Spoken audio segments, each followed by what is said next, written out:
Hello, hello, hello. We are live, or at least I am. So, oh, to everybody who is not even here yet, I would like to say thank you for coming. I really appreciate anybody who's here. I, I was thinking that we always do this for stuff that we know we're going to point and laugh at. But how about actually going through a movie that is good? What? Why not do that, right? So, and it's a stream. I'm a little concerned. I'm not going to get as many people coming on to talk to me about it, which is kind of sad because people seem to be more willing to come on to talk about things that they don't like. And I'd like to do something a little bit different. So, yeah, this is a movie which, as you could probably guess by the banner that I have going along the bottom of the screen, I really like. But Top Gun Maverick is the only movie that that I can think of that I've actually given a 10 out of 10 to. So, yeah.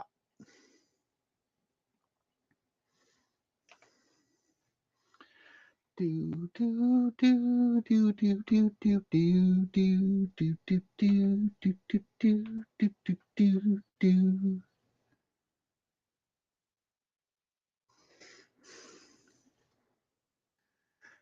So, I actually sang Danger Zone, and I'm going to pull it up, and I'm going to assault everybody's ear.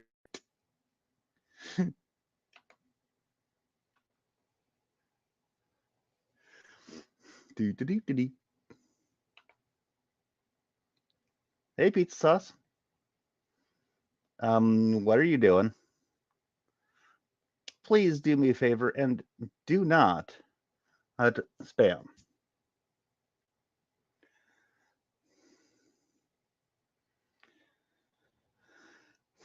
I mean, that's really all that I ask. Don't spam. But thank you for being here. I appreciate you coming.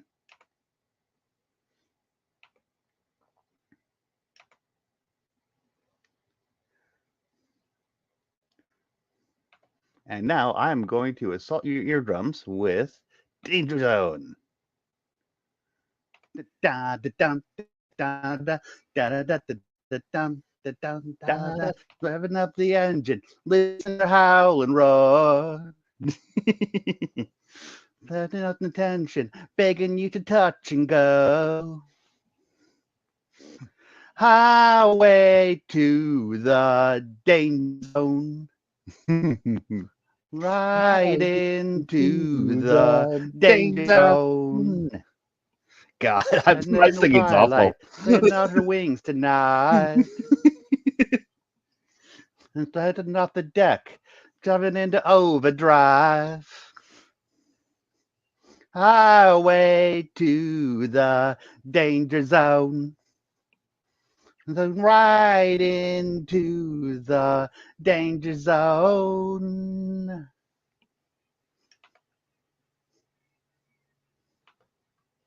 So yeah, you might say I really like this.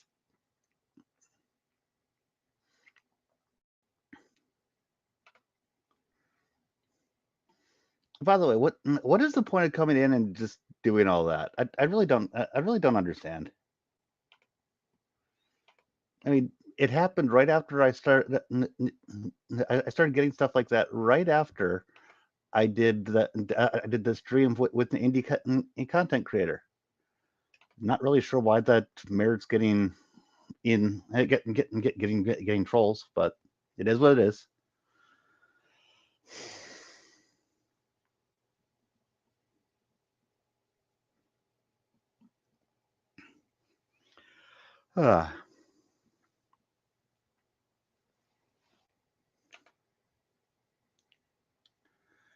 Ah, gotta love it. Yes, I can start talking about it myself, but I would really like to have people talk to it about this. Yeah, come on, people.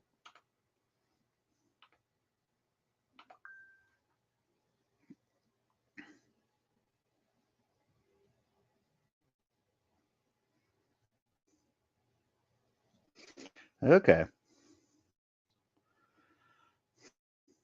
Well,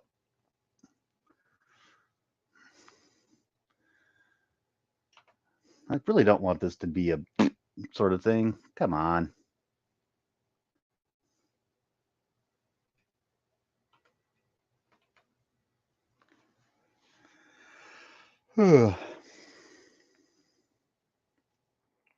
So, Top Gun. And, and my wife gives me shit because when we saw the trailer for it, I was very much like meh. I don't really care all that much. I'm not planning to see it, but she really wanted to see it. So when it came out, we went to see it, and by the end of it, I was like, "Holy shit, that was great! 10 out of 10." And this movie is what I feel we should have gotten for Star Wars. Imagine having a movie or where they were needing to take out Starkiller Base, and we actually watched them train for it. I mean, maybe not for a sequel trilogy, but the equivalent of the equivalent of Rogue One, something where it was just a, a standalone. Oh, holy shit! This is happening. We need to take care of it, and then we see them train for it, and I think that would have been awesome. Um, so yeah. Also, I've said it before, and I'll say it again. In Maverick is is Wedge Antilles. He has a lot of the same arcs that Wedge Antilles had. So there's that.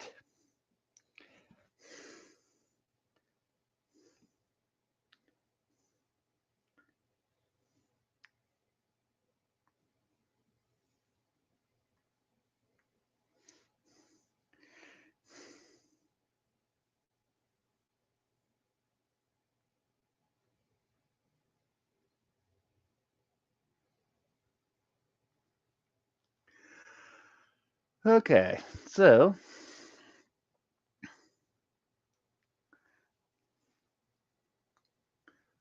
gonna play a little bit of this. Gonna be a little bit daring. I'll play, and I'll even turn sound on for a moment.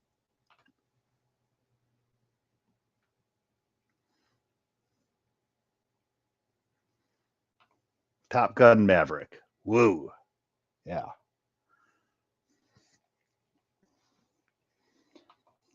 Revving up the engines. Here we go.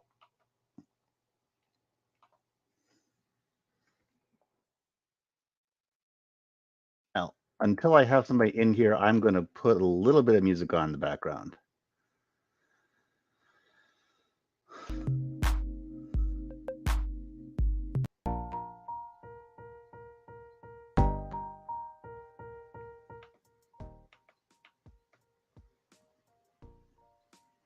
Come on. I mean, I'd like to either have to at least have someone in the chat.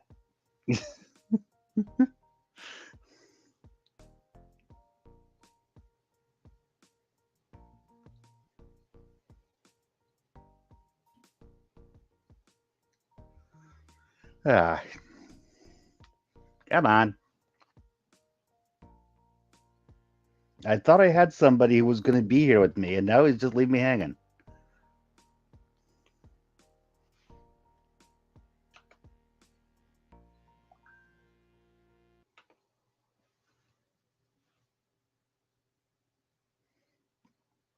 Okay.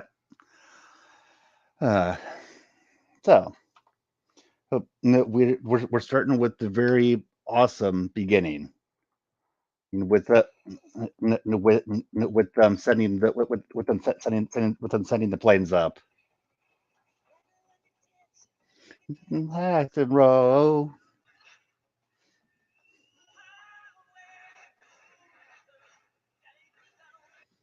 And this is just friggin' awesome. Just saying. To the danger zone. Because think about how short that runway is on aircraft carrier. It really is not that long, and they have to land and take off on it. So yeah, them just showing is cool.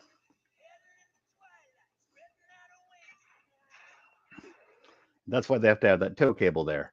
So yeah.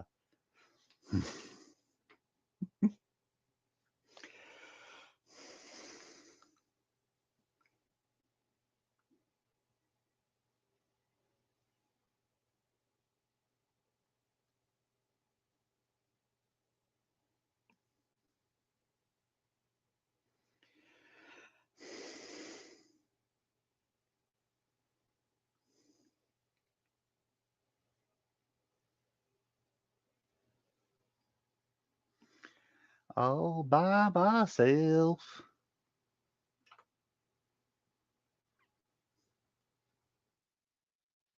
Yeah. We get that very iconic opening scene. Which brings everything back to reminding us about Top Gun and what they're actually doing. And we go from that to seeing Maverick just just over here rebuilding his passion project. We see some of his memorabilia, which which which I think is one of the really great things that the shows that it kind of reminds us what came before without hitting us over the head with it. It feels like a really good way to remind us what's going on. I thought it was great. Focuses directly on Goose, so yeah. Then he takes out his motorcycle,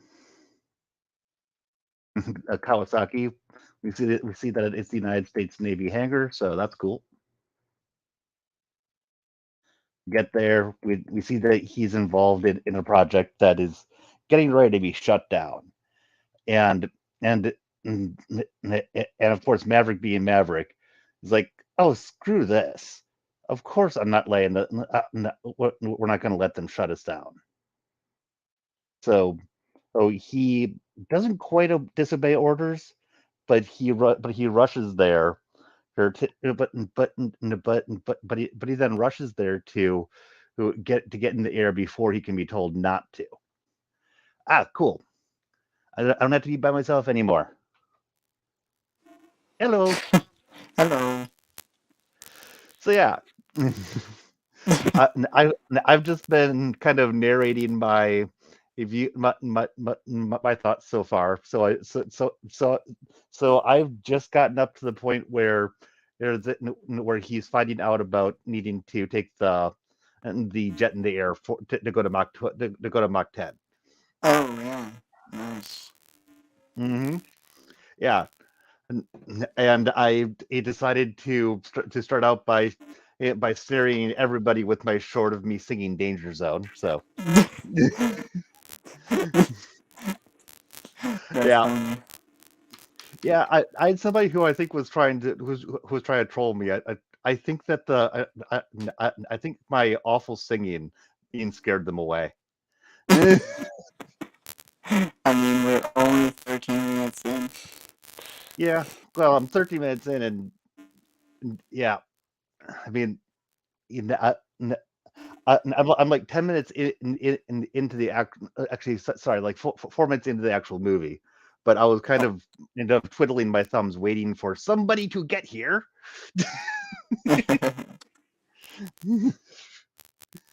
So yeah. So Yeah, so I'm just seeing a picture. hmm well, I'm not actually playing the entire movie through. You've been here with the way that I do this with Mandalorian. Oh yeah, right. Mhm. Because I do this. Yeah, This right, way, right. this way YouTube doesn't get mad at me for copyright. Mm. Well, well, fuck YouTube. Yeah. Well, YouTube is if for some reason I have a problem with YouTube, I've got this going on Rumble as well. So yeah. yeah, you have multi plans or like multi streaming. Yep. It's Called dual it's always streaming. good to have.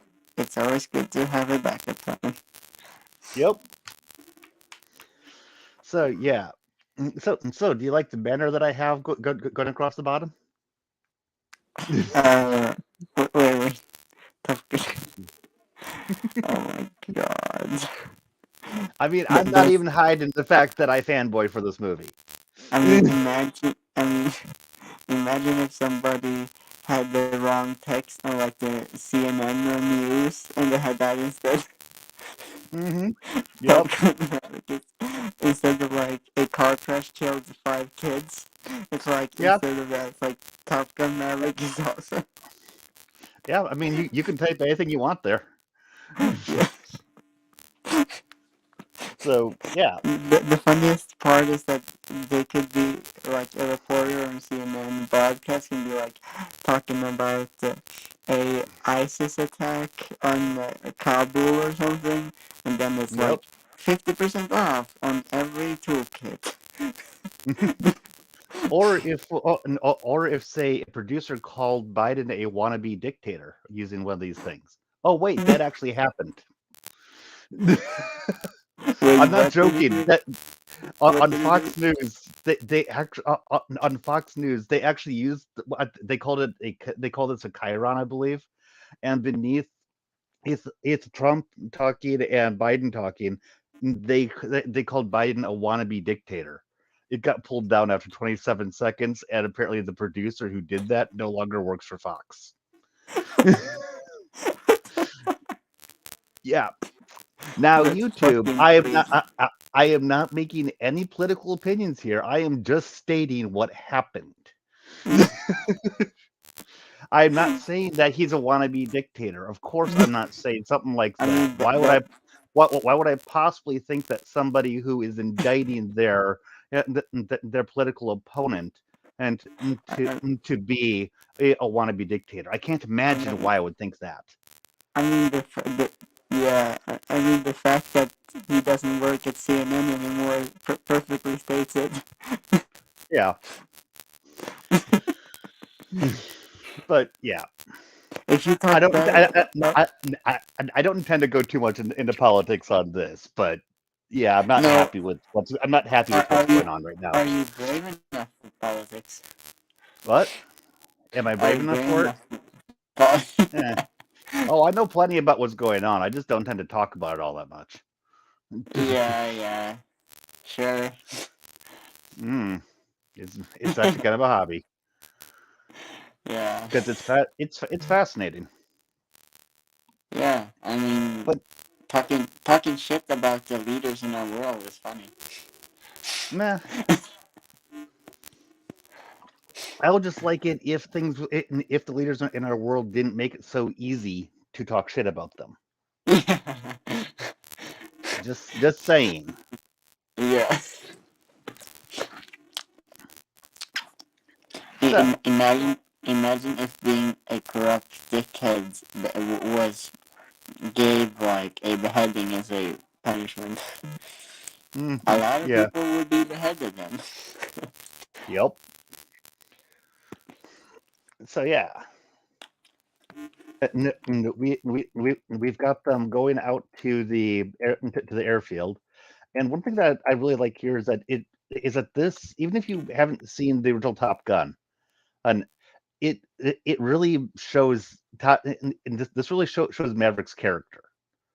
Yeah. Because he cares about his friends, and that comes through here.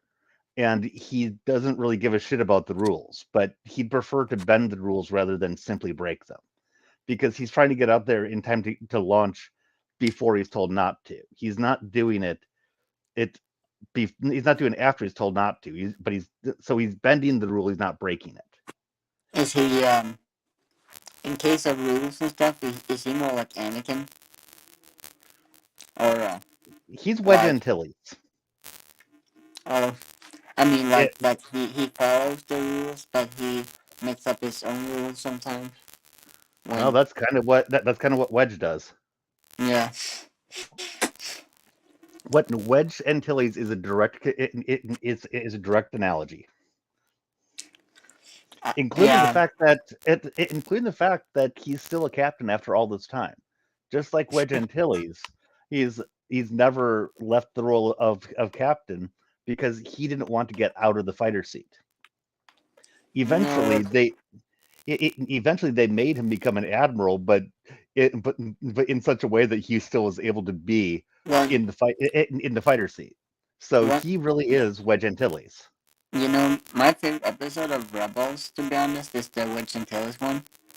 Hmm. Because you actually see him where he was. He was like a type pilot recruit in the beginning, and Yep. then he Yep. grew in the ranks of the rebellion. So that's, Hmm.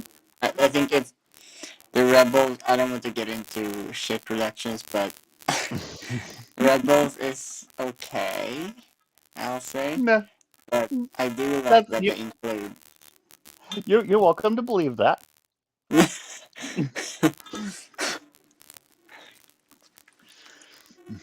And I haven't and watched they, enough Rebels and, I haven't really watched enough Rebels to actually make any real comments on it. So what yeah, I've seen of it, what I've seen of Rebels was decent. I really need to see the episode where Ahsoka comes back because mm, time travel is kind of a thing for me that I really like and I hate seeing done badly.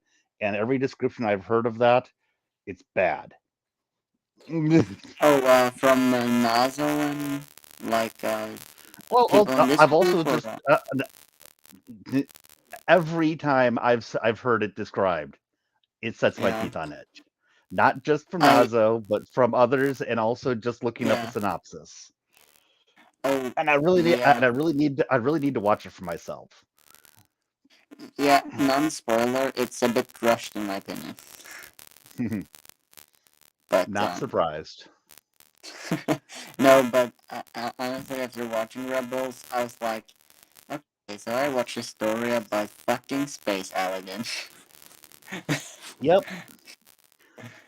Like, and they did Thrawn, Admiral Thrawn, no fucking justice. Yeah. Made him The, lose to a, to a fucking space, y- to a fucking army of space whales. yeah.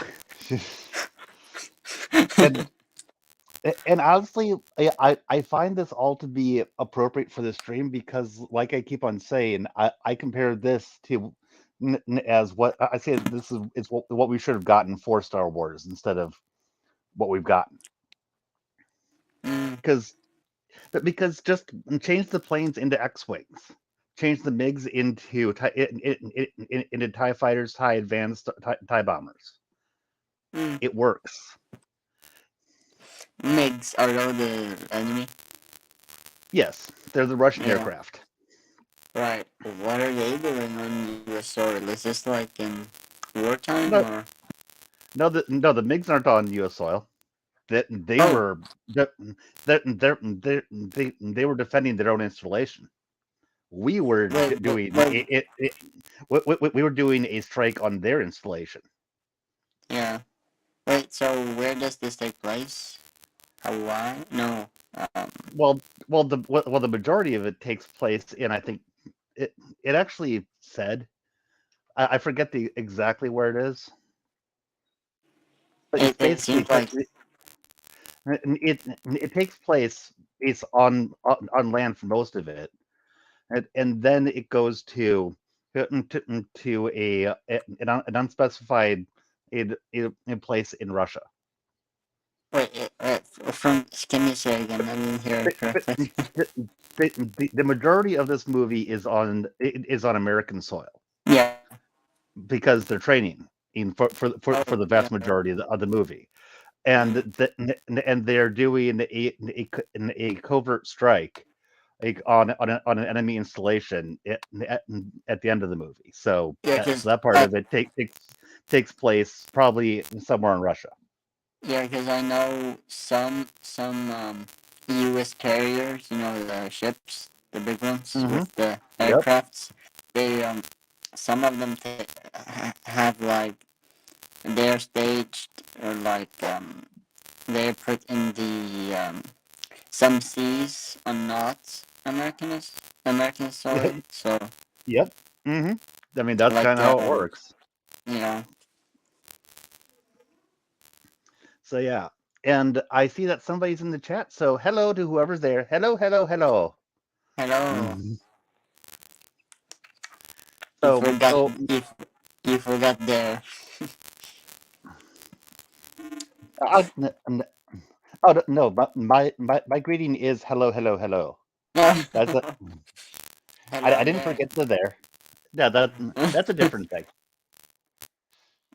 So here we get so here we're seeing him being prepped, which since later in the movie we're going to need to be seeing him go at the at Mach 10. This shows us what he's actually. This kind of foreshadows what happens later in the movie, and just how big of a deal going that fast is, and what it does to the body.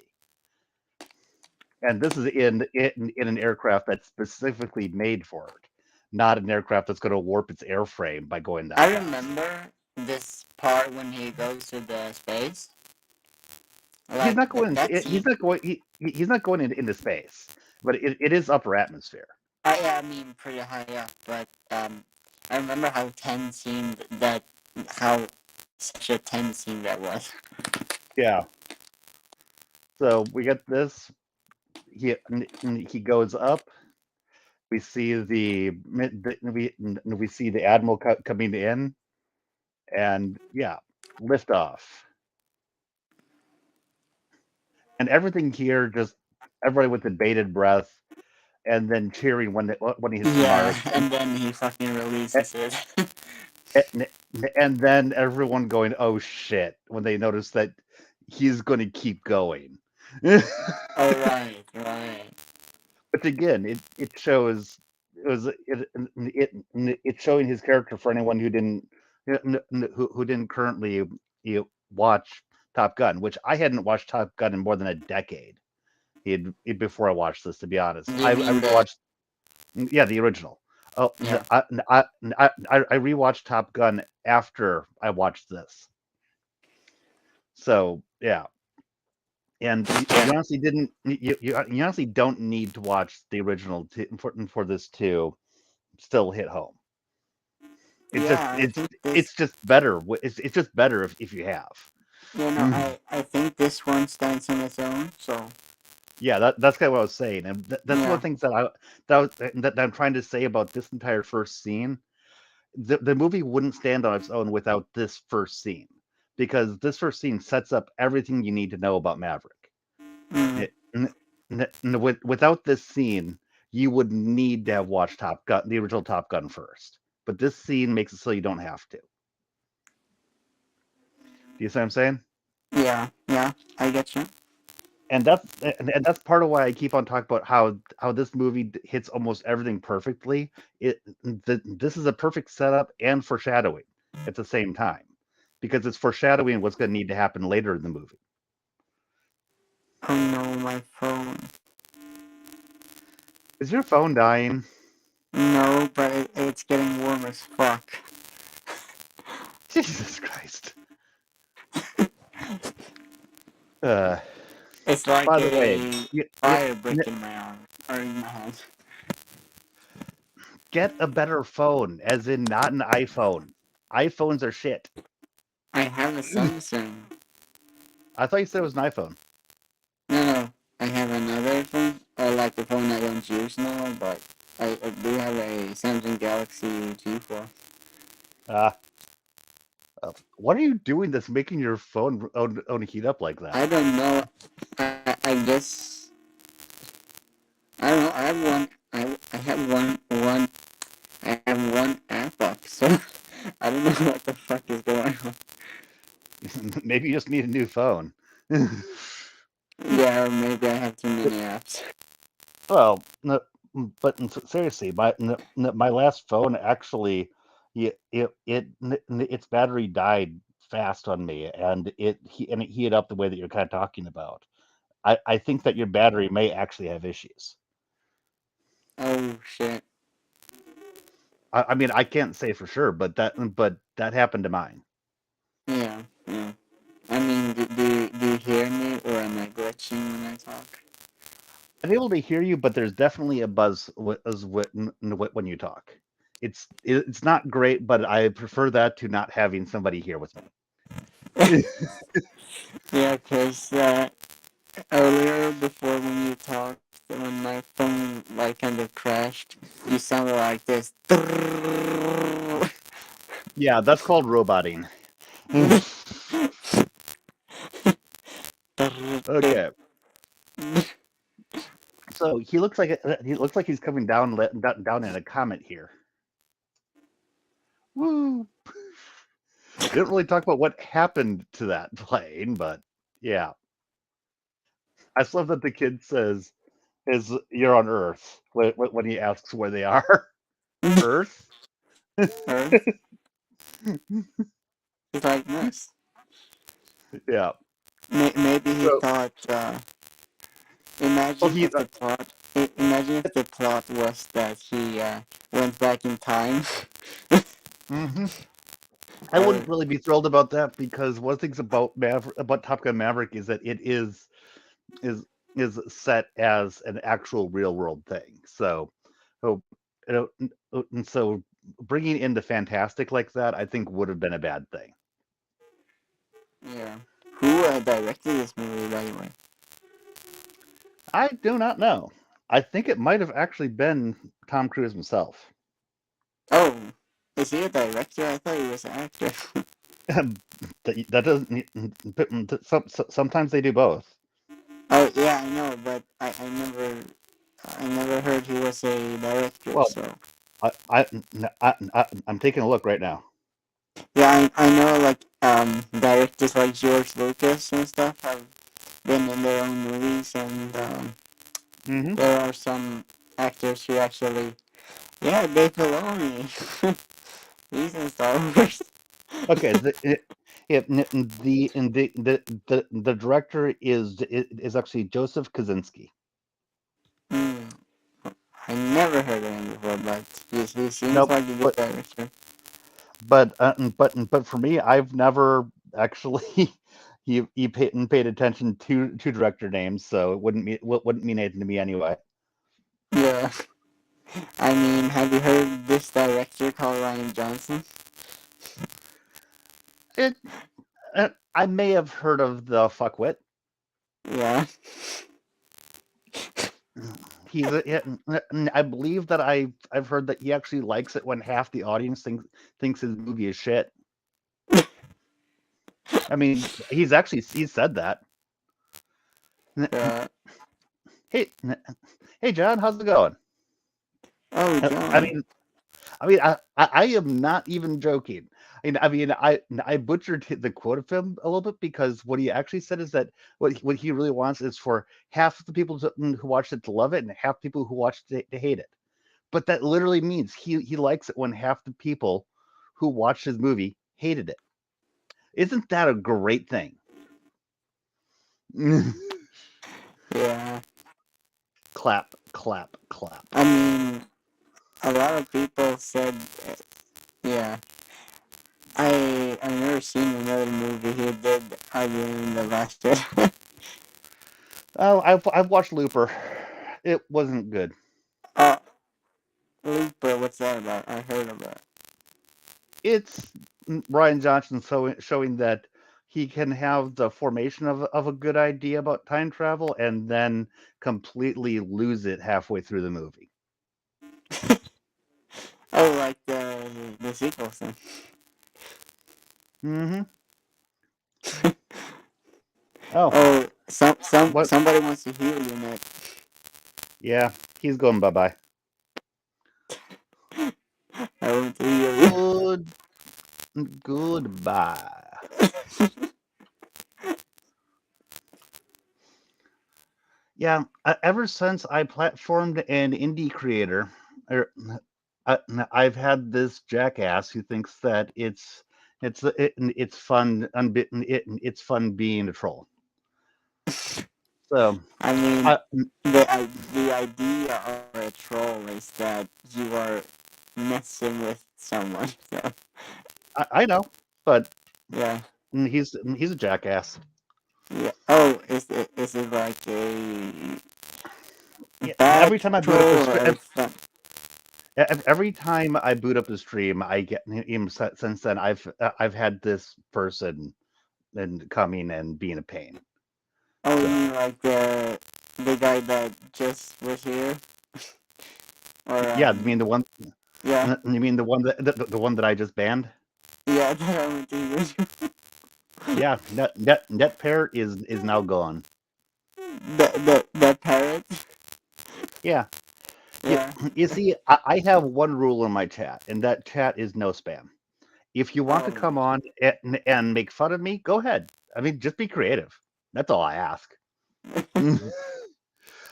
But coming in and spamming, give me a break. That's boring. So yeah, I don't really mind if someone wants to if someone wants to troll me. Just Yeah. be creative. Yeah, like the pizza sauce. I mean, Okay. oh no, here's Yeah, another. yeah, yeah. You're spamming. I I want to hear you. I am not Spanish. No, That clearly not. this is literally spamming. That's literally Spanish. Mm-hmm. 6 comments.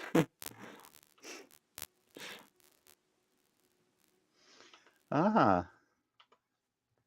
So wait, was that Jake who was here, or Yeah, yeah. That was JG here before. I oh think he's still yeah, here. oh yeah. No, I didn't see he came in to talk, so I was just wondering. No, he's not in the background. Yeah. He was just in the chat. Okay. So keeping on going.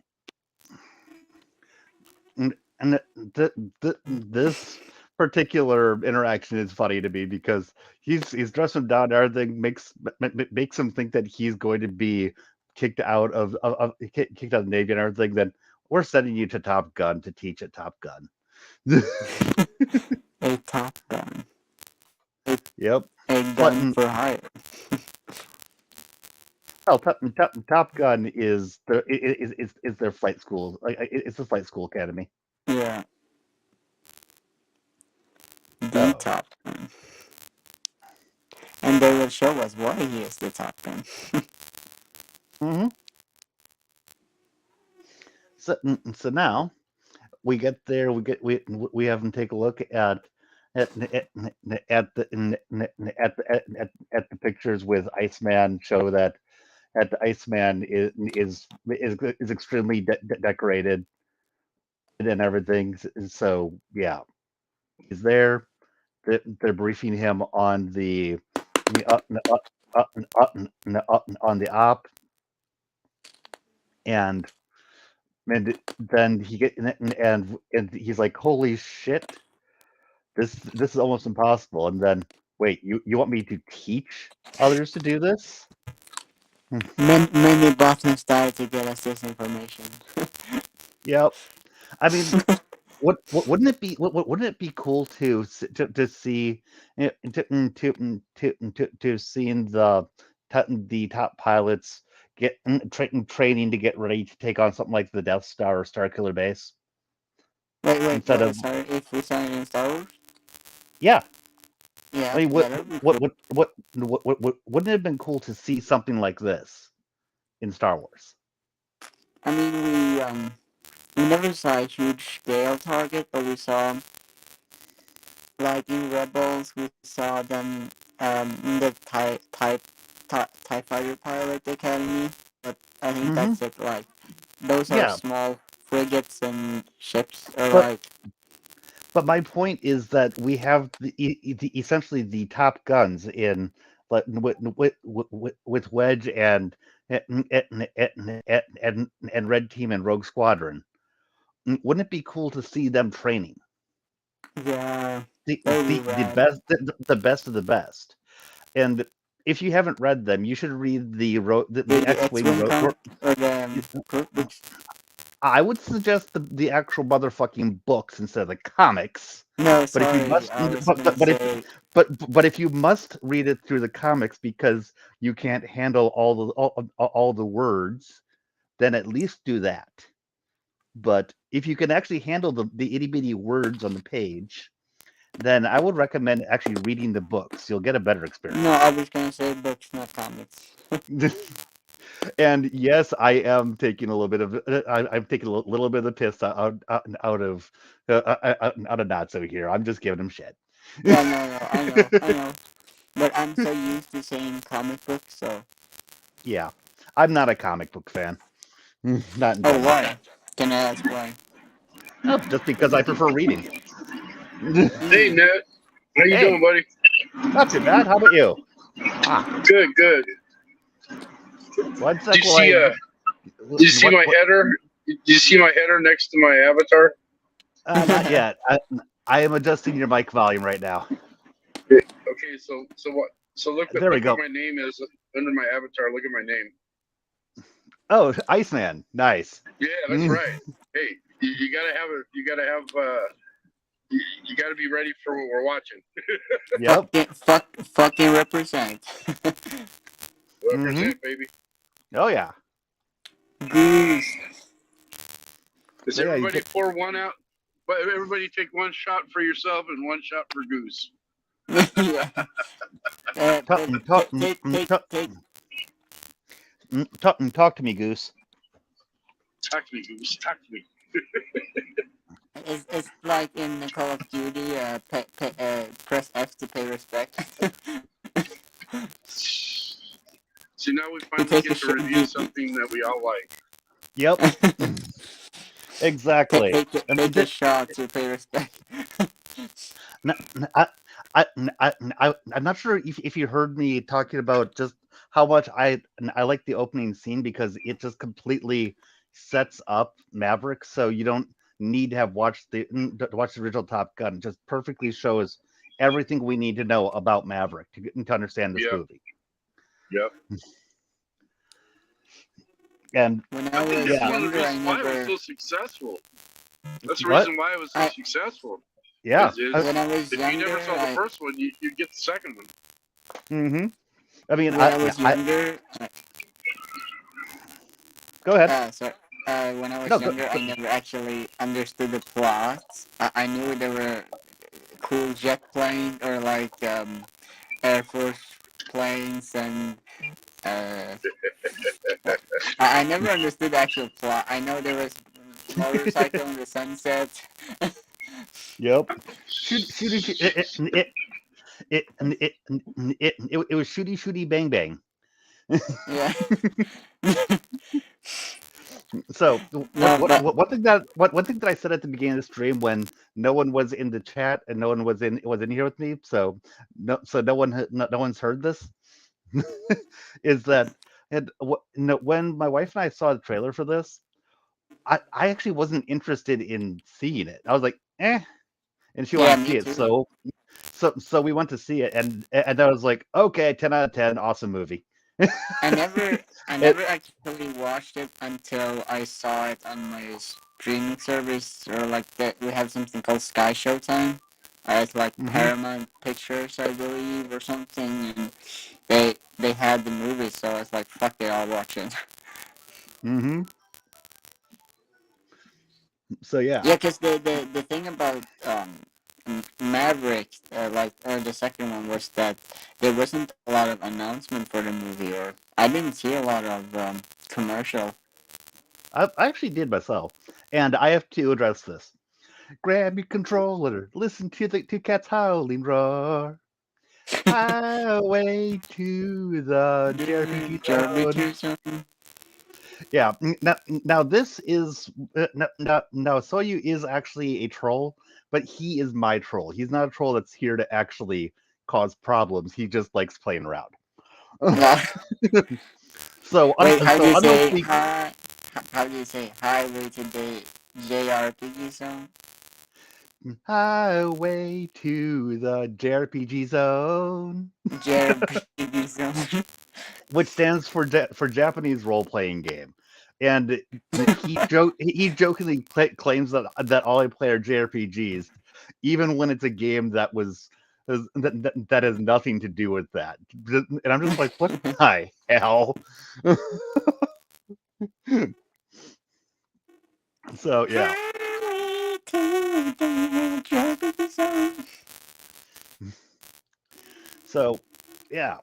Now we're here. We have the Death Star briefing, which uh, or actually, yeah, and it's been a while since I read it, but the first book in the X-Wing series, they actually are going against target that is very much like this, where they need to do a high speed run in, and then and it hit a really small target like this, and this movie actually You, is very similar to the first X-Wing movie, to the you first know, X-Wing you, book.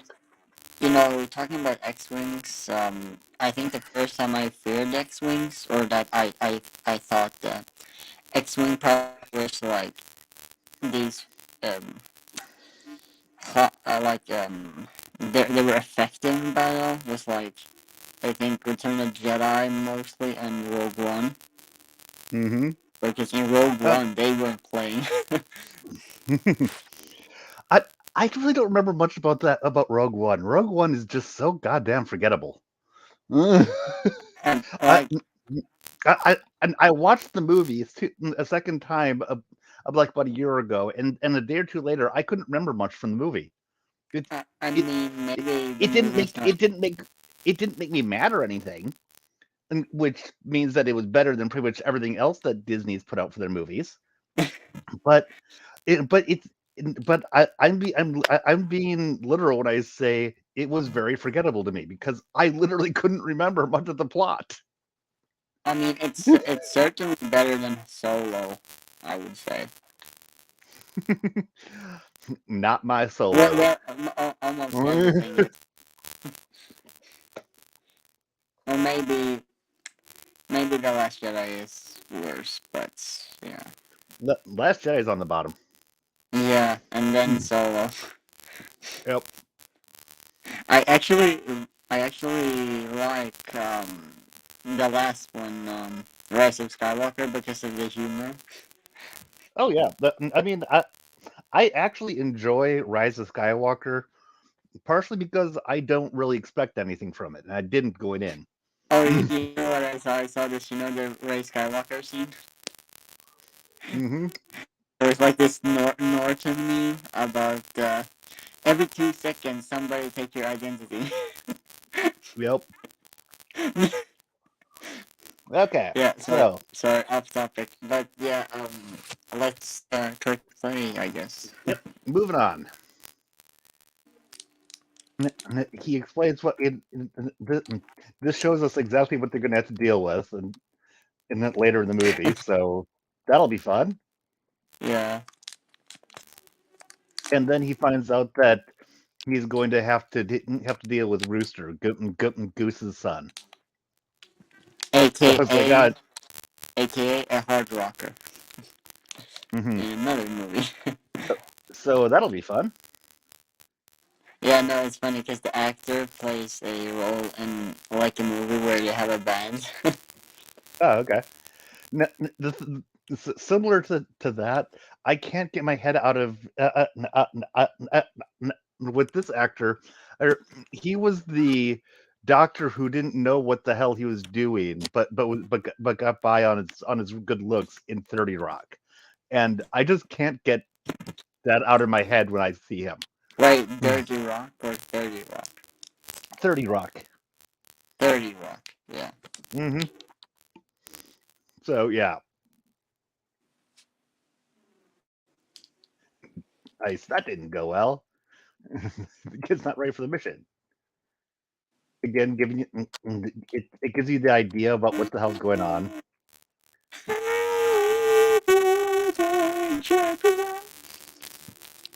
Hmm. So one thing that I find amusing here, and I didn't know this before Orange Hat was mentioning it. Apparently, some of the larger people who reviewed this movie thought that when he put the phone down and he said the next round for everybody's on you, they thought that they thought that that was somehow him disrespecting her, which is why he had to do the rounds. No, it was very clearly stated that the rule is if you put your phone on the bar. Let me see here. Yeah, the most what would I say? So wait, I need to think So about yeah, how I'm gonna say. so yeah, we get to meet all of the new people. Oh, in a casual area, they kind of laugh at the old fart that's here, not knowing that he's going to be their instructor and that he's friggin' Maverick. You know what? One thing that never changed is the egos and the bravado. You know? Yep. And honestly, Hangman is Maverick when Maverick was his age. Yeah, and yeah. What was Maverick the recognizes that. what was the girl in the beginning there of the scene? I don't remember. Well, her call sign is Phoenix. You mean no, not her. Oh, the bartender. Yeah, maybe it's the lady that was talking to him. Yeah, her. Yeah, right. Isn't that Yeah, Goose? Is that she doesn't. Goose's? No, she has nothing to do with Goose. Mm. She's just an old flame that Maverick has. Her name's Penny. So yeah, Did you disrespect the did you lady. did you did you Yep. appreciate that Goose's son also would play the piano and sing just like his dad? Yeah. Oh, definitely, yeah. And this is what I was talking about. Disrespect the lady, the Navy, or put your cell phone on my bar. You buy around. How did people miss that? Yeah. It was because he put his cell phone down, not because he somehow disrespected her. I mean, I didn't see people make that mistake, but I believe Orange Hat. Orange Hat was saying that some of the more prominent streamers were saying that he disrespected her there, and that's why I had to buy around. What the hell, guys? Nope. No, they completely missed the point. Yeah, I mean, it seems pretty dang clear. Did you watch it? Exactly. Exactly. So yeah, and I just randomly got the sign there, but it was also but she also said it out loud as well. Yeah. Now, out of this entire movie, I think this is going to be the one problem that I have with it. To my understanding, you can't if you're going up in an airplane going at those speeds, you can't wear glasses. The Nope. glasses would shatter into you. I mean, Yeah. Yeah. so him having glasses is my one problem in this entire movie. I have a problem with that. Yeah. Yeah. I, The G force alone. yeah. So, Definitely. so, so we're not even talking about regulations here. We're talking No. just physical fucking reality. Yeah. And I get that they're trying to make him look like the nerd and everything, and fine. There's other ways to do that. Yeah. The military makes goggles. Like he could have worn goggles, but in reality, to be a fighter pilot, you can't have any issues with your eyes, though. Yeah. That's Oh another no. thing. I actually get that. But I was just saying they have, if I remember correctly, they have him in the plane with the glasses on, which of course Yeah. he'd have to have the glasses on because if he needs them, he needs them. But Yeah. I know. At least contacts, pressure, Mhm. because they make pressure contacts and stuff. How about LASIK? Yeah. Oh, LASIK. Yeah. Well, yeah, we are talking what 2022 at this point. Yeah, yeah. This is I'm current sure day. Yeah, you get LASIK. laser keratotomy. And, Laser and it, keratotomy. and if you're as good as he is, what do you want to bet that the military would have paid for it? Oh hell yeah, For definitely. for a Top Gun? Yeah. Yeah, yeah, yeah. There's a few tiny. They're little tiny things though. They're not really big. hmm One thing that I do like is that they do have have a very competent female here, and they don't go out of their way to preach about it. Yeah, exactly. She, she is one of the guys, and Yep. and when Hangman says his says something like, "Are you man enough for such a? Uh, are you man enough to do something?" And I think Bob said, "Are you going to take that from him? Only if he wants me to call him a man." Or something like that, where she just throws it right back at him. Oh yeah, yeah. That's what I'm saying. She can play with the big boys, you know, Yep. and she doesn't need to be propped up as a Yeah. character. Her character is quite skilled, so they don't need Yep. to. There's no Mary And Sue there. she's female. She doesn't hide Yeah, that she's female. She doesn't show yeah, off that she's female. She right. acts like someone in these situations would, including including the razzing back and forth. You mean are you trying to tell me that they had a strong female, organic female character, which was Yeah. written well? Yeah. Damn, how'd they do that when so many people can't? I know. I'm going to say this throughout this stream. This is what we could have had for Star Wars. Yeah, yeah, exactly. Because I mean, honestly, they don't do that much here except for a single mission. But they spend 2 hours doing it, with most of it being training. Wouldn't it be awesome to see them to have gotten a side story of, oh shit, the Death Star's coming out, is going to be operational. Here's here's the trench run. We need to practice for the trench run. We need to get you guys is in shape to be able to do this. Yes. Yeah, that's what we need. Is we need a Top Gun for an actual theatrical Top Gun for the X-wing guys. Yeah, exactly. Just take the first X-wing book and make a movie Yeah, out of it. yeah, but can you imagine a theatrical thing would be sweet? Yeah, that's literally what I'm saying. Take the first X-wing book and then adapt it. That's all you need to do, and then you'll get this. Yeah. Because a large part of the book was Wedge taking the best of the best and whipping them into shape for insane missions for Rogue Squadron. And Yeah. again, Wedge Antilles is Maverick and vice versa. Yeah. Wedge Antilles, definitely. You've already you've already seen my video on that. Yes. Yeah, that was really good. So yeah,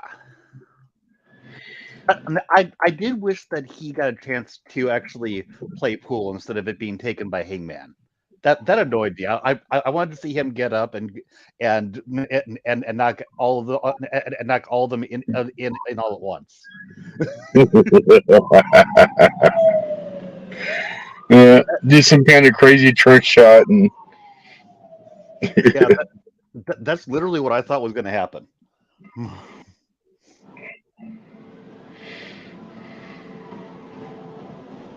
So yeah, that's most of that scene,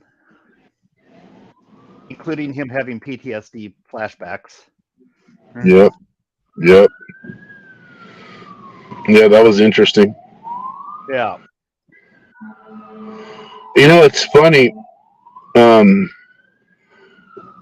with this new story, he hasn't lost his edginess. You know, as far as the way he flies. Yep. Did you like how he introduced himself during the training when they were up already flying, and how he just like snuck up on him? Hi. Hi, you guys Yep. ready? Oh my god! And they were like, they were making jokes about how he's old, so Yeah. he was waiting on him the whole time. And hi. Come meet your instructor. And hey, and they're going, oh shit. Yep, yep. That was good. The Just look on because. their faces, like, oh, we're in deep shit now. Yep. That old timer we were making fun of. Yep. He, he's the best of the best of the best, sir.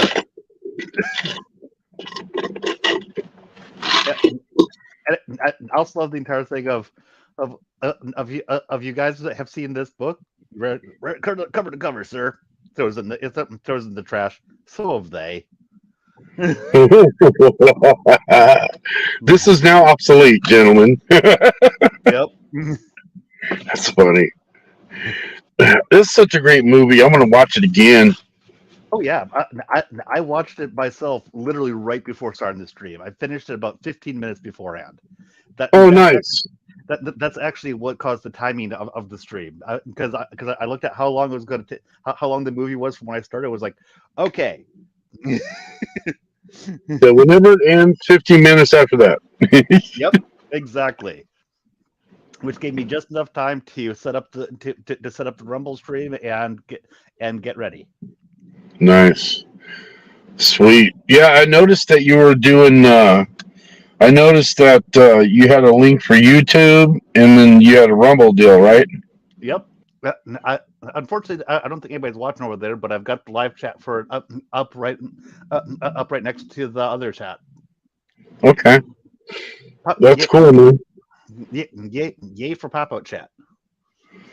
Yeah, exactly. Is Sammy still here? Nope, he dropped out a bit ago. Are you kidding me? I'm hoping he'll come back. He didn't But say he was leaving. He just dropped. yeah, he's having issues with his phone. He was telling me that his phone was actually heating up like a hot brick. So Oh, his phone may have actually died on oh him. crap. Yeah. Damn. I'm surprised Nazo hasn't jumped on. Mm-hmm.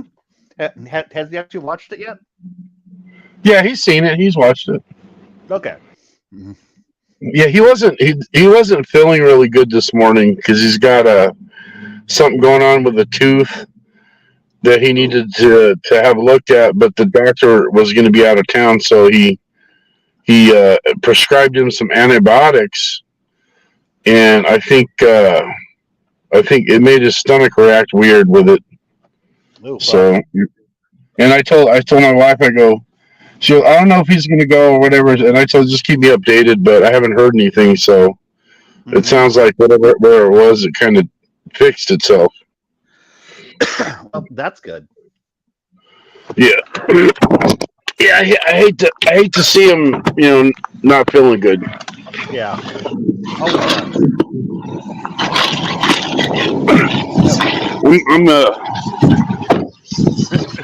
I'm going in here to get something to drink, so I'm just going to carry you with me.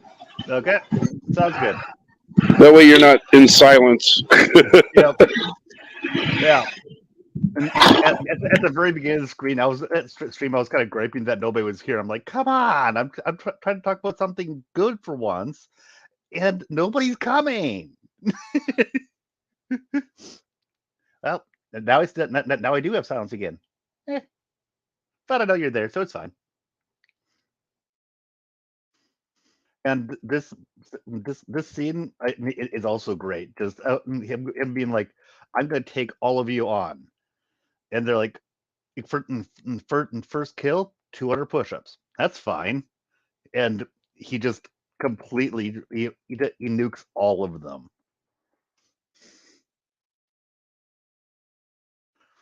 Let's see here. Well, I, I, I love the guys who took the selfie here. They're- It's like, hi, we're gonna do better than you. Then later, Hondo goes, "You just had to take that selfie, didn't you?"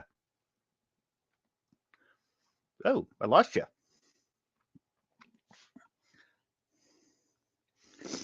Yeah, I'm going to text him.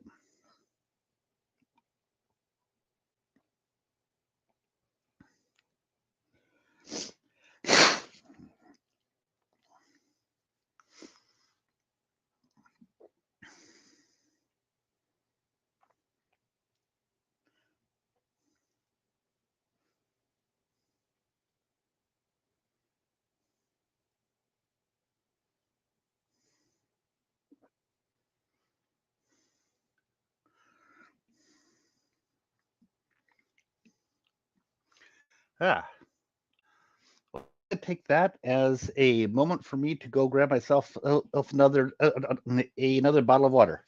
One sec, I'll be right back.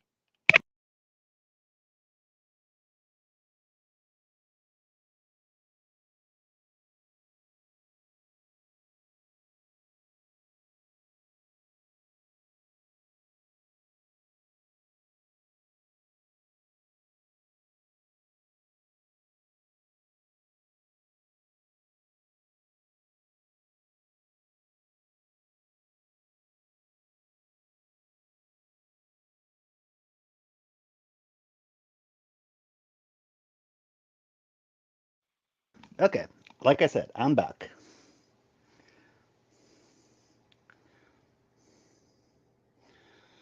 And hopefully I'll get JG back in a moment, because we've got to have Iceman. But we'll soldier on without him for now. Do. Ah. So yeah, taking a selfie, that was not the best idea in the world for them. Then each of them goes up. Each of them gets tone locked, and they're all on the ground doing push-ups. Love that. Captain Pete Mitchell Maverick.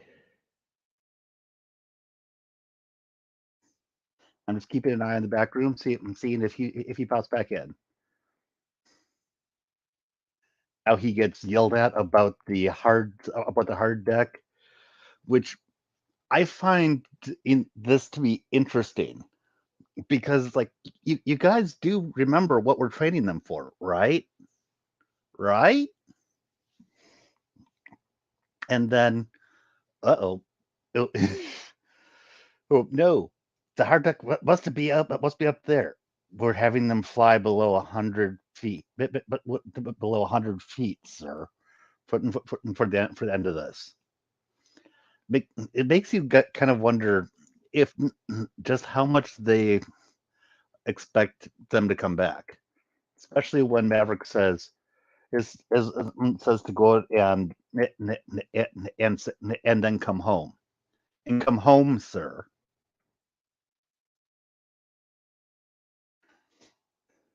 Oh yeah. And then right after being told that I need to have your lesson plans at the beginning of the day every time. Does that include the hard deck? Yes, yes, it does. What's that? My plans,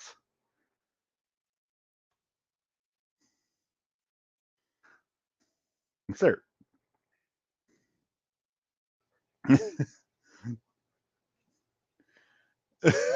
I love the timing for that. And he already had that in his hands, brought with him. Yeah, almost like he knew what was coming.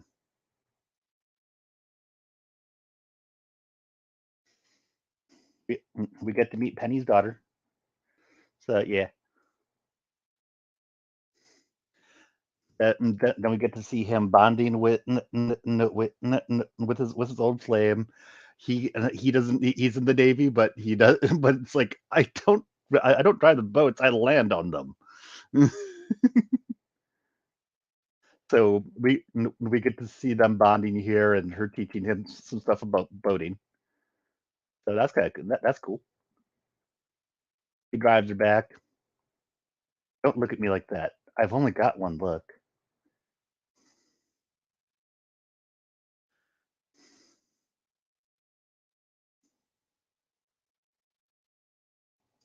and you get to something that I kind of like in this is that they keep they lay out what what what the final mission is going to be multiple times throughout this, but in different ways. So by the time you get to that mission, you know what they're going to be dealing with, which I think was really well thought out, showing just how insane it is when you think about how fast they're going, and showing the Sams and those things, and when they're flying beneath them, it's like, oh, yep, they're lethal.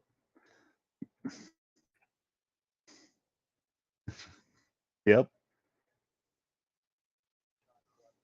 yes. No one's insane enough to try fly below them. I love that.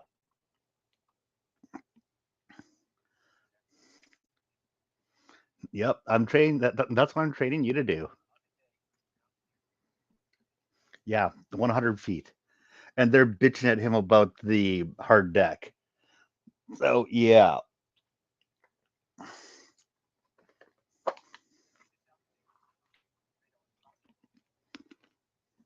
mean you're dead.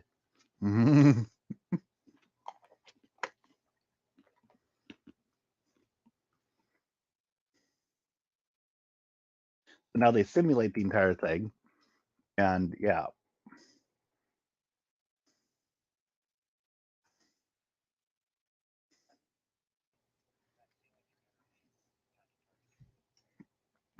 and that's taking it easy on them. Ah, he's back. Yeah, Hello. yeah. For some reason, I got disconnected. I don't know why. Yep. Well, I'm glad to have you back. Well, Don't know if you've been hearing. I I know you're a trooper. I know you continue. Yep. Who else is with us? It's just you and me right now. Oh, okay. Oh, And okay. if you look at the screen, you can actually see everybody. I've just got us in picture mode. Oh, okay. Hmm. It's been a little bit. Oh yeah. Well, I'm trying to get reacquainted. I, I, since I'm actually paying for StreamYard now, I actually have. This is a good Well, this is a good weekend. This is a good weekend to do this. It's Father's Day coming up Sunday. yep. Very nice. Yeah. I was I've telling you also. though before I got cut. Mm-hmm. Go ahead. And I'm not hearing you at all. Hello. Hello. Hello. Hello. No, I still see you here.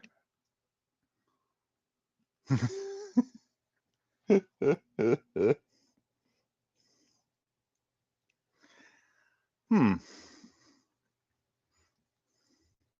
I promise I didn't mute him.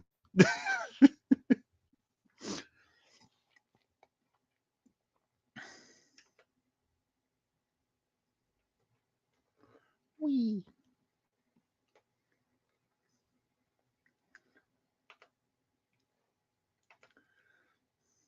And he's gone again. I was trying to tell you before I lost before I lost connection. It's it's revolving chairs. Hello, how's it going? Hello. And Iceman's back. Okay, and now I now I have two of you. Hopefully both of you are able to actually stay now. Maybe. Hey, you sound better. Hey, Sammy. Hey, Yeah, JD. Hey, Net. Yeah, you sound a lot better. Holy yeah. crap. Oh, yeah. My phone isn't a lava brick now, so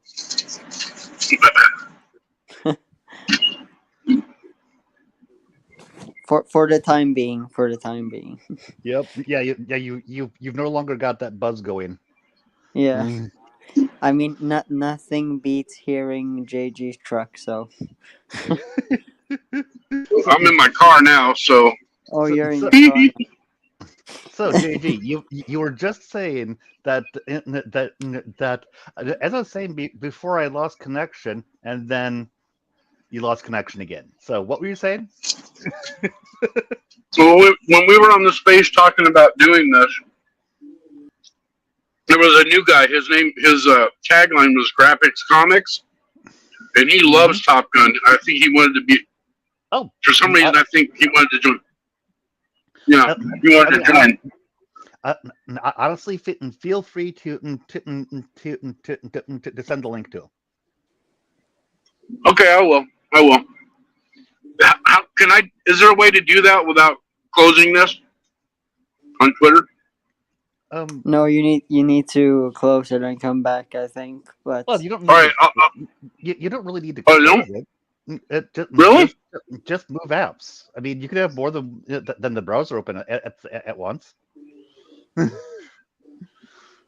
No, I know that, but I'm on Twitter, so if I go back to Twitter, it's just going to put me back to you. No. Actually, I- no. Actually, no. Actually, know what's going on. And go to the upper right hand corner of your screen where there's three. yeah. Oh yeah, I the think, tweet button. I think Well, that kind of. JG clicked on the link from the group. So No, I know, Sam. I know what I'm yeah, talking about. yeah, I know what I'm talking about. Oh, Okay, so here we go. and then a whole bunch of options should come up, and you should see Yeah, something yeah. that says "Open in Chrome" or whatever other browser. Open. Oh yeah, here we open in Chrome. Just hit that, and it'll open it up in your actual browser, and Twitter will now be free. No, I'm back to StreamYard. Well, yes, but now it's in your but now that's in your browser, so you can change apps back over to Twitter, and you can use Twitter Oh, without closing oh, this. okay. And hi, Morgoth, how's it going? Good to see you. hello, Morgoth or Morgoth. Yep, Morgoth, as in from Lord of the Rings. Okay, I don't care much about Lord of the Rings. Burn the heretic. Sorry. What are you saying that I didn't hear? Burn the heretic. Lord of the Rings is mid. Let me see here. No, I'm kidding. I'm kidding. I don't. Okay, I wasn't really a fantasy guy, so. Mr. Madison, what you just said is one of the most insanely idiotic things I have ever heard. At no point in your rambling, incoherent response were you even close to anything that could be considered a rational thought. Everyone in this room is now dumber for having listened to it. I award you no points, and may God have mercy on your soul. Okay, a simple wrong would have done just fine, but You remain one. Yeah, I think that was appropriate. Was that aimed to me? Yes, when you said that Lord of the Rings was mid. It is. Yeah, that is why I played that clip. I was joking. Well, yes, but it was also dumb. Okay. For the reason that I don't want to die in my sleep tonight, I was not a Lord of the Rings fantasy guy, so yeah. Yeah, how dare you? Man, I should sleep with two eyes open. Yeah, that probably wouldn't be a bad idea. Still, Hobbit is better than Lord of the Rings. Hey, Morgoth, I think you might need to go over to wherever Sam actually is, because I think you might have some things to say to him. Okay, and JT's back. Yeah, it kicked me out. That sucks. Well, What's happened to me in the past when I've done that is it didn't kick me out, but it muted me until I came back. And then I had people going, "Where'd you go?" And I'm like, "I've been here Oh talking." yeah, no, JG, I was just saying Lord of the Rings was not better than Hobbit, so play the clip again, NetCat, that you show me. Yeah, Or one sec. I said it was mid, and then Net played a video. And then this happened. Mr. Madison, what you just said is one of the most insanely idiotic things I have ever heard. At no point. I remember that. I So did yeah, I that was did that was my response to Lord of the Rings is mid. I was like, I didn't no. hear the video, but or I No, didn't that's see not it. that. No, it's not Sam the Man, and it's a different friend. I mean, then again, I never played any of the Zeldas or um, like Final Fantasy. I've never been into those. Well, we still need to kick your ass for that too. I mean, I was more of a Mario guy. I play playing Mario too, but Final Fantasy as well. Yeah, Zelda seems. Maybe I shouldn't say it here. Yeah, you go after Zelda, I need to whack you really hard. Yeah, you will I not like I my I have Link tattooed on my shoulder, dude. you will not like my response then. Everybody is allowed to have stupid opinions. I mean, we like different things. It's not like I Yeah, hate it. you I was just you're not allowed to into have you're allowed to have stupid opinions. I mean, what's wrong with that? it. I have nothing but fact.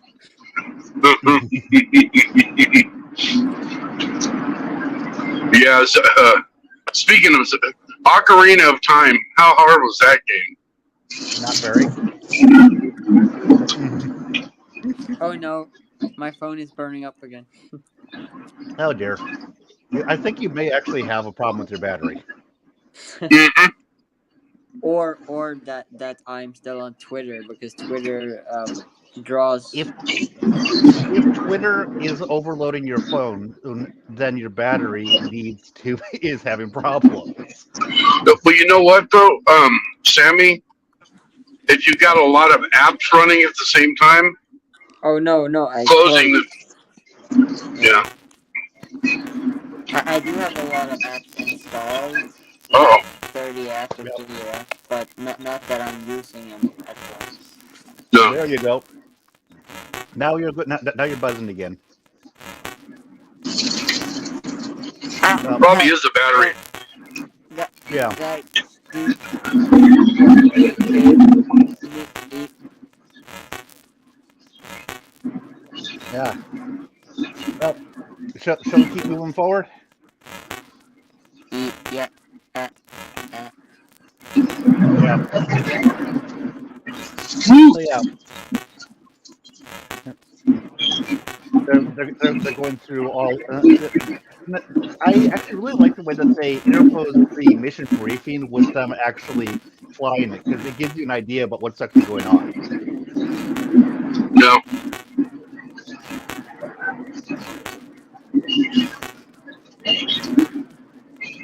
So, yeah.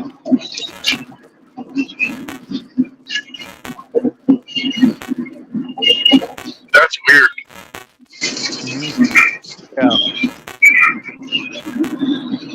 And the way that Maverick keeps asking them why did you why did you die? They give a reason? No, a reason that his family will accept. For some reason, when minions or Tom gets Whoa! angry, it's funny. Okay.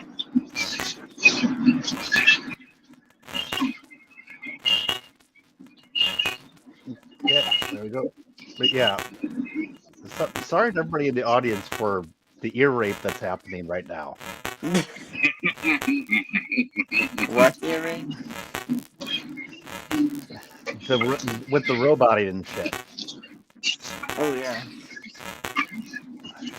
Oh, oh, oh, Yeah,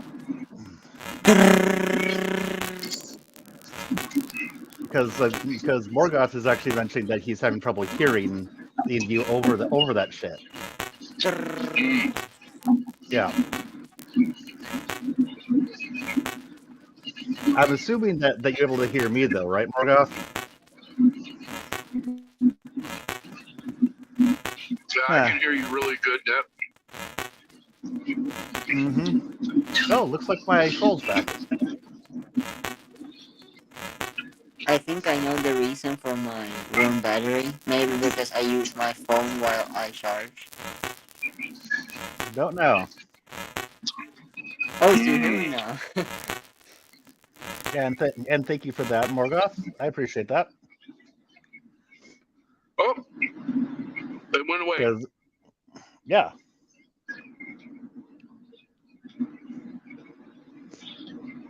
Okay. Uh-oh.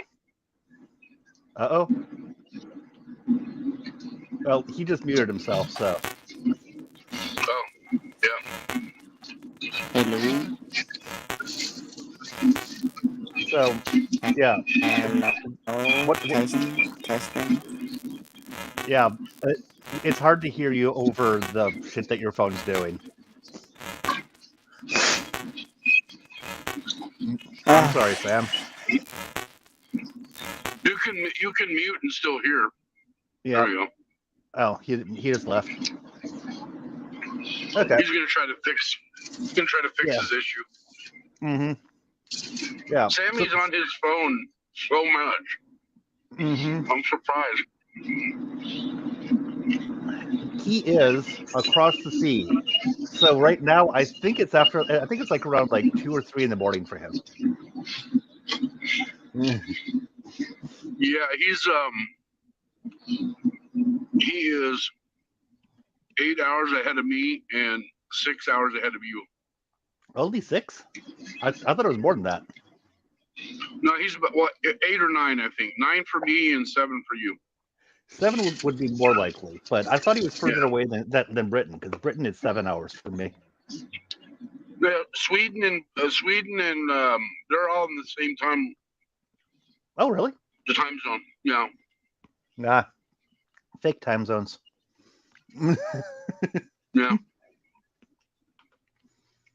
So yeah, like I was saying here, I really like this scene because it's pointing out that when you lose your partner, it's not just, well, you lost the partner. It's okay. Give me the reason. Give me the reason that his family will accept. Right. Because we're not saying, he's saying I just forgot to mention. No, that's not something that they're going to accept at the funeral. It kind of brings it home. Yeah.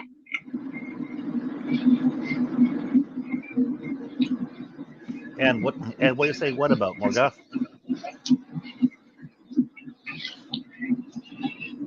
So yeah. So then we have Rooster going in nuts on Hangman because Hangman and just was an asshole. So yeah. Yeah.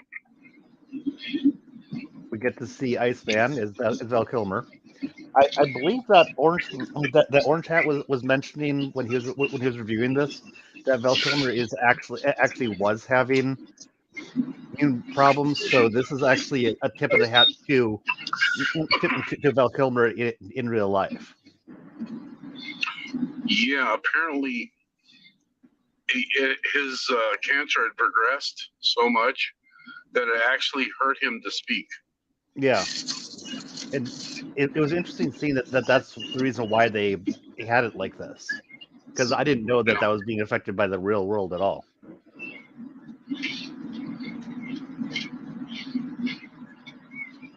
So yeah, and Iceman saying, "I want to talk about work," and Maverick's going, "No, I want to talk about you. What can I do for you?" And he just looks at the screen again. I want, and he looks at the screen again and says, is I want to talk about work. Oh, is Val Kilmer actually dead at this point? I did not know that. Yeah, he'd already taped this. I did not realize that he was dead, to be completely honest. Mm-hmm. Yeah, Ooh. he died soon after that. Well, Yeah, he was on his last days. For a last performance, I'm going to say yay. That's what a lot of people applauded him, that he was professional right to the end. Mm-hmm.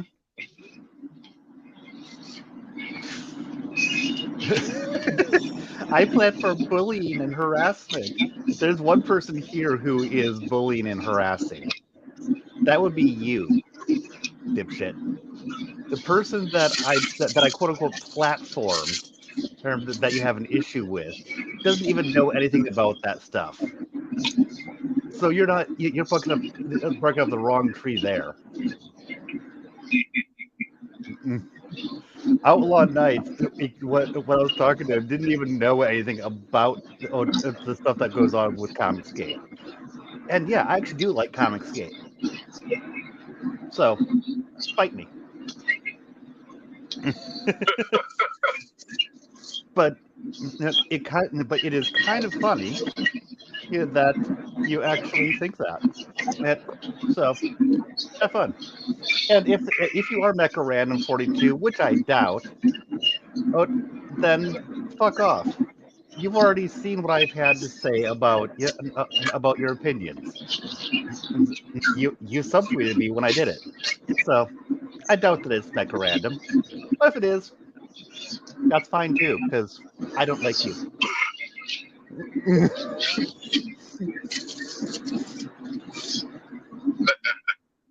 Everybody's so tough, you know.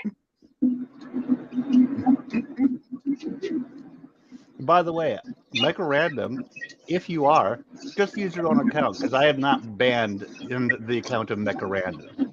So, Eagle Rider is a nice person unless you piss her off. If you piss off Eagle Rider, have fun with that.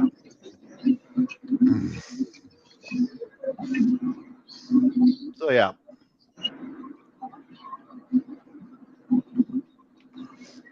So, yeah. Don't you just love it when people jump into a specific space or media to talk about stupid shit that has nothing to do with it? Oh yeah.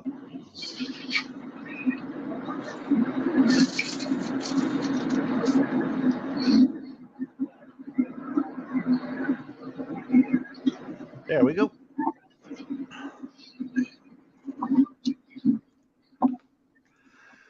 I'm obviously with Jeremy from Geese and Gamers. Oh dear lord. Well, that account is gone.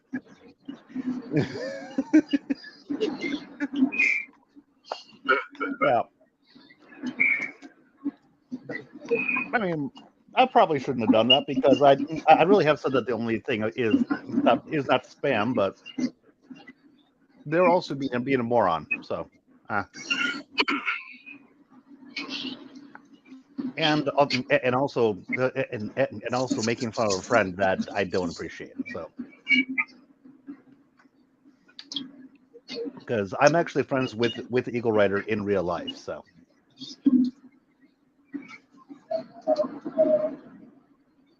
Okay. They don't realize what they bit off, huh?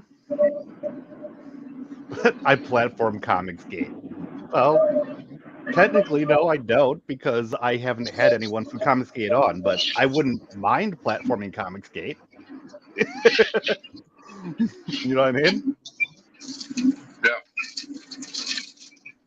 In fact, that sounds sounds like a dead argument trying to accuse you of something. Yeah. I mean, I actually do intend to invite people on more often to talk about their stuff, like comics and stuff like that. So I probably will end up platforming Comicsgate. And guess what? it is my platform to do with what I want. Right, right. Surprise. And no, I don't know if I like Cyberfrog or not because I've never read it. I do not like Ethan Van Sciver. Ethan Van Sciver is a bully. Ethan Van Sciver is out for himself. And support from Ethan Van Sciver, unless you are part of Comicsgate yourself, is likely to backfire on you. I like a lot of other people in Comicsgate. I do not like Ethan Van Sciver.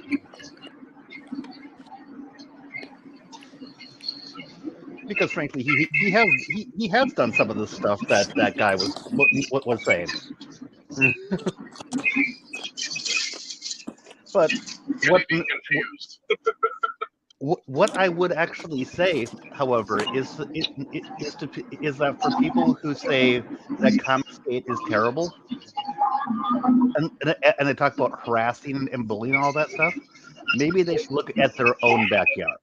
Because whereas I've seen some questionable stuff from Comicsgate, I have seen much worse come from the Marvel, come from the comic book pros, like Gail Simone.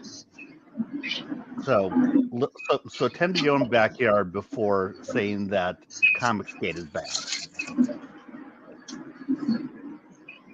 That's my statement on that.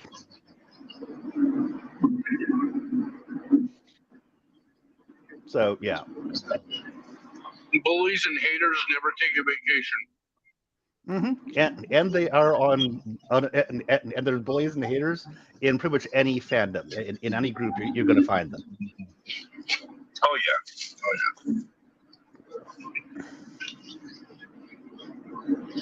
Oh, did I tell you we had we were doing a space last Friday, and it was kind of rare because Miriam was on there. No, it hadn't. It was I was already at work, and somebody called in, and it was two people on the account, a guy and a girl, and they were giggling. So we basically got crank called on a space. Yeah, I remember like, that. You remember that? Have you guys ever had sex before and shit like the stupid stuff?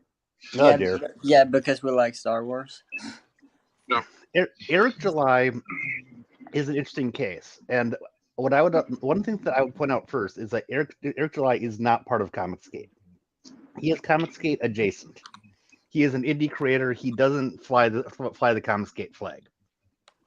Yeah. Now, as far as whether he's started bullying a bit, if you've been paying attention to him, he kind of bullies back anyone who bullies him. I mean, you mess with the bull, you get the horns. I have a hard time feeling too bad for people like actual fandom or organized chaos, or a lot of these people who come at him when they're calling him a scammer or fraud and all that stuff. And okay, why would you expect him to be civil back to you when you accuse him of being all these terrible things? Yeah, no, I'm gonna add something to what JG said. That couple, the guy who was in the space, had tried to like get into the space and himself on another account, and then so he took his girlfriend's account. So Yeah. But the funny thing, the funny thing was that apparently I saw after that they were a couple, but his girlfriend said that he was gay. I was like, okay. Yeah. Yeah, it was basically a beta. That's all he was. Yeah, but where I banned them from the Beta. space, where I removed them was after he said, do you guys want to have sex with that orange lady with braids in Star Wars? I was like, Okay. no way, you're out of here. Whatever. Yeah. Oh. But they're talking about somebody that was trolling their space, Morgoth.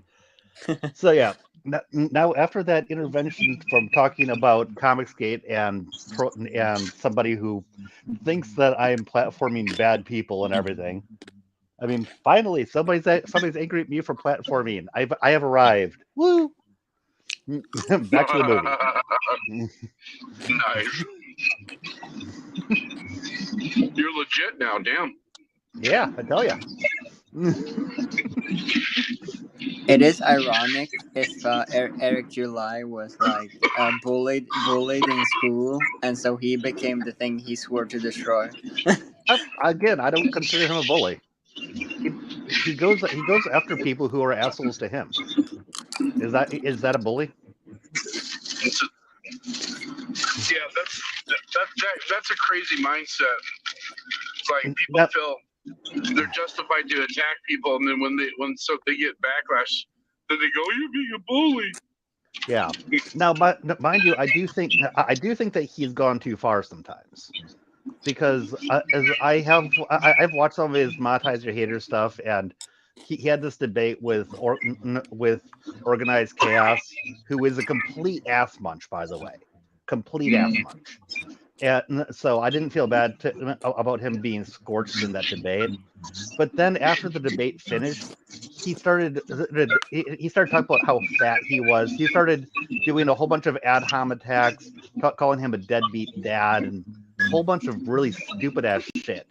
And I'm sorry that he didn't need to do that. That was just that was simply being an asshole. I'm not going to call it bullying. I'm going to call it being an asshole, though. Yeah. I mean, bullies are assholes. Bullies are assholes, but not all assholes are bullies. No, yeah. Right. So no, I don't consider Eric a bully, but I do consider him to be an asshole at times. I mean, there are different ranks of bullies, so yeah. Yes, that's true. But again, I don't consider somebody a bully when they're reacting to somebody else being an asshole. No, yeah. Yes, A Morgoth, bully. I know. I know It, about the weight limit. I've been paying attention to him, I think, longer than you have. I think because when in my class once we were talking about being mean One to sec, each Sam. other and stuff. One sec. Morgoth, I completely know this. This is not something that you are just informing me of. I've been watching him for quite a while. He doesn't appreciate people who are who don't remain physically fit. It's his own little thing. It's fine. I think that it's stupid, but he also really only says it to people who are already being assholes. So, eh. Um, Okay. no. From my experience, what a bully is somebody who feels bad but wants to make others feel bad because he doesn't have a perfect life himself. So You're talking about the reasons for bullying. You're not talking about what a bully is. I A bully mean, is a bully wants you to feel. I mean, yeah. the actions make the bully, not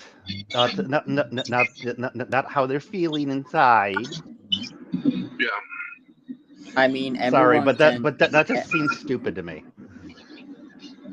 Yep, you're fine if you think he's a bully. I don't. No, no, I'm talking generally. I No, don't know if I'm this talking. I'm applies. talking to Morgoth. I'm talking to Morgoth. Uh, It's fine. I don't think he is. I think that he has odd opinions at times.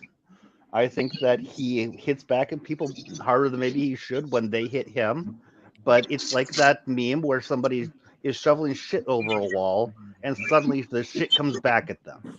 Oh no. oh, So if you think he's a bully, that's fine. But I don't feel bad for the people he bullies. I mean, in So the end of the yeah. day, we're just people. Mm-hmm. Well, here's the thing. How harsh you judge the person who hits back at bullies from the original? Are you judging the bullies as harsh as you are him? Yeah, that too. The thing And is, if you're, then you're biased. Hmm. yeah, So yeah, And if people like that are your friend, I mean, and you don't if want to be associated with bad people, then get new friends. I mean, to be fair to Morgoth, I should know him. He's not going to be taking the side of those other people who are being assholes in the first place. I mean, So, That's good. a bully wants to be heard, and if nobody listens to the bully, he doesn't accomplish anything. hmm So, you can turn the other cheek if you want, but sometimes, but sometimes you hit back. yeah. Well, I take certain interpretations on the turn the other cheek. It's like, yes, if somebody strikes you in one cheek, turn to them the other. But if they hit that other cheek and they go to do it again, then it's time to kick their ass. I mean, for the most part, I do fall on the side of an eye for an eye leaves the whole world blind. But Fine. I don't really judge people for or deciding that they want an eye for an eye at times. Yeah, So yeah, that's true. again, That's true. People are so reactionary. It doesn't help. hmm I mean, you see how I act on Twitter. I just kind of, for the most part, when somebody comes at me, I just go goodbye. Mm. I personally don't think it's worth my time to deal with the ass bunches. Yeah, yeah. Okay. So back to the movie.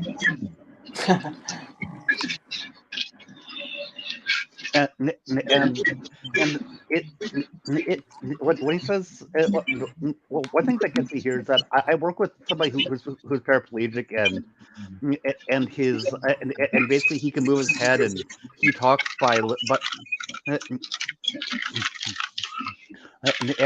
and he talks by looking at things. So when he just looks back at what he just typed of I want to talk about work, that just kind of hit me. Morgoth, I know what you're talking about with me overreacting sometimes. I overreact when it's somebody that I consider to be a friend who's being an asshole to me. I don't tend to overreact to people I don't know.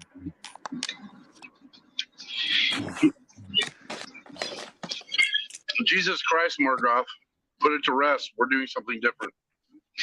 Mhm.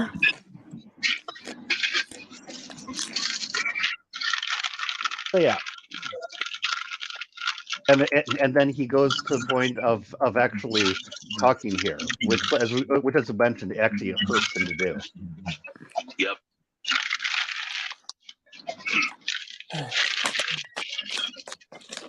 So yeah,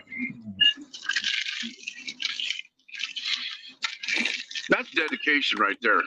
That is dedication. yeah. And I really like this. We get the scene with all the jets, and what are they doing? They're playing, but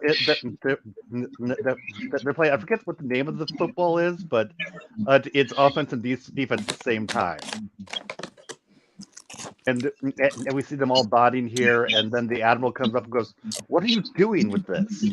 Shouldn't they be training, sir? You said you wanted me to build a team. Here's your Yep. team."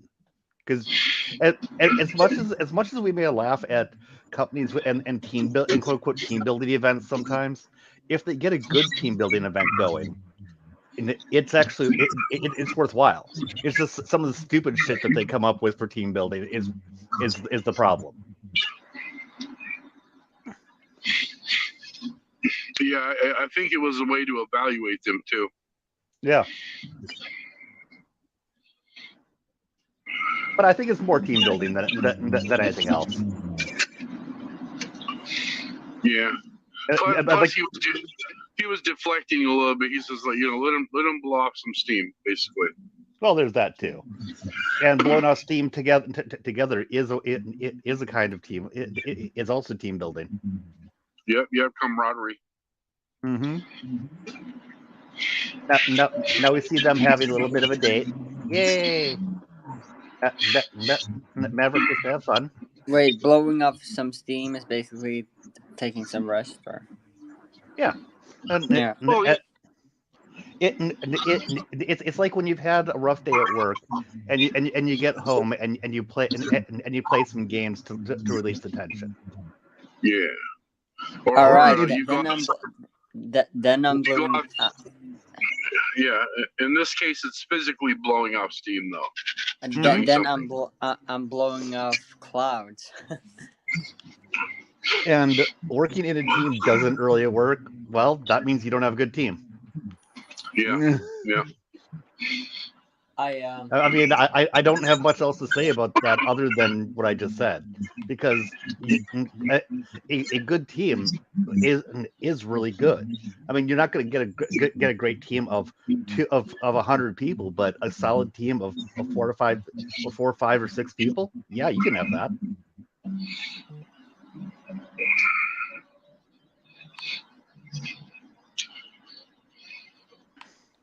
So yeah. And we To give you an example, most special forces units are 6 plus the commander. Mm-hmm. So it's a tight dynamic. You don't think you've ever seen a team that works? Yeah, platoons would actually give the lie to that. kind of like what you're saying. Yeah. If you don't have a team that works, well, then the military is screwed, isn't it? Yeah, it is. Yeah. And, I mean- and literally, we're talking about a similar situation here. I mean, We the are in thing is that we're talking in the military. yeah, no, yeah. Them coming up with essentially a platoon. I mean, the thing about armies and forces is that the people who builds them up is the strength, not the name. Yep. It's all about teamwork. Mm-hmm. Not only that, but the ones that are training them and evaluate them, they have to make them and motivate them to push themselves past their limits to see how far they can go. If you Most never definitely. test your limits, you don't know how far you can go. Yep. And I really like the way that this ends with her daughter coming home early, and we get to see kind of them acting like teenagers with him going out the window. Yeah. It's That like was a good. summer. It's like a summer movie. And then he gets down, and she's just there looking at him, going, "Don't break her heart." It's like like you, it's like it's like you didn't get away with anything here. it's like freaking How I Yeah. Met Your Mother. It's like How I Met Your Mother, like Amazing Spider-Man 1. Mm-hmm. So yeah. Now we get Isn't to that- see them. Isn't that Connolly, Jennifer Connolly? I can't remember. I can't remember her face, but isn't it her or is it somebody else that this is love interest? And Morgoth, you say that when it comes down to it, you forget about your mates and do anything to survive. That is why you need to build the team and hammer the teamwork in so that it is almost second nature. So that when the chips do come down to it, you actually you think about relying on each other rather than that. Because you're right, that can happen. But does it always happen? That's not something that I would necessarily agree with.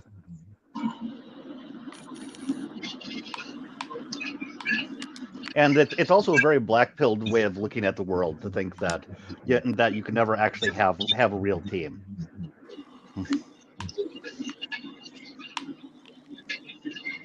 At least that's how I see that. I mean, the army is like a sports team with weapons or with carbines. Mm-hmm. And now we get to see them all basically failing. So like we say a football team, and you have like real rifles. Our team needs to defeat that team. Simple as that. Mm-hmm. Well, Yeah, there's no. It's like some of the best veterans, especially from the World War II generation, that never, like, people say you guys were heroes. Their attitude is, no, I'm not a hero. I just served with some. You know what I mean? That's the way they look at it. and I'm sorry, Morgoth. Morgoth's ring says nobody thinks about other people. That sounds a bit like projection to me, and a little Yeah. bit of a No, self-report. there's a perfect But quote. no, Sam. If you actually think nobody thinks about other people, that says a lot about you. They may be instinctively selfish, but sometimes being selfish includes those protecting your pack. Yeah. No, I think that the soldiers in like WW2 thought like this is from a series, but if we fail, our children and their children will be forced to live under an evil I can't well imagine. Yep. So Humans are instinctively tribalistic. That is something that I would agree with, because that we are pack creatures.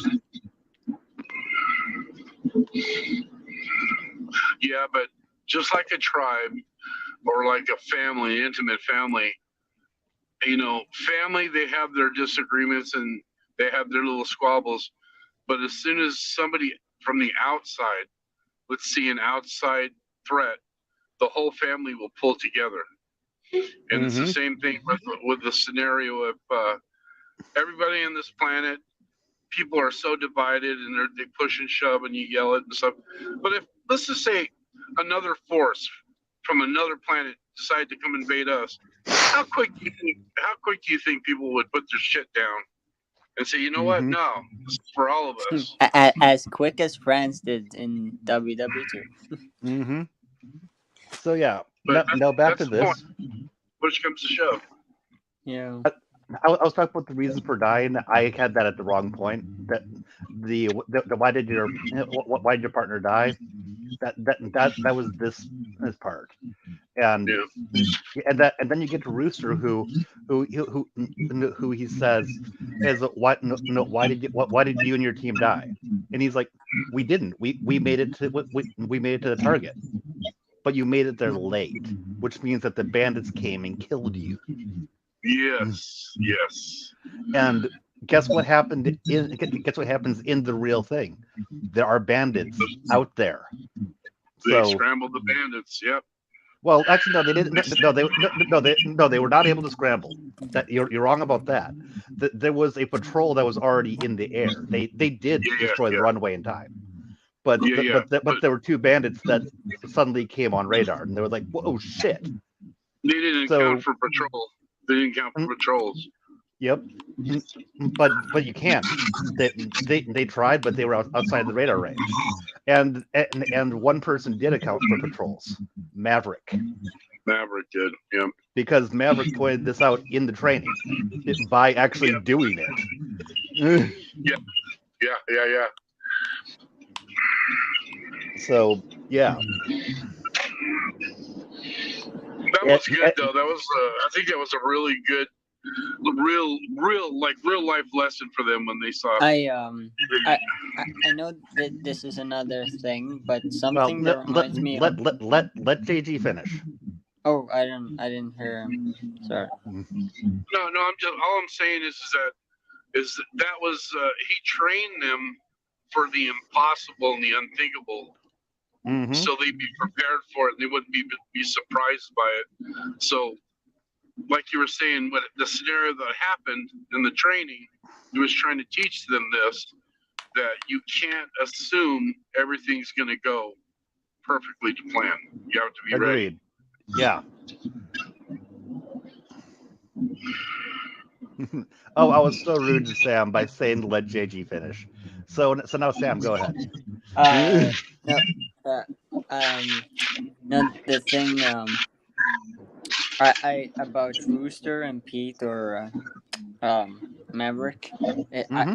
I can see a pattern or like old Ben in Star Wars or Obi-Wan with Luke, and he wants Anakin, for example, Obi-Wan wants Anakin's son to thrive, and now we see here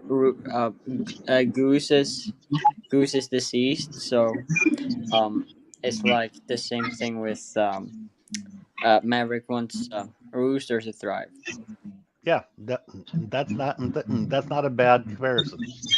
Mm. Yeah, Yeah, yeah. I just thought of it when I watched the movie. Like this, I can see similarities. Hmm. It's any kind of mentorship Yeah, in a way. With this movie, it wasn't your standard run of the mill type mentorship, but it became one. yeah, But Hmm. it was a hard road to get to that mentorship. Yeah, yeah. I agree. Yeah. Maverick had a and lot of shit going on in his head about I, losing Goose already.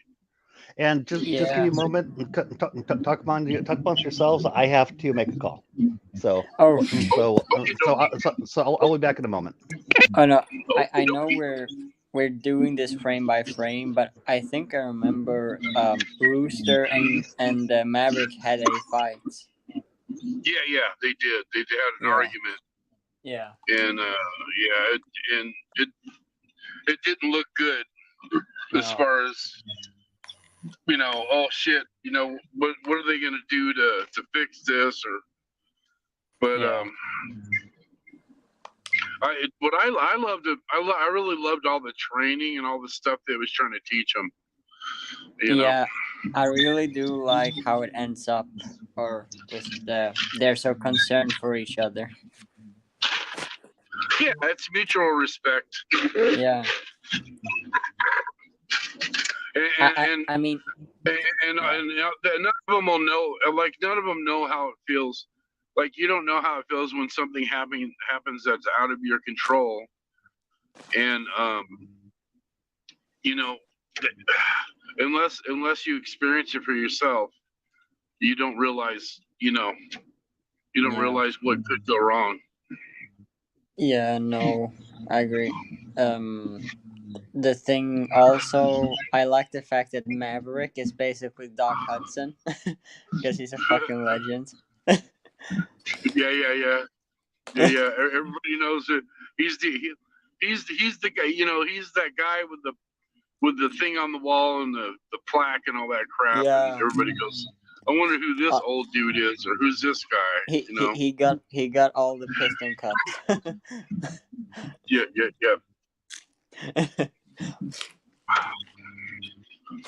Yeah, What are you like doing with what are some of Okay, the best I'm some of the back. best some of the best commanders or heroes or the best of the best that come back and train.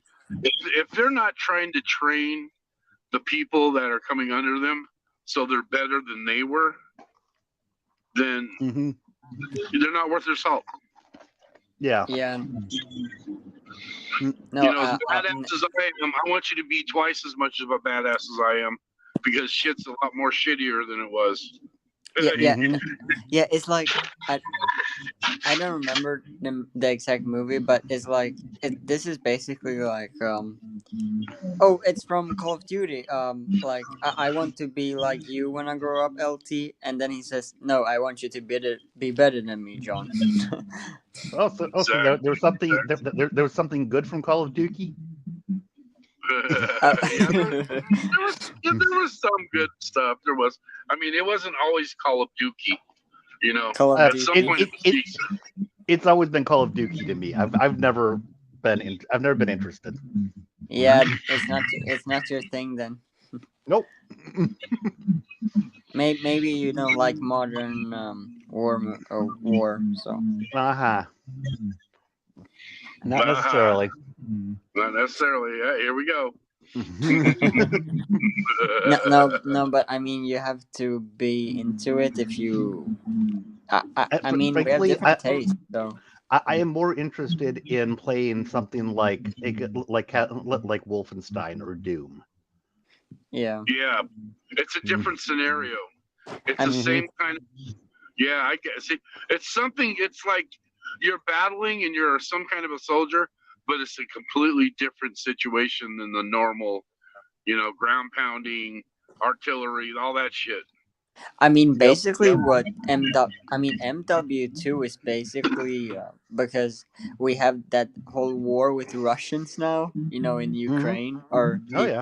the Ukrainians have war, and it's funny because in the MW2 original game story, the Russians invade the U.S. Hmm. Yeah, So yeah, it's kind of a they kind of a kind messed up of Wolverine situation. yeah, they kind of saw the future. Hmm. Well, here's the thing about Ukraine is it's been back and forth for a couple decades, but you know, anybody with half a brain knows that it's one big fucking money laundering situation. I mean, why would high-ranking officials from our government go to a war zone unless they were making money or they were washing money? Seriously. Hmm. Yeah. And Morgoth, cut it out with it. Cut it out with the satanic panic bullshit over there. And also, calling the game satanic when you're actually killing demons. That's stupid. Tell Morgoth I got some great news for him. Tell him I got great news for him. What's that? In the end, God wins. Hmm. It's amazing. It's amazing, ain't it? I've seen I've read the end of the book. He wins. Hmm. Yeah. So yeah. The best that the enemy can do is to demoralize his soldiers, God's soldiers. That's all he can do. Hmm. Yep.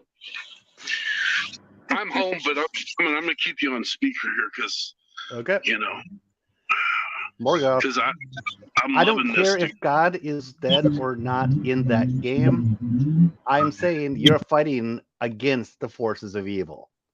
And yet it's satanic. Oh no. Panic. Fuck off. The devil sends the beast Satanic. with wrath because he knows his time is short.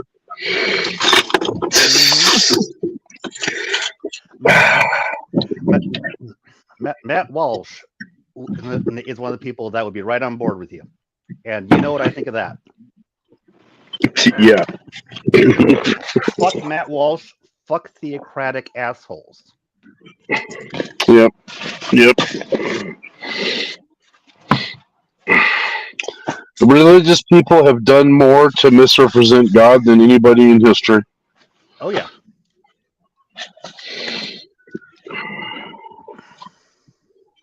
All will be right.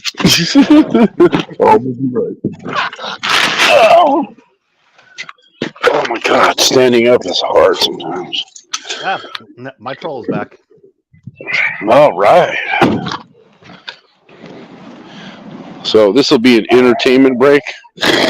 Well, he's spamming. There we go. It's taken care of. He's spamming you? Yeah. So, People yeah. have nothing better to do, huh? Hi, I am actually drunk 3PO and I want to heal you, he says. Hey, son. How you doing there, buddy? Not good. Still not good. Give it to urgent care. Oh.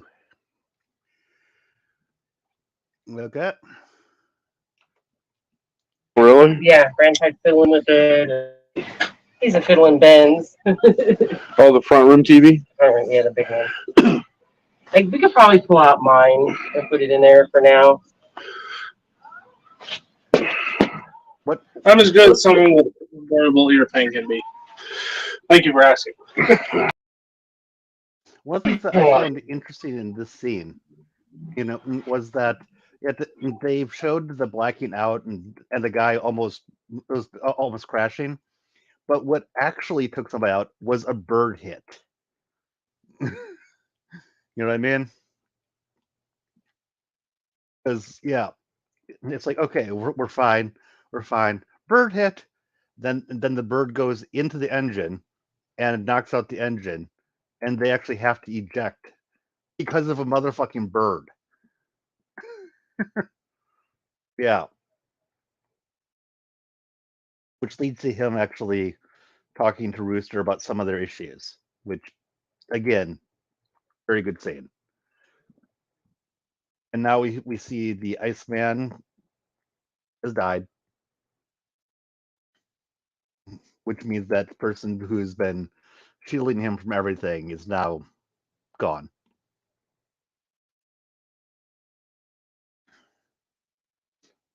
Comes in the morning.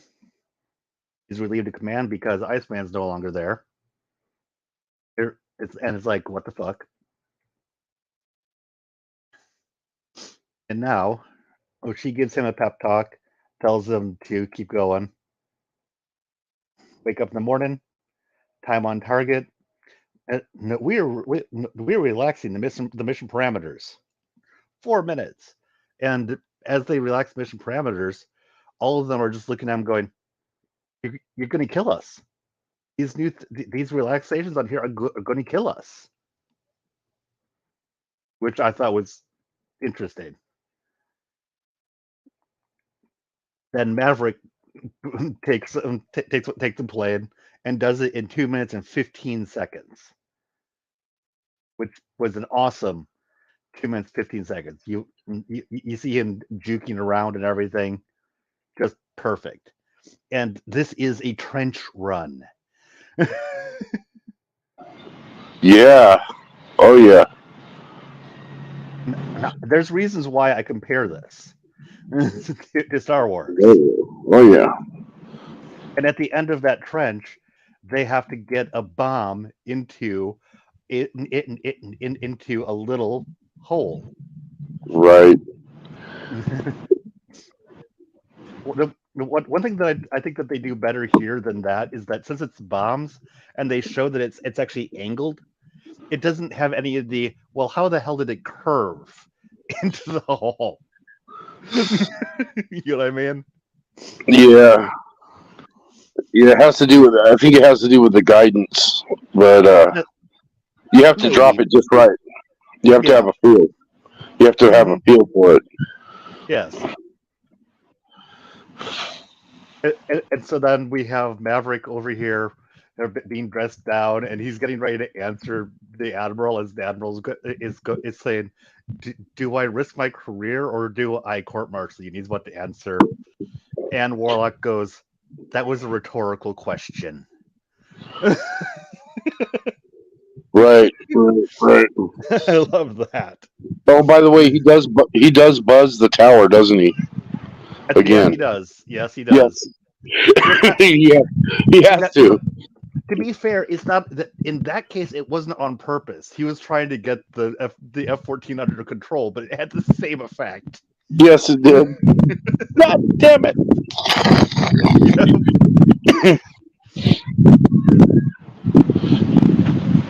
So then we have this moment where he tells her, and even though she's the one that was pushing that, even though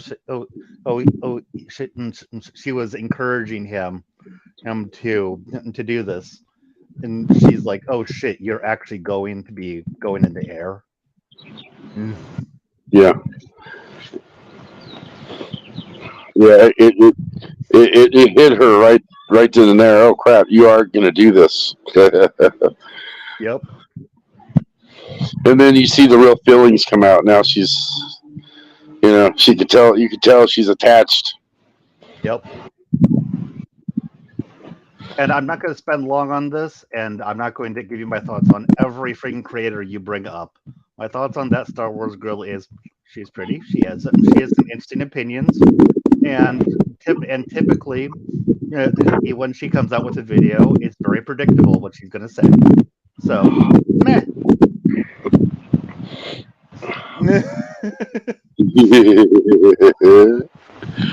Oh yeah.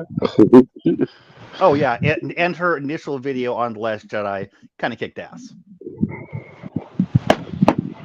And somebody is pretending that they're me. Goodbye. You don't get to pretend that I'm. You don't get to pretend to be me. Oh wow. There we go. I mean, you could really only make so many accounts. Yep. They make you pay. They make you pay for the verifieds. Mm-hmm. So yeah, he's gone.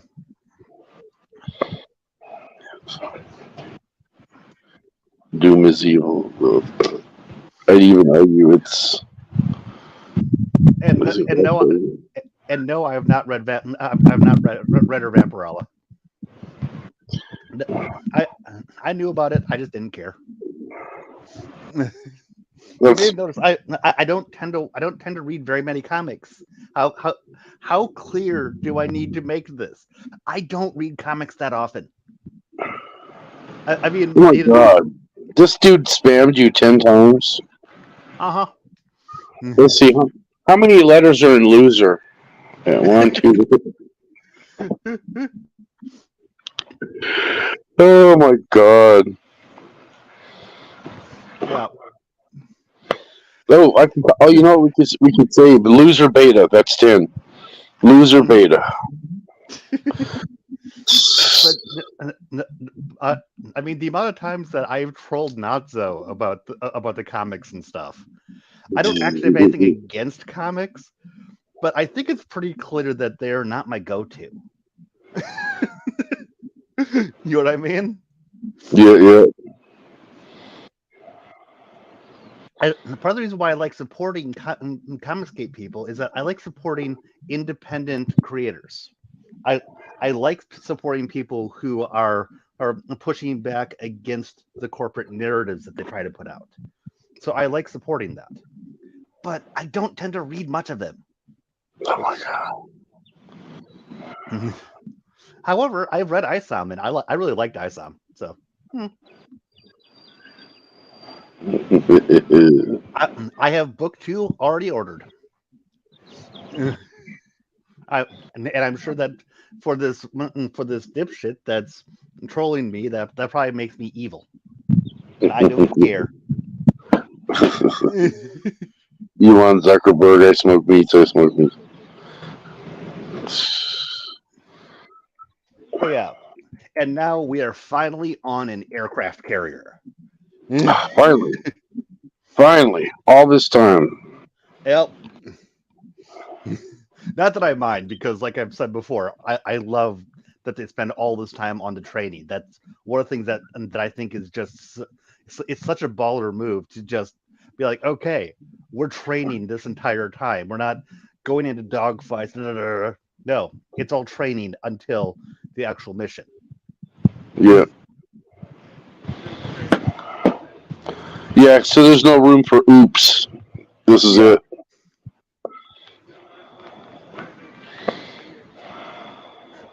And I also like that there is the don't think, just do. Do or do not. There is no try. Right. So yeah, that we have this stuff, and here's where they talk about actually cratering the runway, which is specifically why when you said that they scrambled them, I was like, no, because they actually thought about that first. Yeah. Yeah, the run. Yeah, they took that base out really good. Yep. What are my thoughts on Vic Mignogna? Do you even have to ask me that question? I mean, come on. You know me well enough, I would think, Morgoth, to know that I think that he was falsely accused, and the people who are going after him are assholes. How old is this story? I mean, So old. One sec. I'm just going to quickly play something, which should make it Cool. very clear where I stand on this. Cool.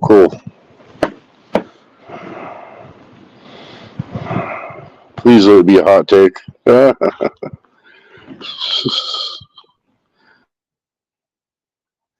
Here we go. Stop screen sharing. Share a different screen.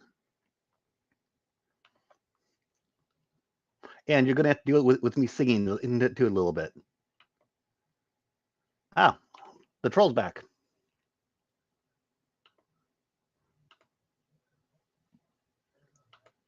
Goodbye.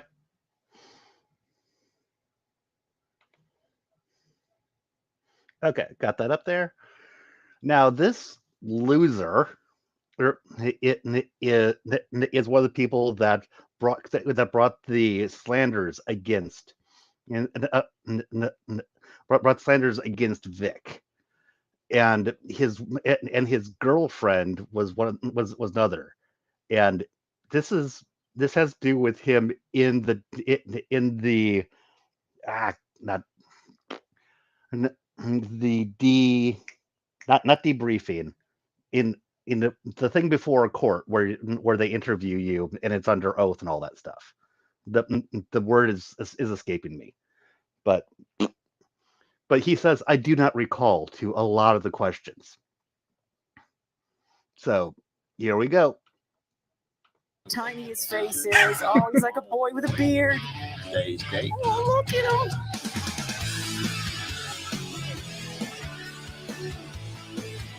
And his name is actually Ron. Deposition. The lawyer asked me if I remembered my tweets. That's when I told him I do not recall. Even though there were 400 printed on paper, and he showed him I do not recall. Ricada said I should have settled so that I could spare some money. You idiots! I do not recall. But I'ma be a cuck instead and keep on lying for my honey. Oh, bother. Monica Rial. I'm tired of the shit. Silence is not consent. Jamie wants to cut off his balls. You say conspiracy. You ain't got shit on me. The Sabbath Marshall Shane? Wait, you Shane? I do not recall. I do not recall. I do not recall. I do not recall. We will be in touch. YouTubers leaking all my texts before the DB Super movie. Either. I do not recall. Bullying con owners to cancel Vic despite their contract duty. I do not recall. Agent of Funimation lying about Vic just being horny. I do not recall. Yet my wife's hot and bothered while I'm bringing stacks for Drexel's orgy. Goddamn cocktail weed. I somewhat recall. My wife and I are douches. Sometimes we're both masseuses. And we act like we're in the third grade. Try to get in our face. We'll send a Vic's complaints. But what about your lies? I do not recall. I do not recall. No, I do not recall. I do not recall. Stop asking me. For the fans. They're not for you. They're for the fans. Did you make this tweet? I do not recall. Do you watch the Rats? I do not recall. Can you confirm conspiracy? I do not recall. Dude, seriously, there's proof. Smiley face? Greg Doucette, a politician. I do not recall. You are I do not recall. I do not recall. I do not recall. No, I do not recall. I do not recall. I do not recall.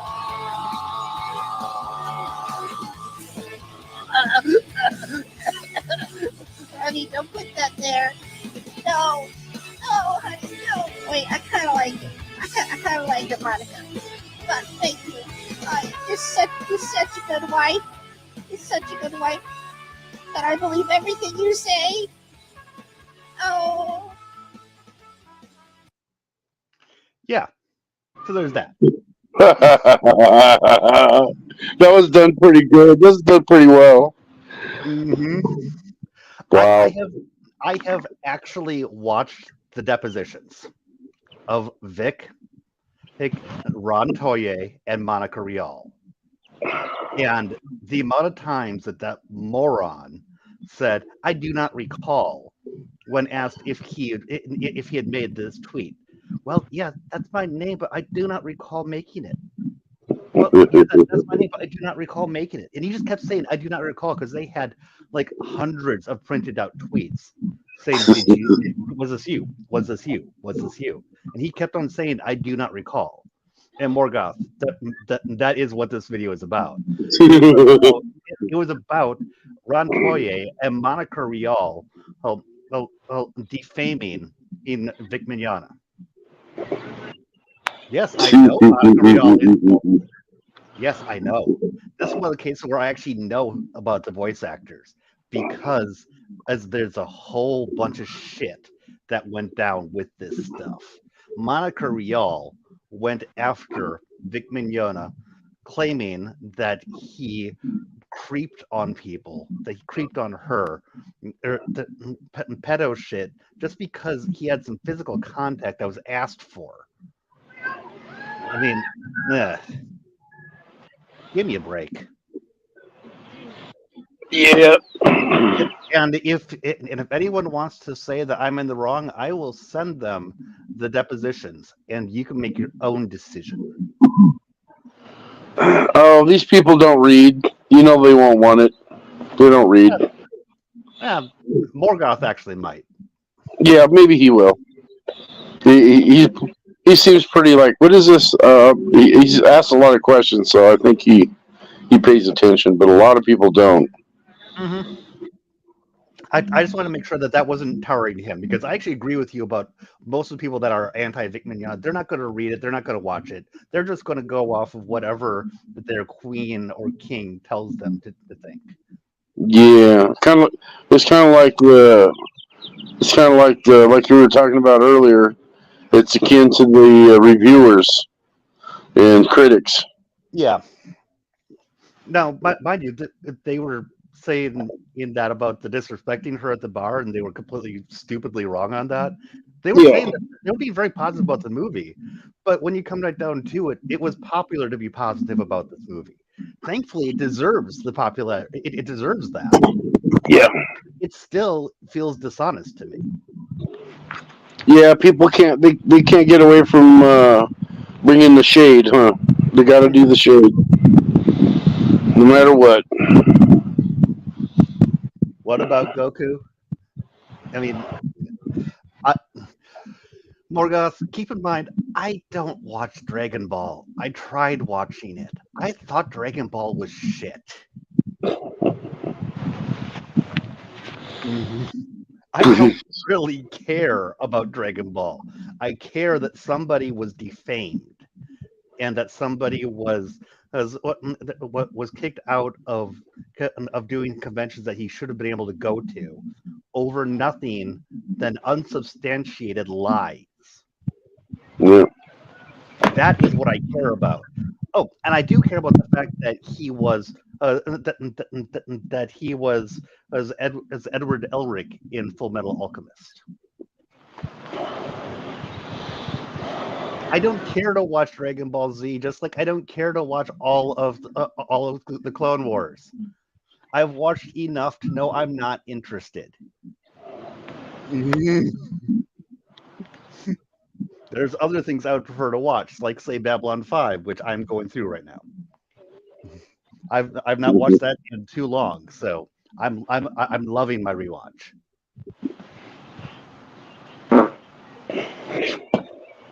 Okay.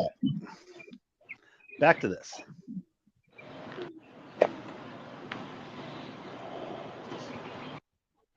You don't know how much I've watched, Morgoth.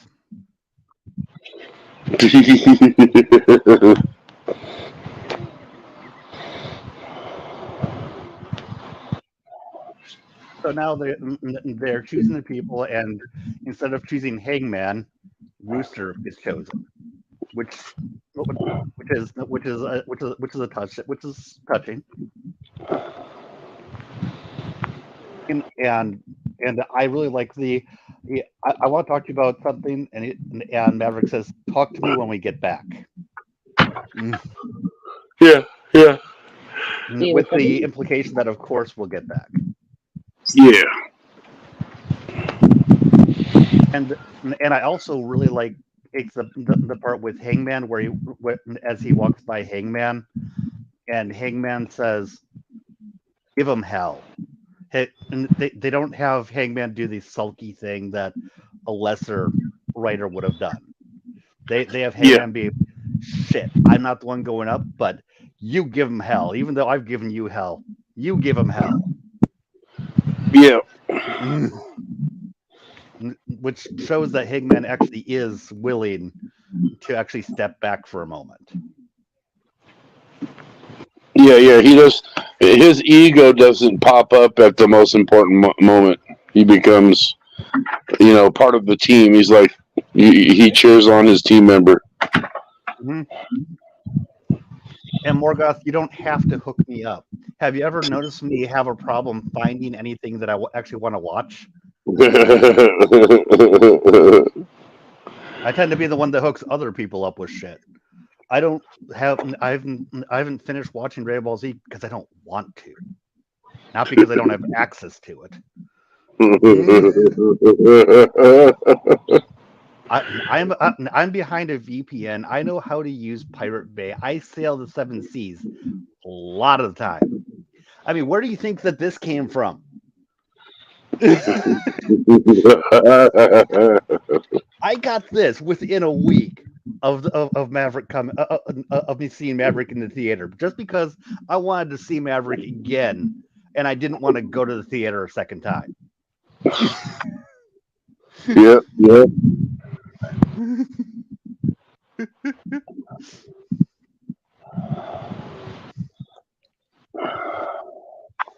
So yeah, but yeah, I oh what it's not on screen right now, but I really like Hangman's helmet because because his helmet has Hangman without the A, so it's like playing the game Hangman. Oh, nice. That's kind of cool. It just hit me while I was watching it right before the stream today. That's actually smart. It's And there's a few scenes where it shows where we get to linger on his face. So I'll point it out when we get there. cool. I also really like Hondo here. I think it's Hondo. Oh, no, who we saw him in the first scene, and it's obvious he kind of travels with Maverick. He's Maverick's person on the ground, which I think is kind of cool that that happened.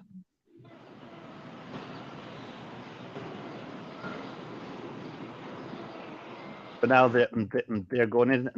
They're going into the air, and one thing that I liked when they're in the control room, I don't remember exactly when he says it, so I can't show it. But the admiral actually says, and bring them home, or come home. And, Yeah. well, see you, Morgoth. And the reason why I like that is that it it echoes the earlier conversation that Maverick had with the admiral, and when the admiral was focused on, we need to get them in and execute the objective, and then Maverick says, and bring them home, and then in the awkward silence he says, and bring them home, sir. And apparently that message has gotten through to the admiral, because the admiral's saying, come home. Yeah, yeah. He actually finally gets it. Mm-hmm. Yeah. one thing that that I like about a movie like this is that when people think about the Air Force and all these fighters and stuff like this, we always kind of think about the dog fights and stuff. And what this points out is that the dog fights actually don't happen that often. And because because Maverick having 5 kills is a huge thing. They happen, but more often than not, when they attempt to attack where the enemy isn't, if that makes sense. So what they're doing is high altitude bombing runs and things like that. They're not actually engaging air to air with other aircraft. Not because they can't, but because, well, guess which is better? Guess which is better to do? Strike where the enemy isn't defending well against. Right. We haven't done that since the 70s. So that is something that I really like about this, because it points out just how rare this sort of engagement is, which is why I think the Admiral didn't really consider some of these things, because No, he didn't. it's not something that that he's even really thought about. Well, there was even talk about there was even talk about the unmanned drones and all this shit, and like that was like foremost on their mind.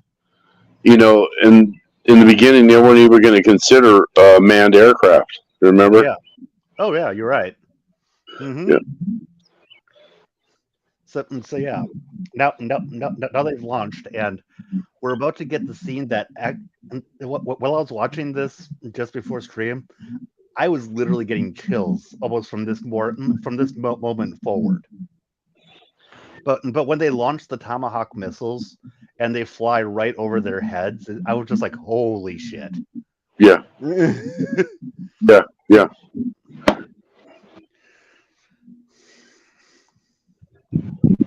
Yeah, that was crazy. I also like them showing this airplane here, because as people don't really think okay. As far as the thing about NetCat doesn't like playing in things that are grounded in the real world, I like playing Command and Conquer. Yeah. Command and Conquer is awesome, and it is very much grounded in the real world. Actually, even better, Red Alert. It has some time travel in the past, but the fantastical elements really aren't there all that much. There's just a little bit of alternate history. Nikola Tesla got to do his experiments, some things like that. But you also got things like this for the airplane, because you need the radar. Yeah, that's AWACS. That's your eyes. Your eyes and ears. This thing doesn't have any weapons on board. It's just radar, which is also the reason why they didn't know. It's called fog of war, people. Yeah. That's why they didn't know about the bandits that are about to be incoming, because they were pushing the fog of war back as far as they could. Yeah. But those bandits on patrol were just out of their fog of war. Yeah. And realistically, it gave them enough of a heads up. Yeah, exactly. Without this, those bandits would have been on their asses. Oh, they're dead in the water without AWACS. AWACS is their eyes. That's it. Yeah. Mm-hmm. Yeah. That's basically AWACS is AWACS is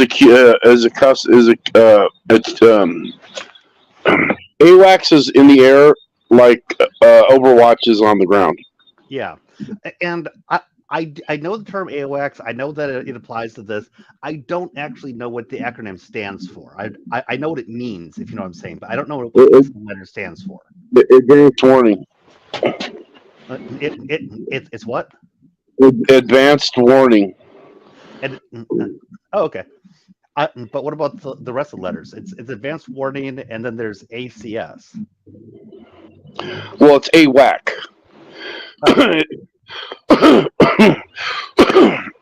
Yeah, it's advanced warning something control. I think it's air control.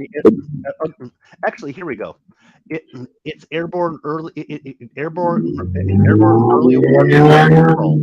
Ah, Yeah, yeah, but yeah, yeah, I'm just going to repeat that since there was a womb right in the middle of that. It's airborne early warning and control. That's what it stands for. yeah, yeah. But the W, the short acronym is advanced warning. So Oh, it's okay. early warning with advanced warning. Yeah, yeah, yeah. But I, AW means the same thing. yeah, I just googled it, and that's what it came up with. Yeah, Airborne early warning and control. So airborne warning and control, but they added the early into there. yeah. Or advanced. Like the new generation is advanced. Instead of airborne, they say advanced because airborne is already a given. Yeah, true, But yeah, yeah, it means the same thing. but for this, it's literally airborne. So yeah, Yeah, yeah,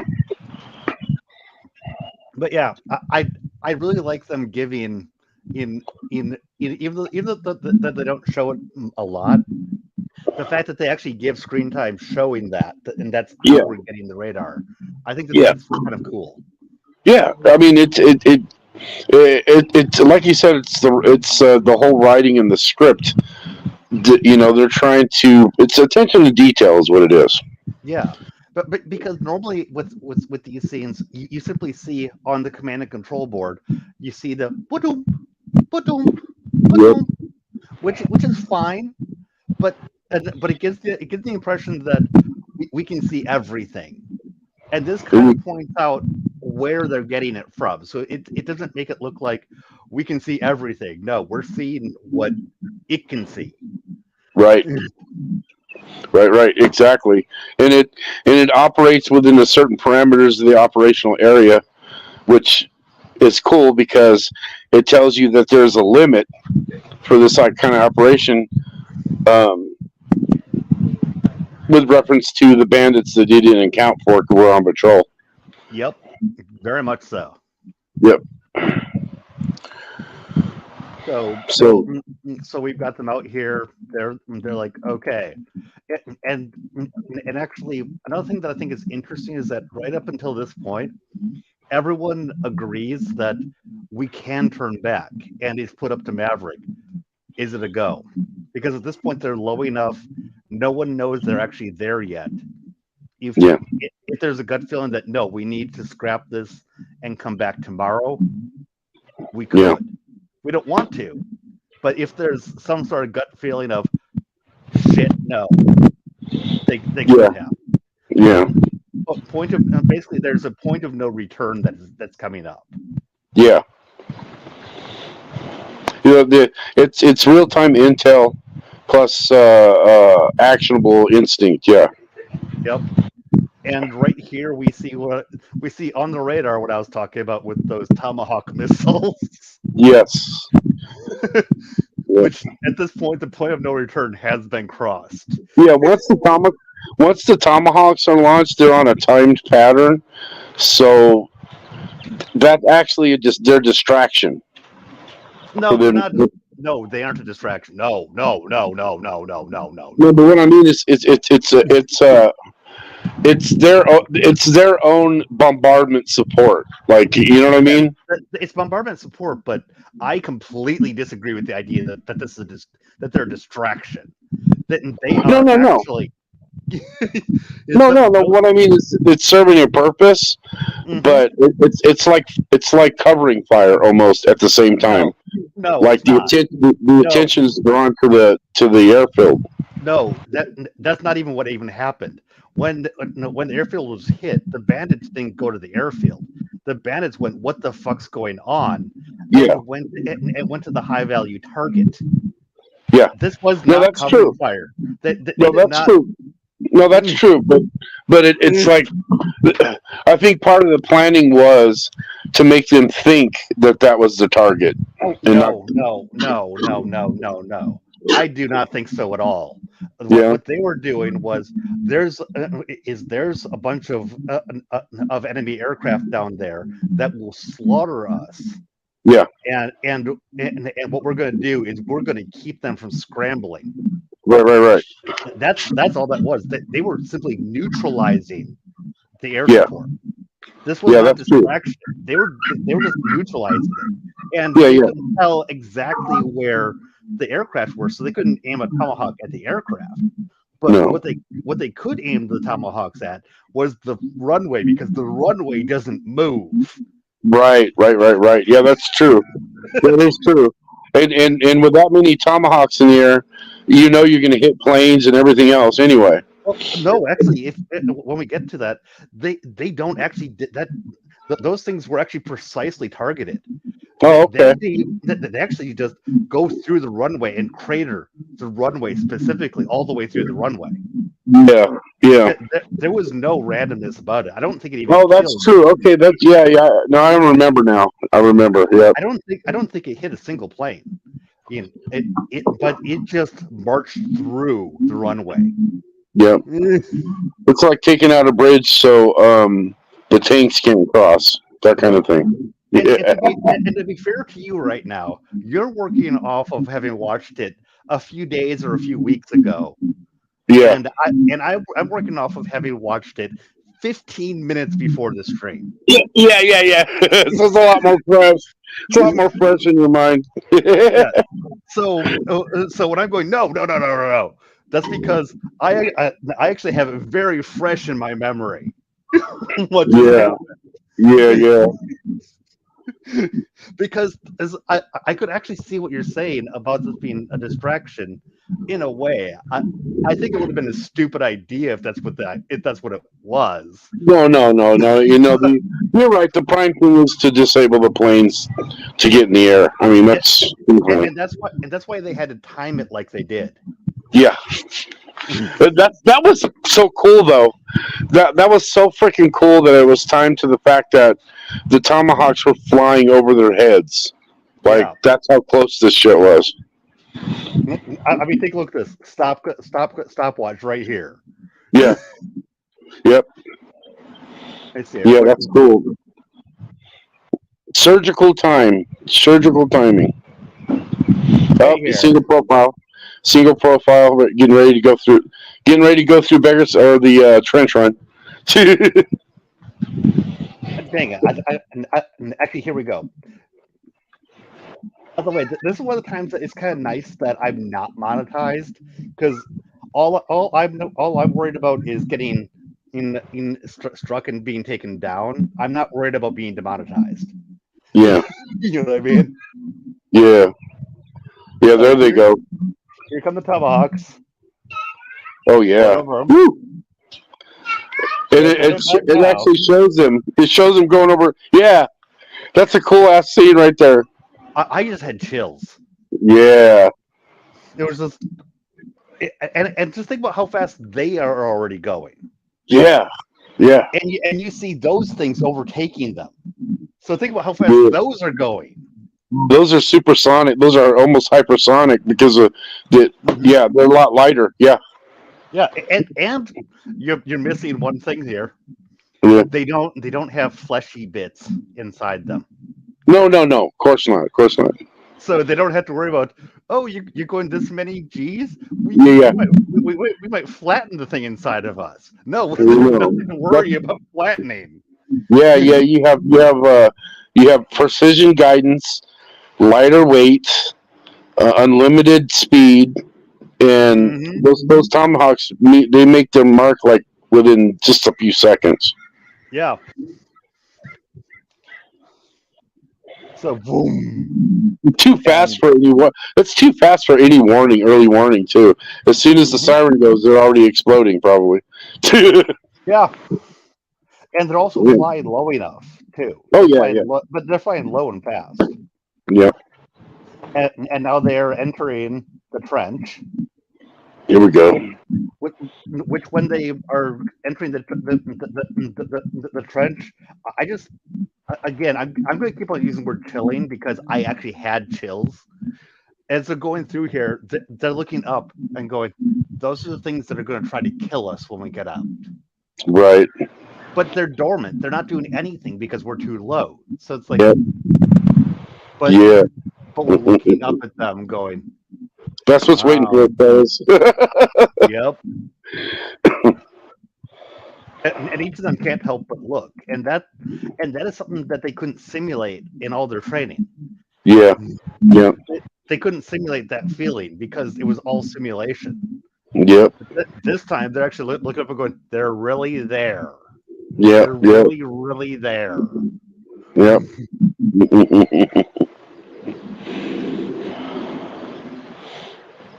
And It's such here a- come such a here cool- come the tomahawks. And, Such and a cool. again, Yeah. they're pointing out the AWAC is there. Yep. Here come the tomahawks.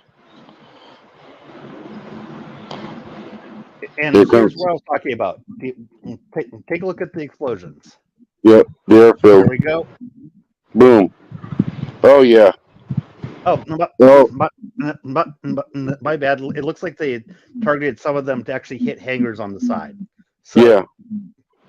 so I'm assuming that they did actually get some of them, but you see what I mean by them marching them down. There was no randomness about these hits. It's just march destruction right down the runway. It looked like they hit the communications and the infrastructure too. Yeah. Mm-hmm. Yeah. So they're dead in the water. Yep. And I don't know if you remember, but when they come up to the F-14 going up with Maverick, Yeah. he did not use the runway. He No. used the taxiway. Yeah. Yeah. And Rooster's like, "What are you doing? This is a taxiway. In a short taxiway. Why are the wings out?" Yeah. Exactly. He used what he had, man. Yeah. And this is what the Navy fighters can do because they're used to using a freaking aircraft carrier. Yes, exactly. I would imagine that non-Navy aircraft fighters probably are laughed at a little bit by the Navy aircraft pilots of, oh, you need that much runway to get off. I mean, I don't know, but I would imagine that there's probably some ribbing going on there. Really, you need to have a full runway to actually take off. Really? Yeah. What's good about aircraft carriers and the way they're designed is the tarmac is basically on the top, other than the control and command center on the ship itself. Yep. So you have a nice drop.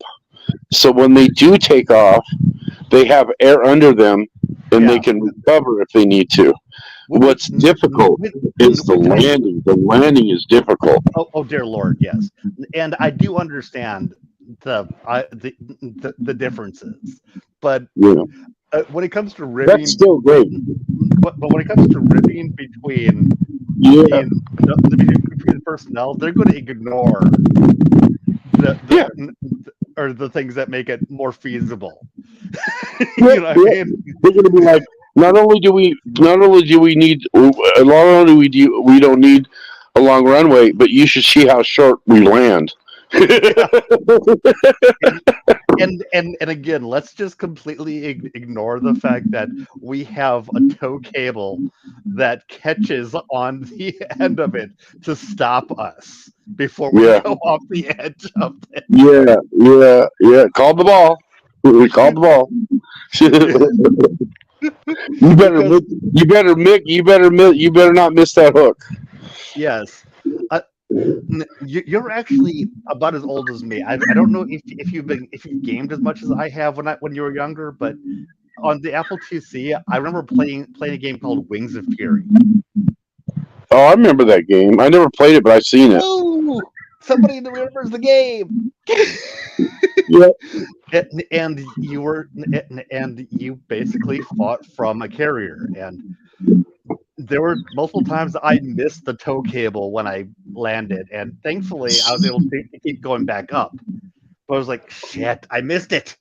If you were low on, here's the thing: if you were on a mission where your fuel was calculated at less than 10% at completion, you damn well better land soon. Yeah, exactly. That's cool. It sometimes I actually, not thinking about. I wonder if I could find Wings of Fury on some sort of emulator because I was just a wee young person. I didn't really understand a lot of the stuff while playing it. Yeah. It could be interesting to play that again. I mean, I'd have people going, "Look at the graphics," but I'm like, remember when it was made. Yeah, forget the graphics. Look at the difficulty. Yeah. And Can you imagine a game with that kind of difficulty, but with updated graphics and all that crap? It would be awesome. Mm-hmm.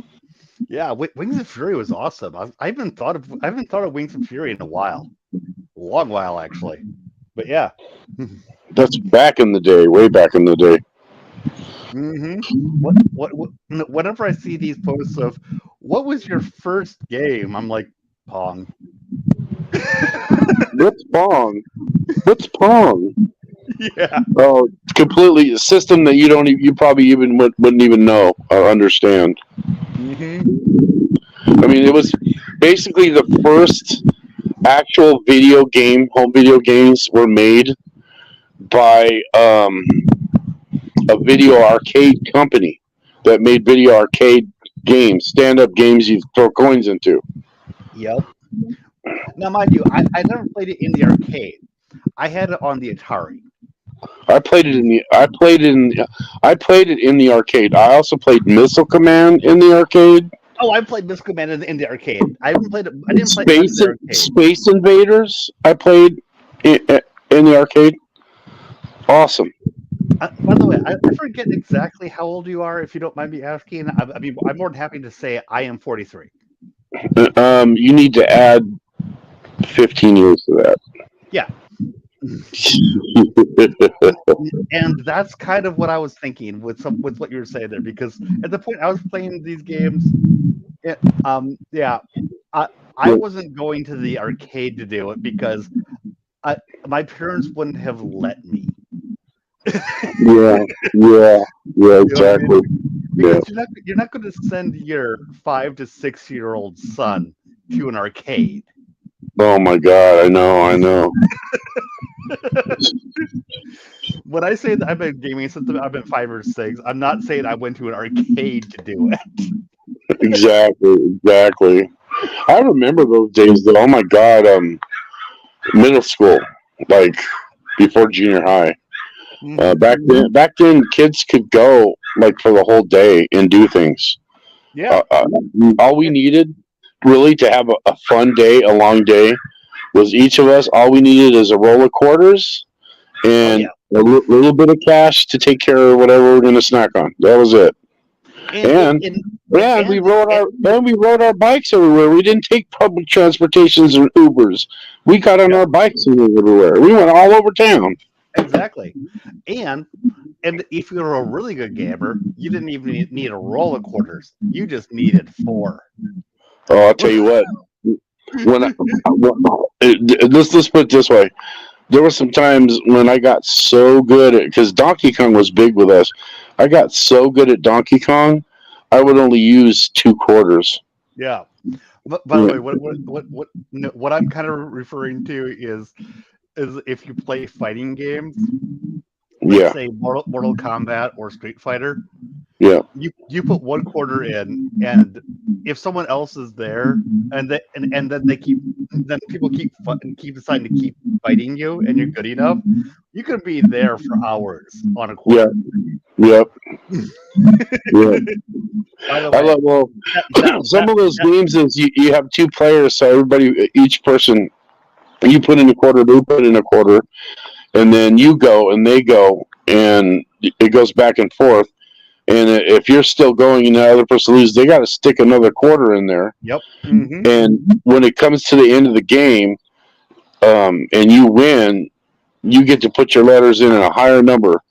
Like let's just say somebody's got the record, and you're so good that day that you become number 2. They might not even be in the top 5 or 10. Yep. Mm-hmm. So it's kind of crazy. You had to earn that shit. I mean, really. Yeah.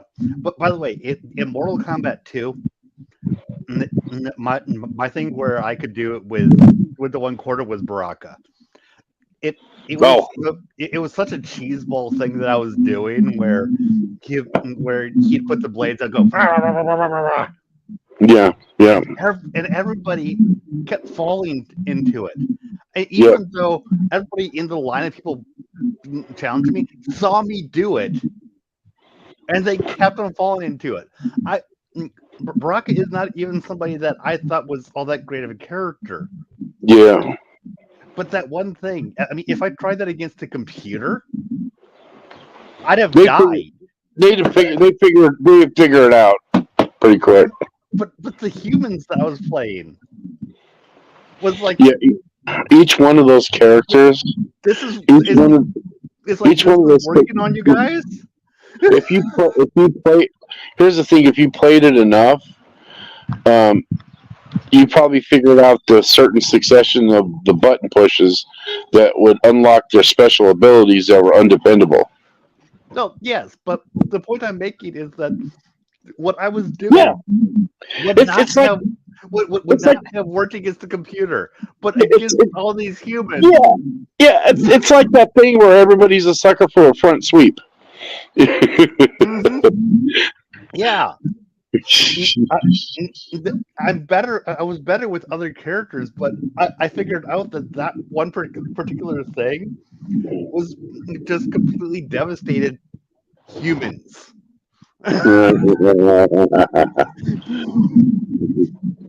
And, and to this day, it just makes me laugh. Yeah, yeah. It's hilarious. It's hilarious to think of. Well, you know what scene I'm hoping we get to soon. Oh, we're about to, but I would like to add one more bit of context to this. Okay, okay. The thing that I'm thinking of when this happened, I was at something called WICAD, Wisconsin Center for Academically Talented Youth. Okay. This was our lunch hour. Nice. So all the people that I was playing against were actually very intelligent people. Very intelligent people. Yeah. And it still happens. So I'm not talking just random run of the mill. I'm saying that these people were smart people. These guys were gamer computer nerds basically back then. I mean, before they were actually a thing. And it still worked against them. Yeah. Yep. Yep. Because we're talking like 16-year-olds learning about calculus and shit like that. Yep. These were the people I was playing against. So we're not talking morons coming up to me. Right. And you know what's good about that is that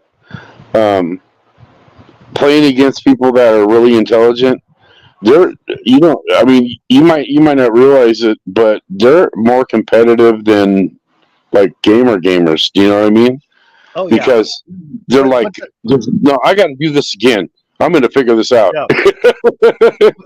but also they're also more willing to accept defeat. In some ways, they're willing to accept defeat and then go, and now again. Yes. But that's what I mean. That's the competition part of it. That's the competitiveness. When I say that they're willing to accept defeat, I mean it as in they're not angry at you for losing. Right. Like, oh fuck! I lost. Yeah, they're like I screwed up. Yeah, I screwed up. Yeah. I take personal responsibility for my dumbassery.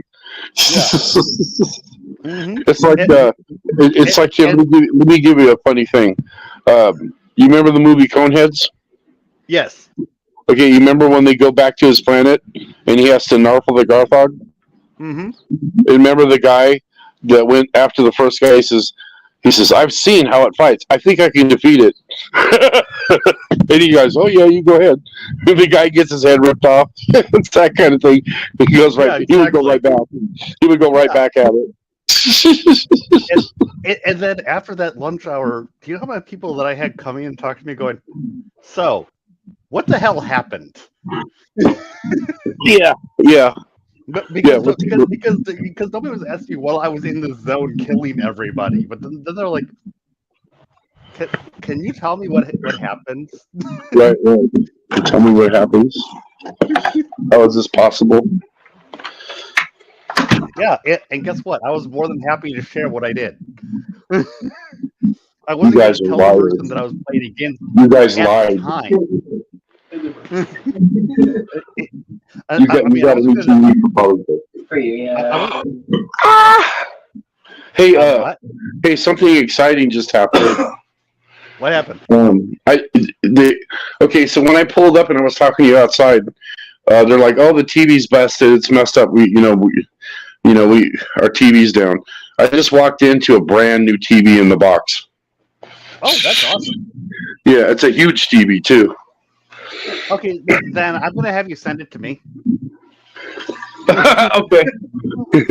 hey, I'm gonna have you send that to me immediately. Yeah. You have your PS5 yet, Net? Yeah, you got your PS5 yet? Actually, that might be happening next month. Oh, excellent. That was Nazo giving you a razz. I thought so. Oh, hey. Hello. I have a horrible ear infection right now. I hate drinking water. Well, get over the ear infection. That's what we're hoping. Oh my lord, that's nice. Yeah. But it's nice. It's really nice. 50-inch. Hey, is 50-inch big enough for you, Net? It's a higher resolution, too. Yeah. It's a 4K. Well, yeah, that's better than I got. What I got is it's a 40-incher. Oh, okay. Right on. Which I'm happy with. By the way, I joke, but I'm happy with what I got. And as far as 4K, I've mentioned to you guys before, my vision is not the best. Right. So when people are like, I need 4K, I'm like, I probably wouldn't notice the difference. Well, here's the thing. It doesn't matter the size as long as you know what to do with it. That too. So yeah, back to this. Right after they neutralized the base, which went right on schedule, right on plan. Yeah. And the AWAC goes, guess what? Bandit 1, Bandit 2. Yeah, buddy. What did Maverick do during training? Hi. Yeah. It's like Maverick's there. Why is Maverick there? I'm a bandit that was missed. Right. And I'm closing in on your position. No one predicted this, but what did Maverick say we need to be ready for? This. Prescription for Matt? Oh, cool. Prescription and Okay. we'll bring something in. Okay. Be careful, love you guys. Calibrate the HDMI when you first turn it on. Okay. So Cool. it's hard to work. Anyways, yeah, they're going to pick up some prescriptions for my son because of his ear thing. Yep. And they're explaining me the task that I have to do by taking the plastic off the screen, which I think I can handle. I'm not sure you can handle that. Not only that, but they also informed me that they're bringing home dinner, so that's cool. Then you don't need to deal with that. That's cool. Yeah. This is going to be a cool Father's Day. It's already starting out great. Sounds good. Oh my goodness! Oh, you know what? Let me show it to you. Let me go to the cam. Okay. Can you see it? One sec. I'm actually I'm gonna focus on you. One sec. Here we go. Oh, nice. Isn't that nice? Mm-hmm. Beautiful. Yeah, like I said, send it over to me. So, okay, yeah. Well, you're gonna have to out your address, buddy. Nope, because I've considered getting a PO box. Oh well, I don't know if it'll fit. I don't know if it'll fit. So they can hold me there. The remote might.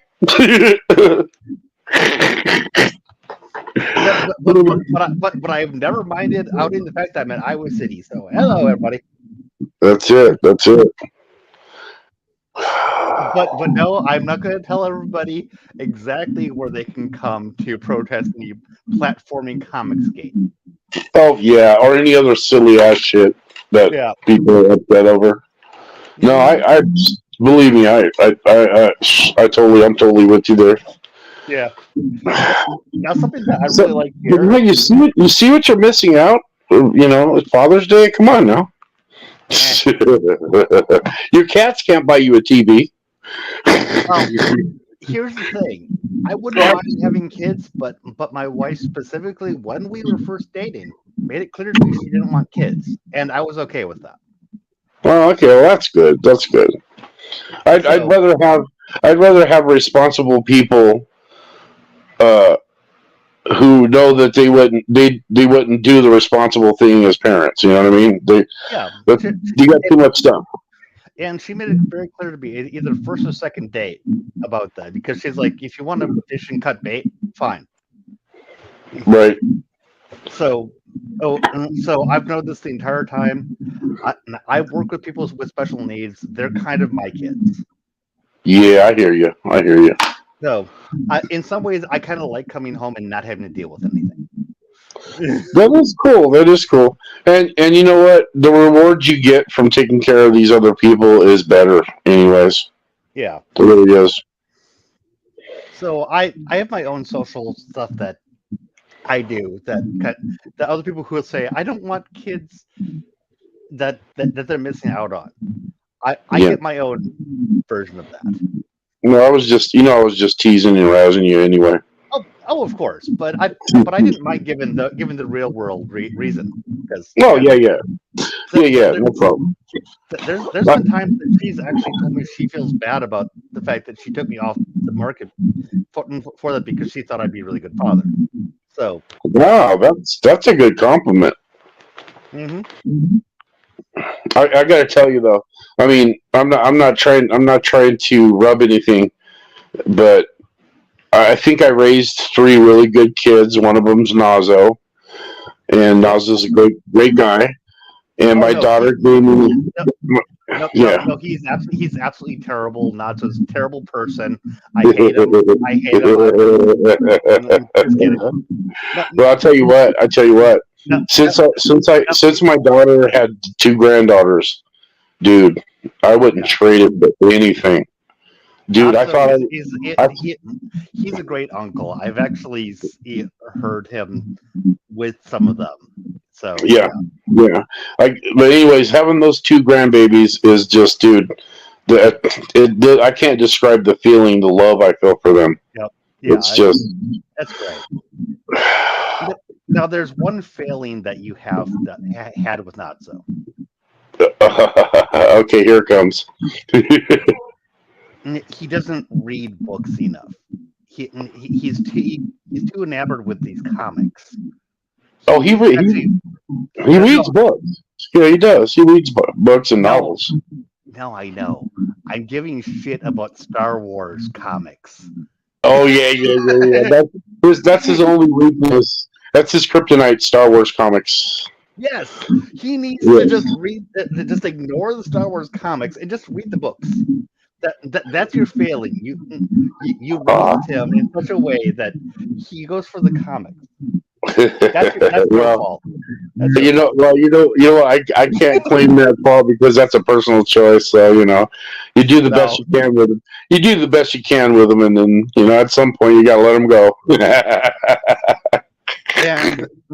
And as you know, other than me giving him shit and also saying, stop accepting the comics as the canon over the book. Oh yeah. He's learning. He's learning. Oh, I know. I don't mind. But there was that one time that he was like, there was a TIE fighter that used hyperspace in Legends. I'm like, what are you talking about? Then he shows it to me in a comic, and I'm like, it's a comic. The comic.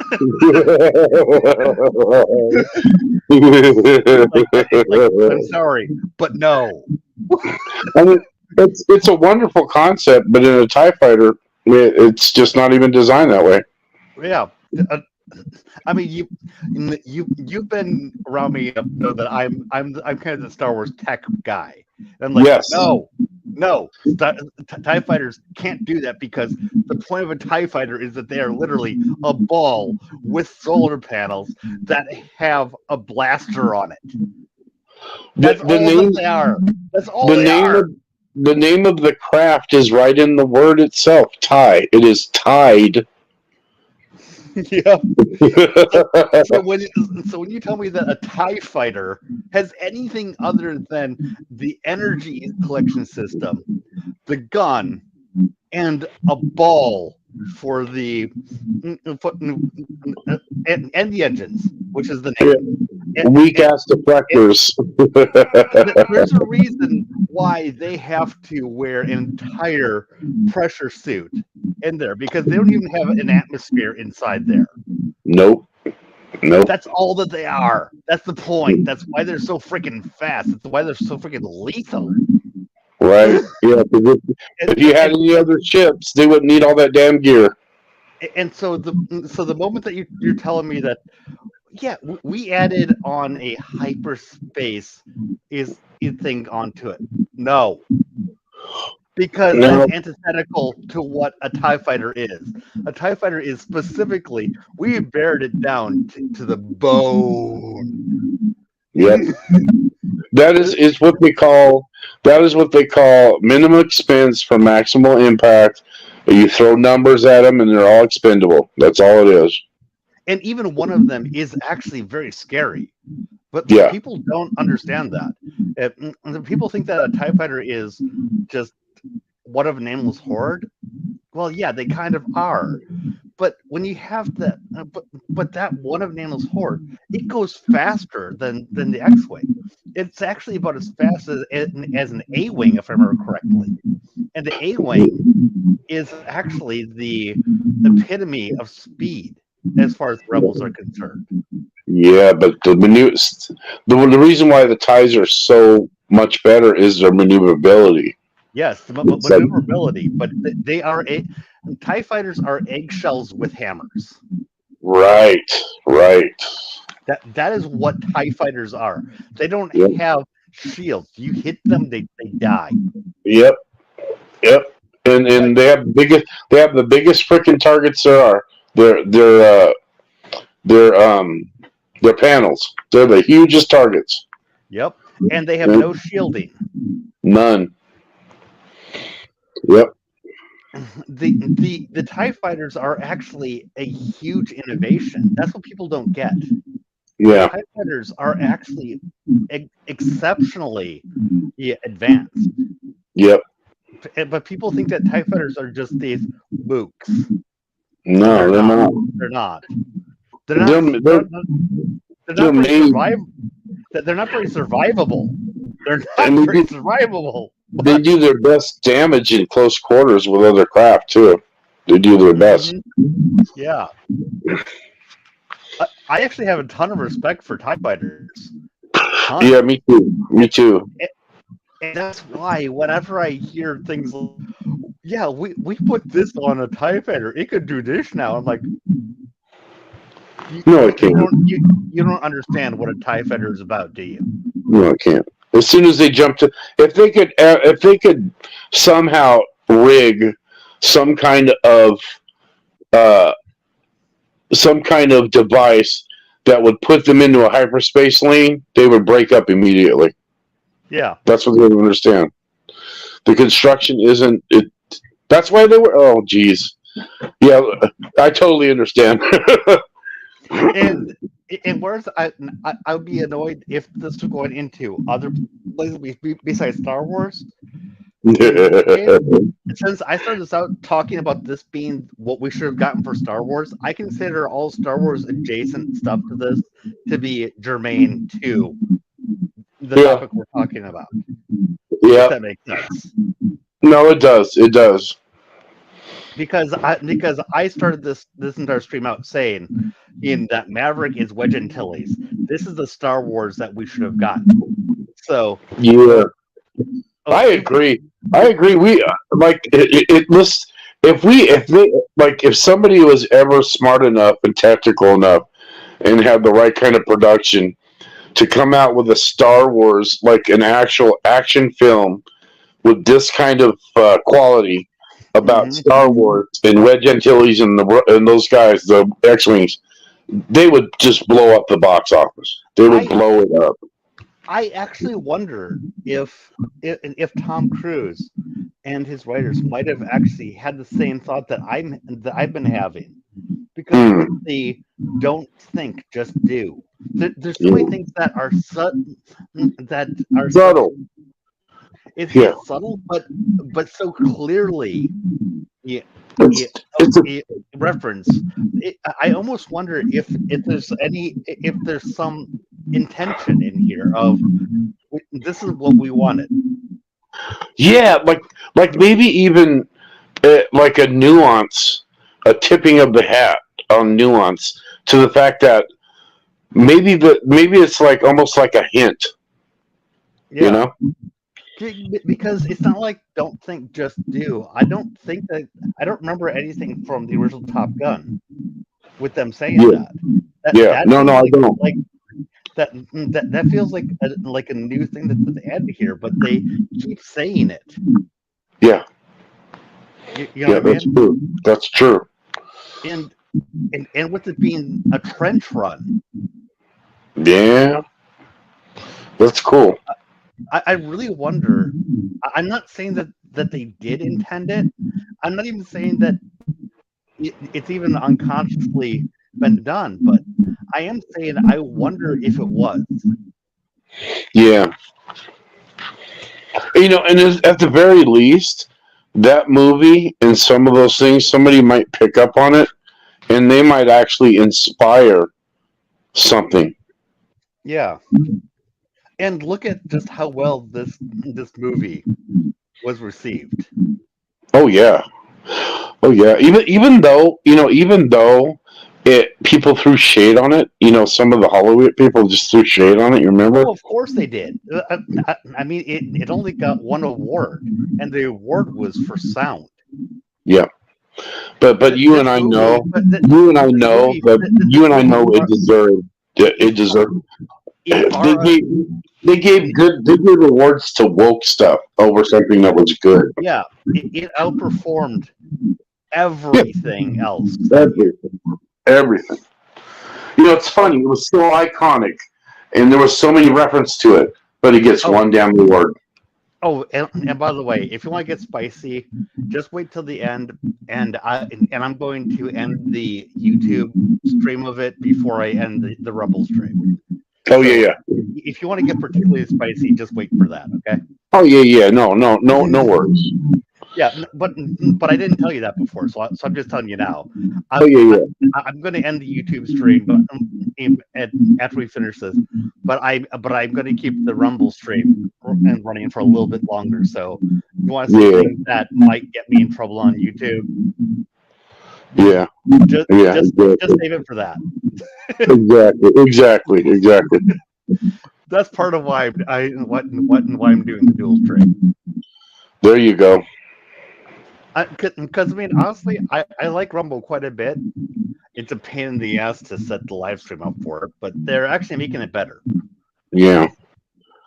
Well, we're at actually a great time in communication technology, especially when we have two really prominent platforms that are dedicated to whatever it is. Like there's no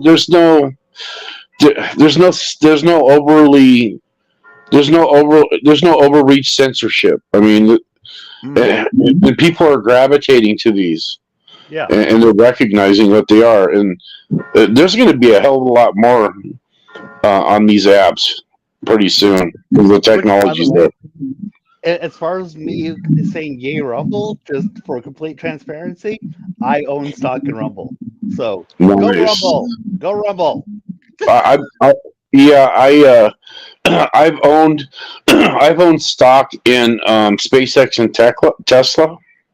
Mm-hmm. And I was able to split some of those stocks and buy stocks of Twitter. Oh, nice. Yeah. Twitter. They're just barely.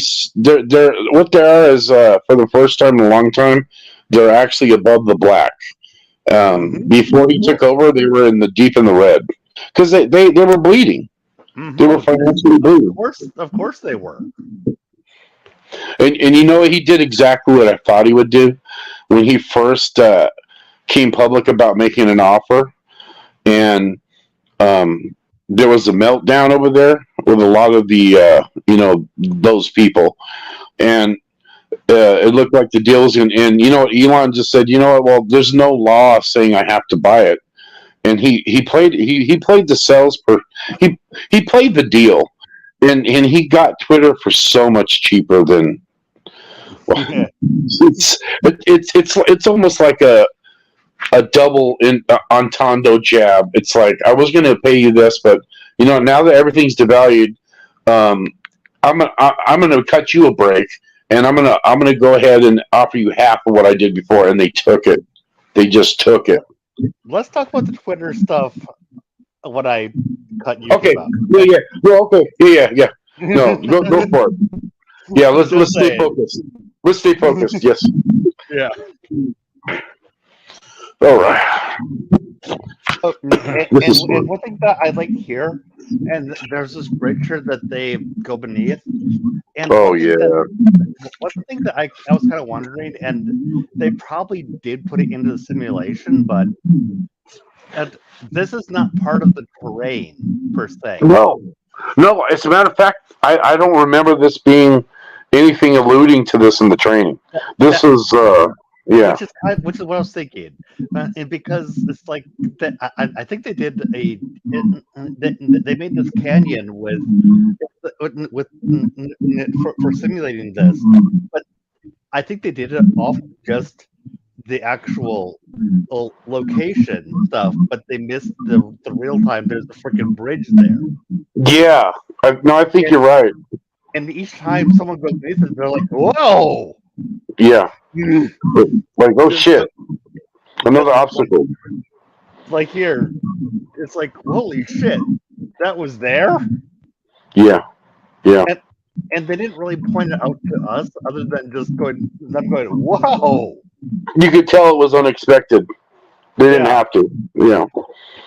Because shit happens in real life. Yeah. Which takes you back to his training. That the reason why he trained him so hard. Exactly. Mm-hmm. And you see it not just once but twice, because when Rooster and his mate go through it, they also go, "Oh!" Yeah.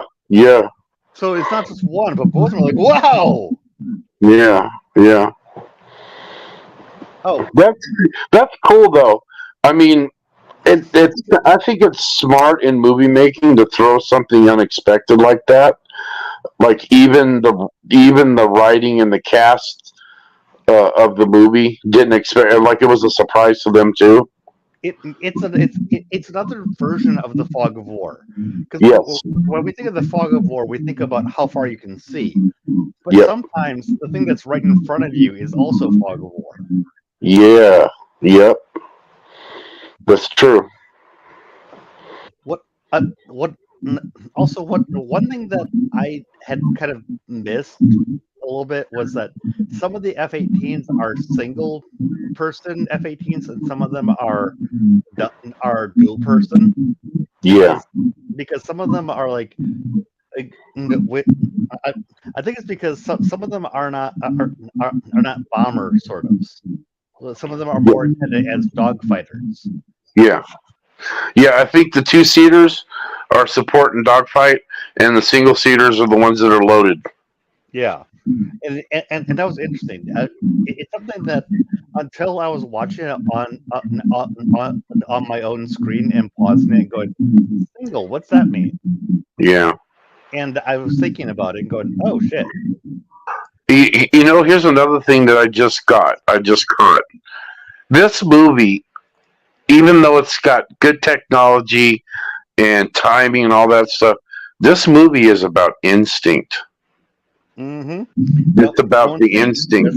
Yeah. Do. Yeah. Yep. Exactly. That's what he's trying to teach them, to trust themselves. Which also, we're going to get to that soon. Yeah. I'm sorry. It always seems like I'm going ahead on my thought process. I need to slow down a little bit.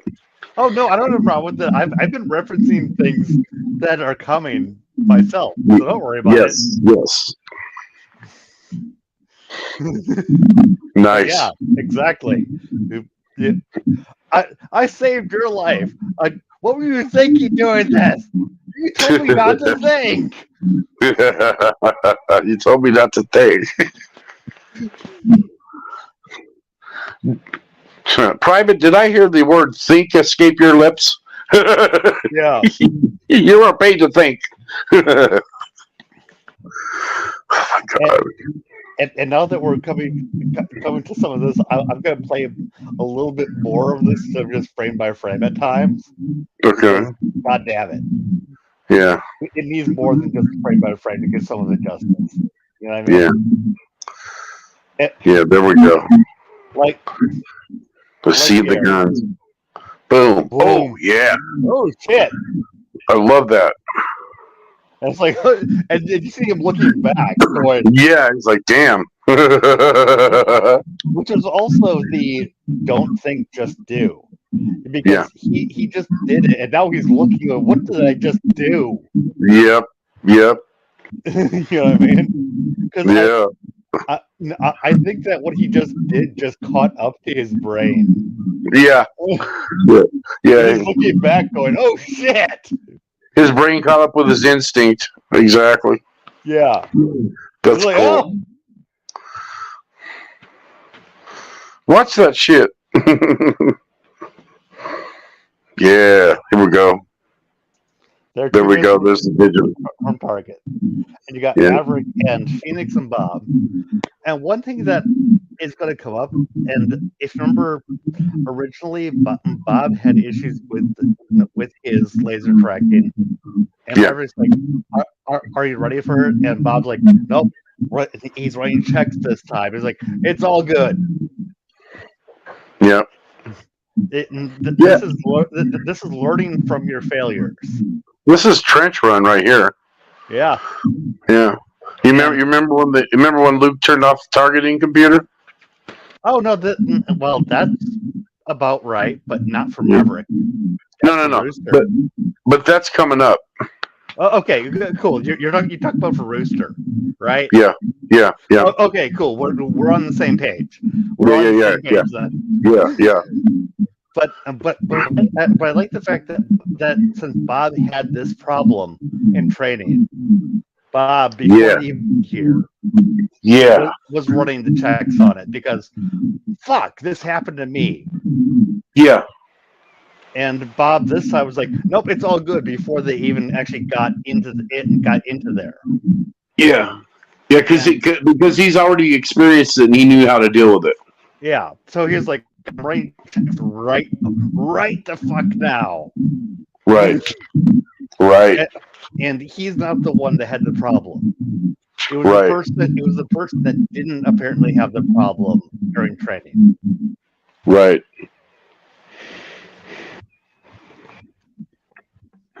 So that's a detail that I really like. That Bob did not have that. Mind you, his glasses should be toast. Yeah. I will not let that go. His glasses should be gone. Yes. Splinters in his eyes. Yep. I have almost no problems with this movie. That is my one problem with this movie. Yep. Do not wear glasses when going at Mach 9 to not Mach 10. Yes. Oh yeah, no kidding. I forgive it because the rest of the movie is so fucking awesome. Yes. But I will not let it go. No, that's true because everyone knows that when you experience anything past 7 Gs, people have had their ribs cracked. Yeah, and if that happens, what's going to happen with your freaking glasses? Exactly. Your glasses are not immune. What do you want to bet that the writer and director don't have glasses? Right. Exactly. And what do you want to bet that this actor doesn't have glasses? Exactly. Because even if the writer and director didn't have glasses, if the actor actually had glasses in real life, You'd be like, this isn't going to work. he'd be like, "What? Wait, what?" Because I've been in a major windstorm where my coat was taken from me and my glasses were taken from me. Just by the wind. Yeah. And it's like the idea that I'm at Mach 9 and my glasses aren't a problem. It's like, you know what, physics and nature does not give a shit about what you think. Yeah, exactly. Oh my god. This is the only actual criticism that I have for this movie. I know. I mean, everything else is really cool. Take the glasses off of Bob. Give him LASIK. Exactly. Give the man some laser keratotomy and get on with it. And actually mention, yeah, I've had LASIK, and have an embarrassing photo of him. Use that. Yes. Oh my God, you're right. Yes, but I'm okay now. You know what I mean? Yeah, that's good. That's good.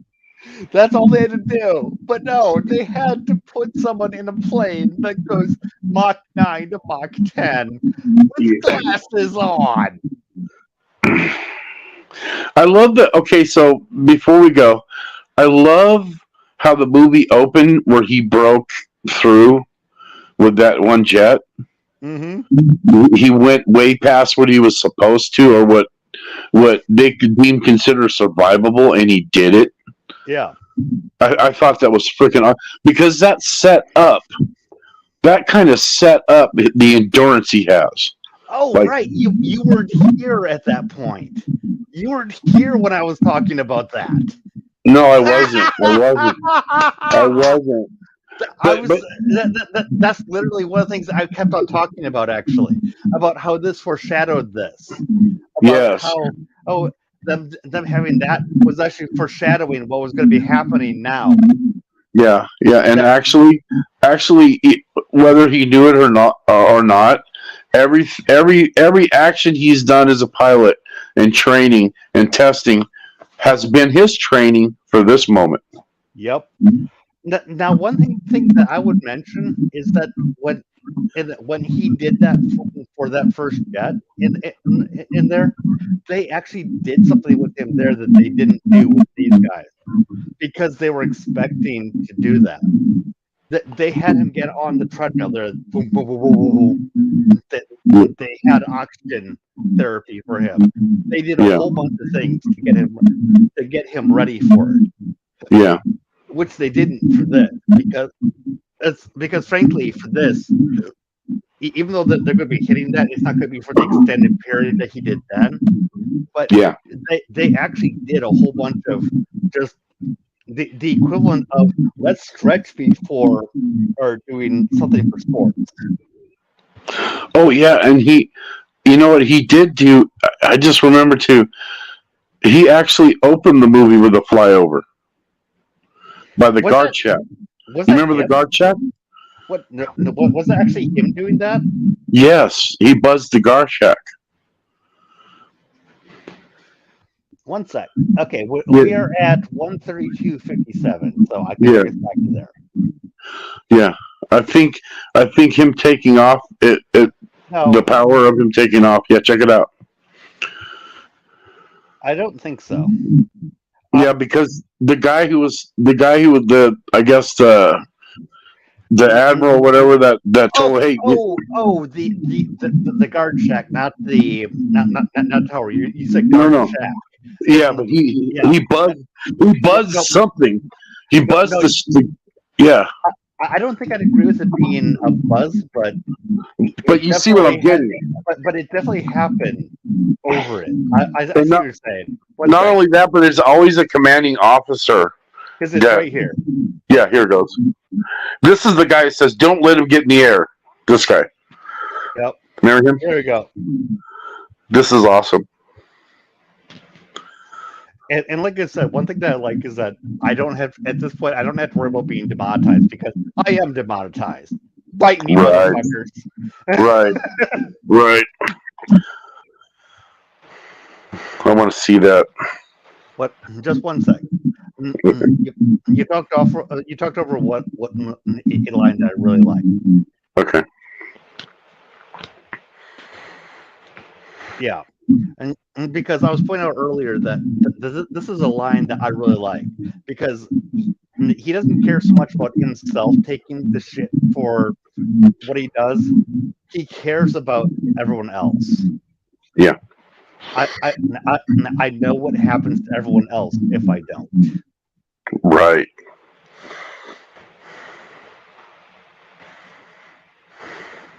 Which, by the way, team. That's right. Team. He personifies a leader, even though he's low key. And in Top Gun, he was not good at this. No. To be honest, like I said, he was Hangman. He was Hangman, and he learned through personal loss. That's right. Goose. Yeah. Goose. You remember this line? You remember this line from the first one? You could be my wingman. Bullshit, you could be mine. Yeah, exactly. Yeah. Iceman. Yep. He became Iceman. Yeah. And by the way, I really like to, and this is not the FAT, this is the experimental craft. But yeah, I love the entire. This is the hypersonic. This is the hypersonic capable. Yeah, the hypersonic. Yeah. Everybody just like we have a person for every part of this craft. Go. Just so how many people are involved. It's like a fucking space shuttle. It's like Houston. Which it practically is because he's going in the upper atmosphere. Yeah. This sort of ship would be used for a halo insertion. Yes. Or a surprise attack. A whole squadron.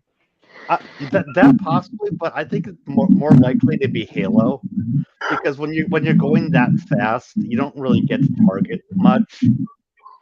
Right. Well, you'd have to slow down, but I'm talking about fast mobilization, fast travel, and along with stealth.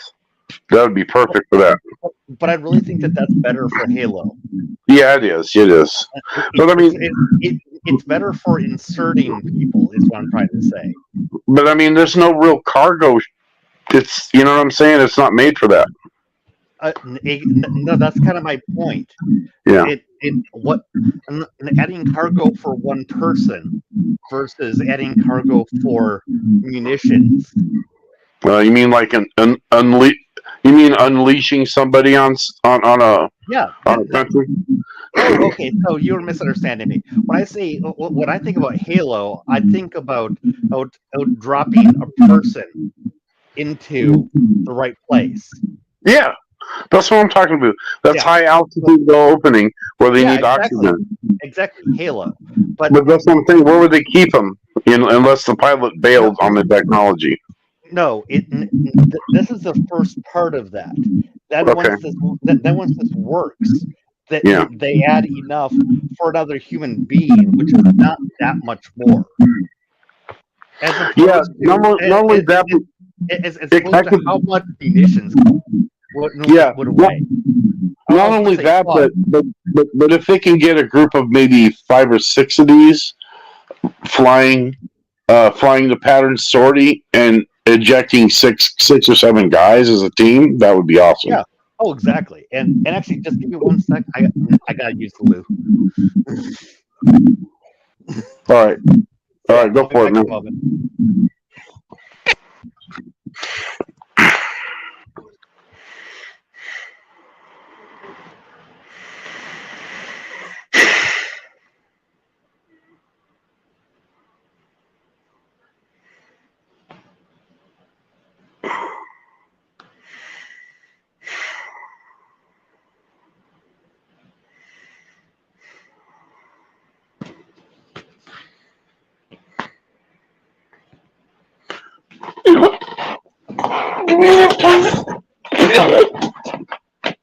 Shit.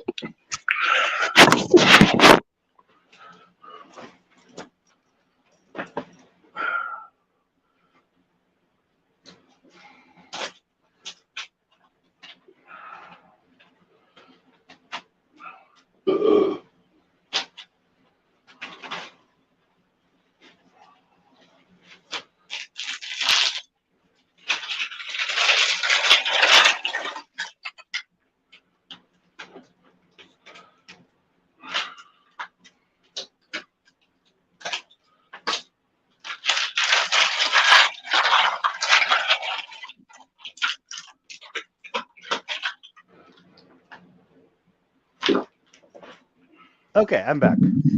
Right. But yeah, this, so we're clear for takeoff. I want to see that because if I'm not mistaken, it really disrupts the whole thing. You'll see what I'm talking about. Oh no, I can remember this. Here we go. Here we go. Yeah, he's going up.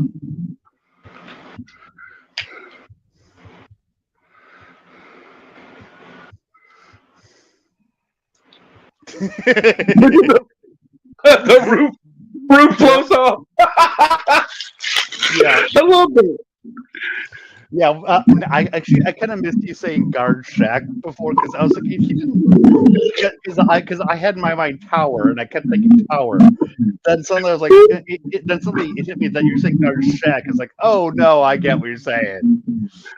You know, tell me this isn't Tom Cruise saying we got to have something like this. Oh yeah. I love it though. It's fucking awesome. He started off with a buzz. He buzzed somebody. He buzzed a superior officer. Oh yeah. Jeez. All right. I guess we're at 137, right? No, 132. 132. I actually made sure that I remembered before I moved it. I don't always think about that beforehand. This time I did. This is cool. And for a lot of this movie, I have not liked Admiral. I think he's Craig. Yeah, Craig. Yeah. Okay. I've not liked Admiral Craig for a lot of this movie. I like him for pretty much everything that he does during the actual operation. Even telling his people not to go for Maverick. Even for that. Because that was the right choice. Yeah. And to us as the viewers who know that, of course, Maverick survived, it feels heartless.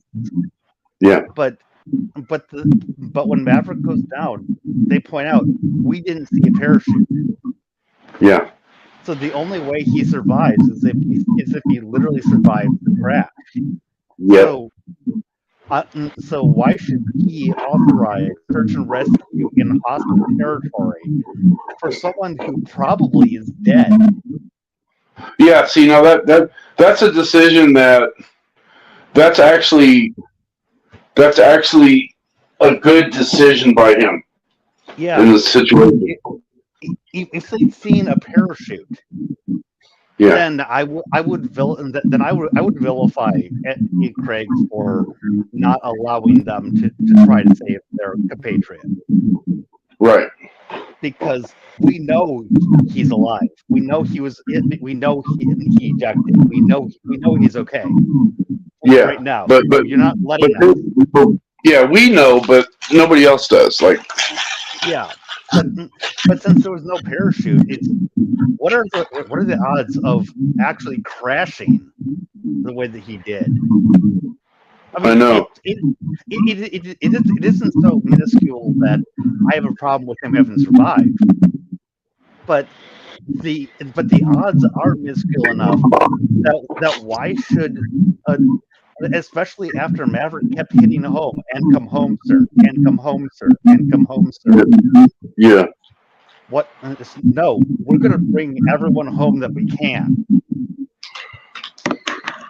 So I actually have no. I will vilify Admiral Craig for everything that he has done up to the actual mission.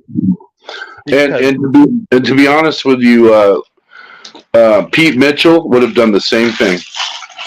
Mm-hmm. Yeah. There's a reason why.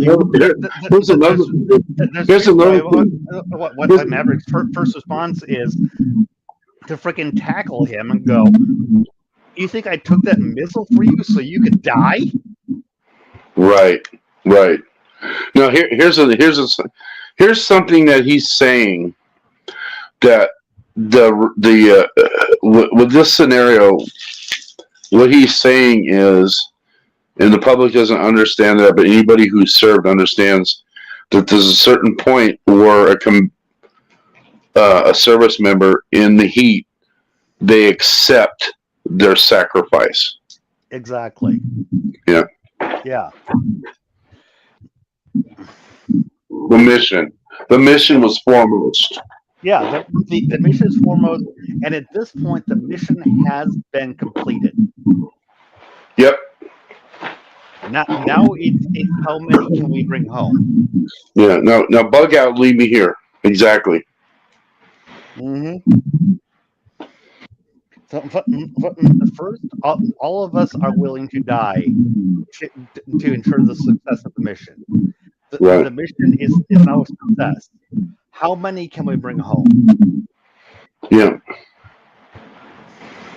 Yeah, that's awesome. That's heavy. Yeah. It's very heavy. And you can also see, looking at his face. Oh, it wasn't 132. I think it might have been right about at 137. Because 132 was where the airway was hit. And it's feasible that he could crash land and survive because of the snow. Oh yeah. The thing that makes it more likely unfeasible was the way that he was corkscrewing.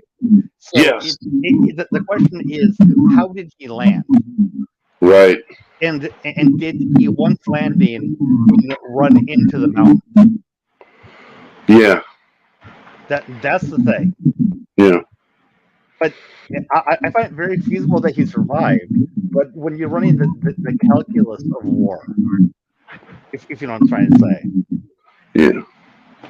It's one of those things where it's incalculable. Yeah. Get off the phone. Have dinner. Well, we're almost done here. You are done. Well, but kind of. We're almost there. Bombs away, and his was the non-port shot. He actually had the lays from Bob, which I was talking about. Really liking because Bob got it right after in training. It went sideways on him, so he knew to actually double check. Yeah. And I also like that they point out how fast these guys are going, because he's already going up. He doesn't know whether he's speed or not. Yeah, I just love the climb. I love the whole climb. You've got double forces. You got double G's against you. And what I really like is that as he's blacking out, that's when the bomb hits the shaft. Yeah. He's already trying to escape, and he has no clue whether he's succeeded or not. Yeah, because they literally didn't even enter. Yeah. But he gets a confirmation. Oh yeah, but I mean, it took this long for him to know. But that's why not only it's like that's why he talked so much about. Once you deliver the package, getting out is the challenge, pulling yourself out. Exactly. Also, this was the first miracle, which almost looked like a little bit of a pop. And then when the second one comes through, everything goes completely boom. Yes. It just lights up. Yeah, that was earlier. Going down, going through what he's already opened up. Yeah. It needs immediate climbs. Look at that. They're so close to the ground at this point. And again, Rooster is doing the same thing of, I've delivered my package, which, by the way, he used the force loop. Yeah. he trusted in the force for that. So, yay for Rooster. Yep. And Look right at this behind climb. him, This climb is everything crazy. Look at that shit. Yes. But it needed that first. It's like a double tap. Boom. Yep. Then boom. Yes. Both are needed. And then you see both of them evading the Sams. And Yep. and then you see Maverick basically take the missile. He didn't want to take the missile. He hoped that his players would do the entire trick. Yeah. I do think that his thought was, if the flares don't work, it'll hit me. Right. I'm pretty sure that he actually was intentionally taking the missile if he had to. He Yeah. didn't want to. He wasn't fucking suicidal. Yeah. But he was like, if I have to, Yeah. then I'll take it. Exactly. Ooh, somebody's here. Hey, Jones, Taco Maverick was like a live action episode of G.I. Joe, Real American Hero. Woo! No, that's not a bad thing at all. So yeah.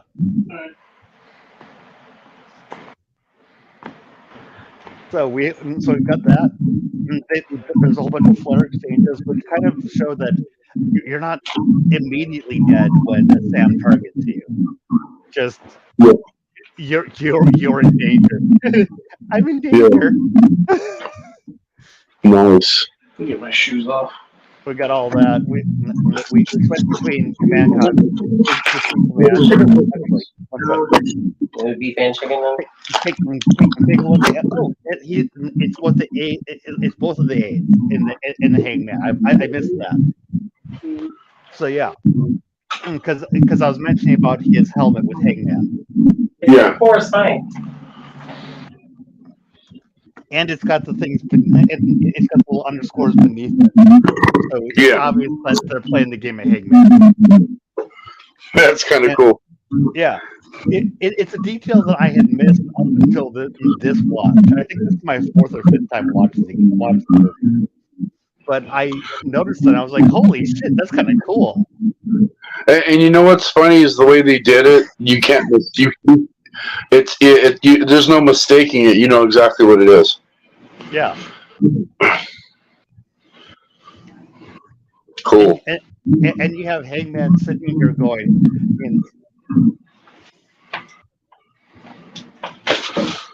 yeah, Dagger Spare requesting permission to launch the play air cover. Yeah, he's the one who's always by himself. Yeah. What he's demanding is permission to fly air cover. Yeah. He's demanding permission to cover someone else. Yeah. And this is character growth. Yeah. Yeah. Could you imagine Maverick in the same position? Yeah. Maverick would be in about the same thing. For the love of God, let me up. Yeah. Yeah. And unlike how Maverick was for that training thing, we're on the aircraft carrier. You don't get to even taxi without permission, because the plane has to be lifted up by the mechanical shit. Yeah, the platform. Yeah. Yeah, you actually literally can't without permission. Yeah, exactly. Here, I gotta hit the loo. I'll be right back. Okay, shall I wait for you? Okay, I'll wait for you. Yeah. But yeah, Hangman comes off in this as very unlikable in the overall team because, oh my god, he, no, we're told that he leaves his wingmate out to dry. But in Top Gun, we've seen Maverick do that as well, to his detriment. He's had to learn from that, and that's part of why I say that Hangman is, in fact, a Maverick, just in current day and age. So yeah.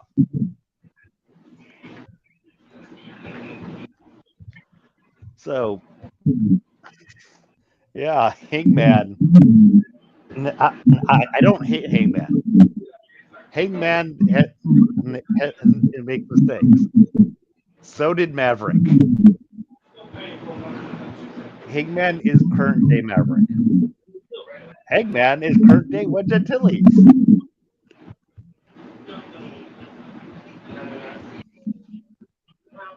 Nothing, right? Yeah.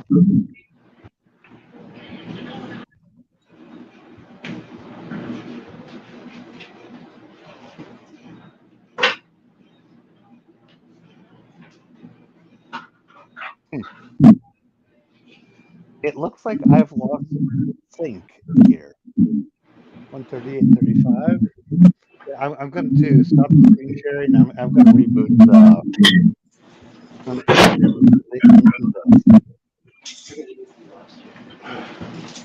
Hey, I'm still here. Cool. Glad I had to hit the head, you know. Oh no, I got no problem with that. I hope you didn't break the loop. No. That's good to hear. Because you don't want to do that because that might cost a lot. Oh yeah, plumbing is expensive.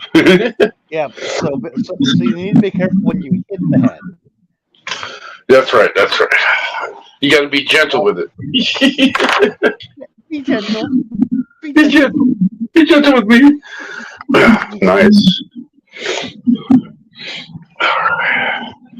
Okay, so I was just rebooting VLC because I think that that my audio and visual got unsynced. Oh yeah. Because I seem to remember having it be better when watching it than that was. Oh, okay. It was like 5 seconds off, I think. Great. It's like, yeah. Oh yeah, there we go. That's better.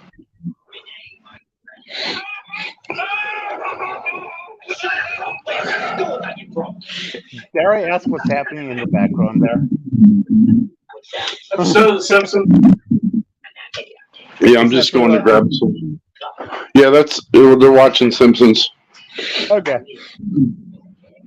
Okay. So yeah, since we've already talked about the crash and everything, I'm just gonna go past that. Nice. Okay.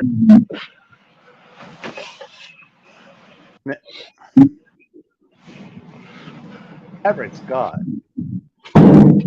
Yeah. But I do like them going back to the cool room of control command too. Just show them thinking about things. That's something I like. Yeah. Isn't this very different from me talking about Mandalorian? Yeah.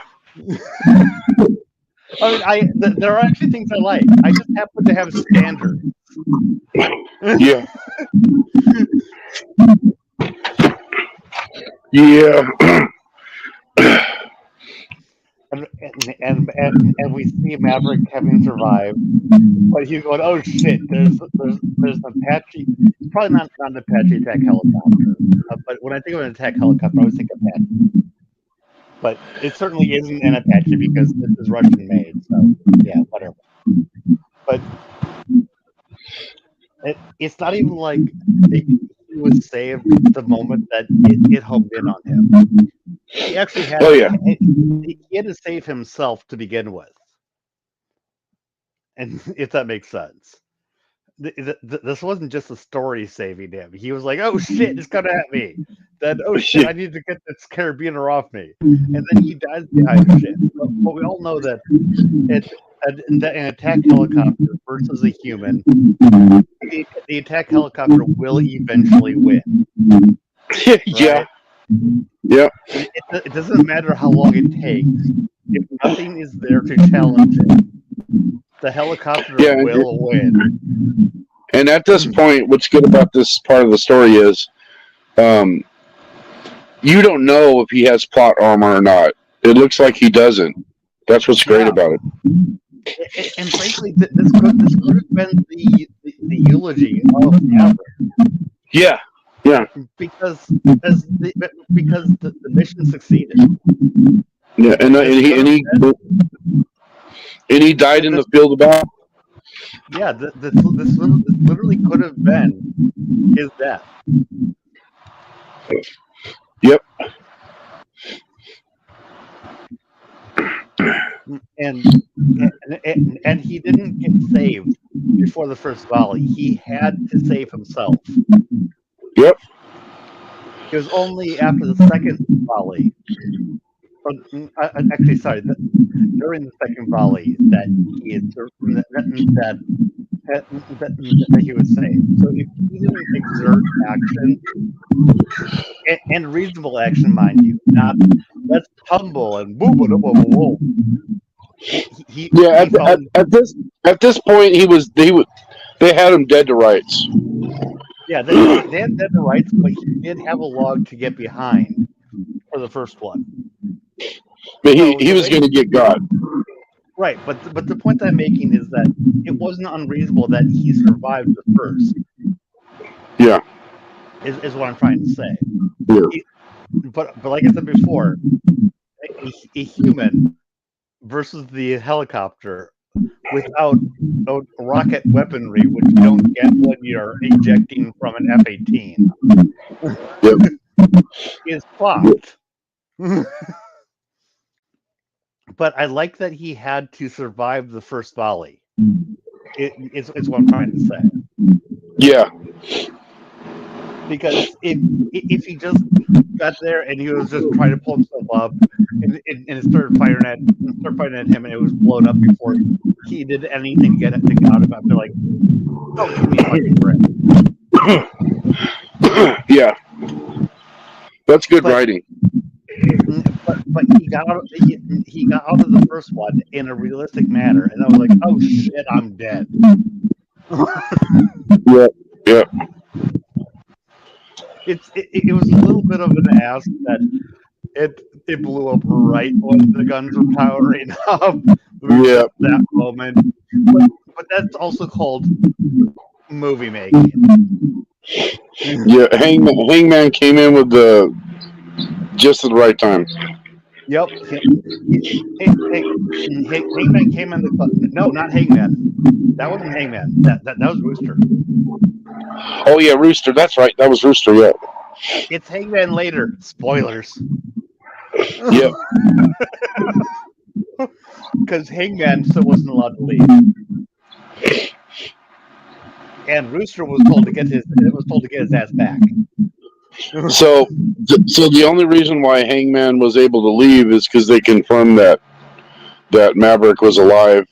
No, actually, that they confirmed that Rooster was alive. Yeah. Because Rooster was the one that was able to activate his homing beacon.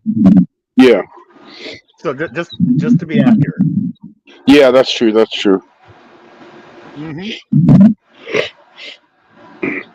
So we got this, and then because of this, he had to rise above the level that Sam could see, and boom, and we see Admiral Craig. Oh shit! Which again, I hated Admiral Craig for the entire 3/4 of the first movie of the movie. I hated him for the first 3/4 of this movie. For the actual mission, he's actually kind of a cinnamon roll. Yeah. You know what I mean?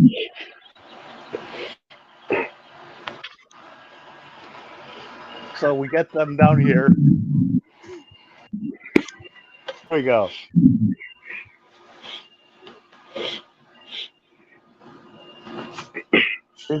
We got Maverick running because he saw the parachute. It was like it's running. Yeah. Are you right? Yeah, I'm all right. You're right. Good. Wham! Pushes him to the ground. Yeah. I love that. What the hell? Yeah. You think I took this down here with me? You should be back on the carrier by now. Yep. Yep. I saved your life, and I saved your life. That's the whole point. I saved your life, not so that you could kill yourself. Yeah. And I love this. What the hell were you even thinking? You told me not to think. Yeah. I love that. I love that. And he just looks at him, and they breathe heavy at each other. And Rooster goes, ah!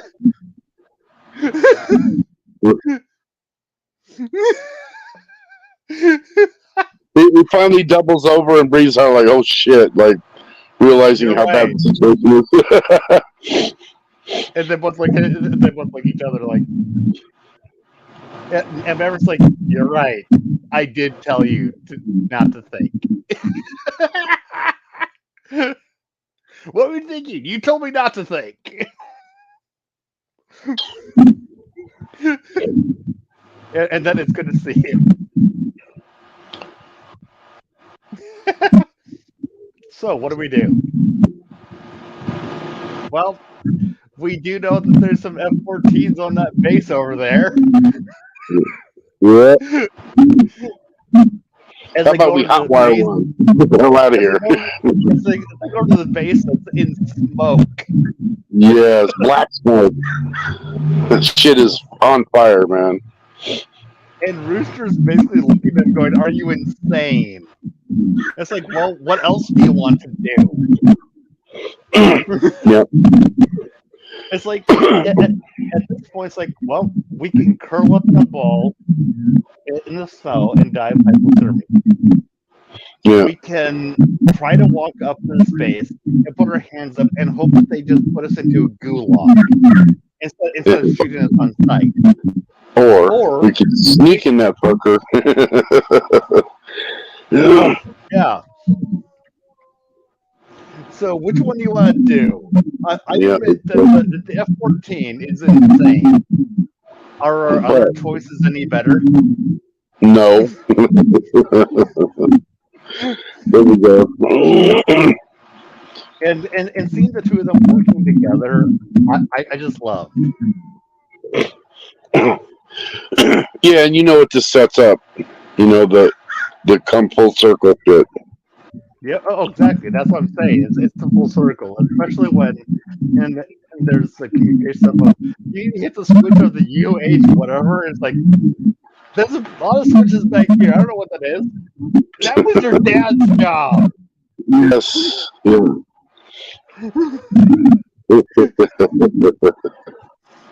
He had to figure it out real quick. He actually knew a lot of stuff to tell Rooster what to do. He knew more than maybe is reasonable, but just that I did watch your dad doing the wingman crap, so Yeah.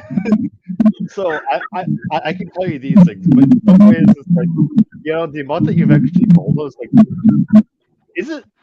Did you actually know this much about what your dad did? Yeah. Yeah. You know what I mean? Yeah.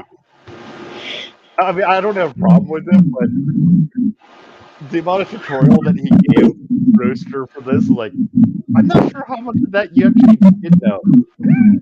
You were the pilot. You were the stick jockey. Yeah.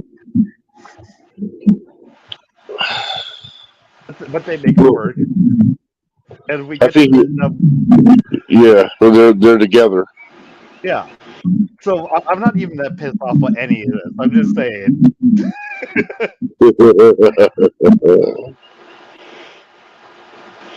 Now we're leaving the hangar. Again, trusting your instincts, your gut. Yeah.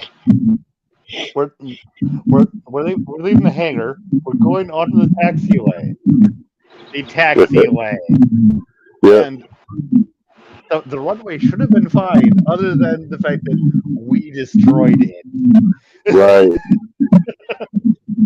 Like, well, if we try and go on the runway, we're screwed. Well, we got the taxiway.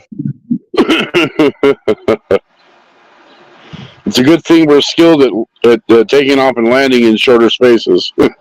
Yeah. And it's just long enough for them to get up and lose their wheel. Yeah. I'm not sure if everyone quite grasps just how close that is. Yeah. It's very close. Because we're talking about a hard deck of 100 feet or 300 feet. That wheel is probably 3 feet. Yeah. So we're talking, we're saying that a hard deck of 100 feet is insanely low. We're saying 3 feet is 3% of that. You know what I'm saying? They lost it, not at the tip of it. They lost it at the right below there. Right below the actual fuselage. Yeah. Right at the base of it, gone. Yeah. Right here. It's like, here we go.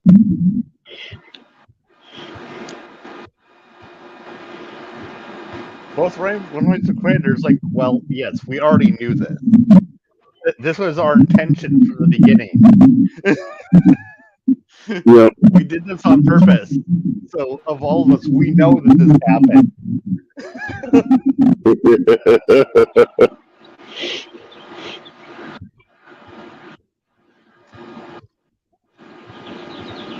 and you see him kind of.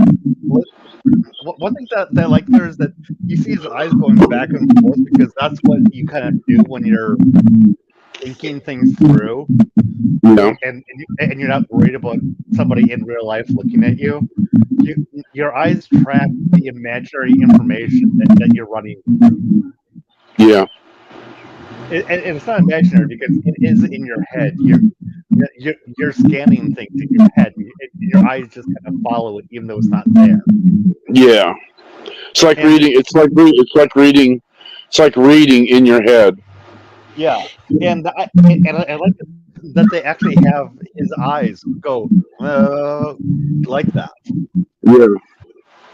Because you've got to go looking back and forth, looking back and forth, looking back and forth, and that's what he's doing. Yeah. Because he's not looking back and forth in real life. He's thinking about things. Yeah. And then he goes, okay. Wings out. This is what we're gonna do. Yep. Yeah, and he's so much in his place, he's not even commenting. And Rooster's going, why are the wings coming out? Mav? Mav, this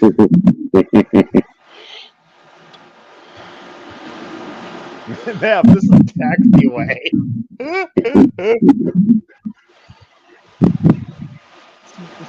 A very short taxiway, Mav. I love this. Holy shit! Full throttle takeoff. He waited till the engines got hot enough, and he did it. Yep. There we go. Mav. 15 now. Pull. Holy shit! Like, he closes his eyes. That's how close this shit is. There it goes. Not even Mav was sure that they were going to make it. Yeah. He It's like I think I can do this. This is everything I think I can do. If if this if this makes us go boom, well, shit. Yeah. But that's important that they lost. It's important that they lost it because that's how close it was. But also it means when we find out that they can't eject, they have to land, Yes. and they can't land because they don't have wheels. Right. If that makes sense. It's like we can't eject, so we have to land. We can't land because we don't have wheels. So we're Right. fucked. Yep. Which means that they can only do it on the extremely friendly aircraft carrier that's ready for them. That basically pulls up all the netting that goes, just get down here, we'll stop you. Yeah. So that detail is important for more than just holy shit, that was close. Yeah. It also means they have to succeed. Yeah. I've seen I've seen I've seen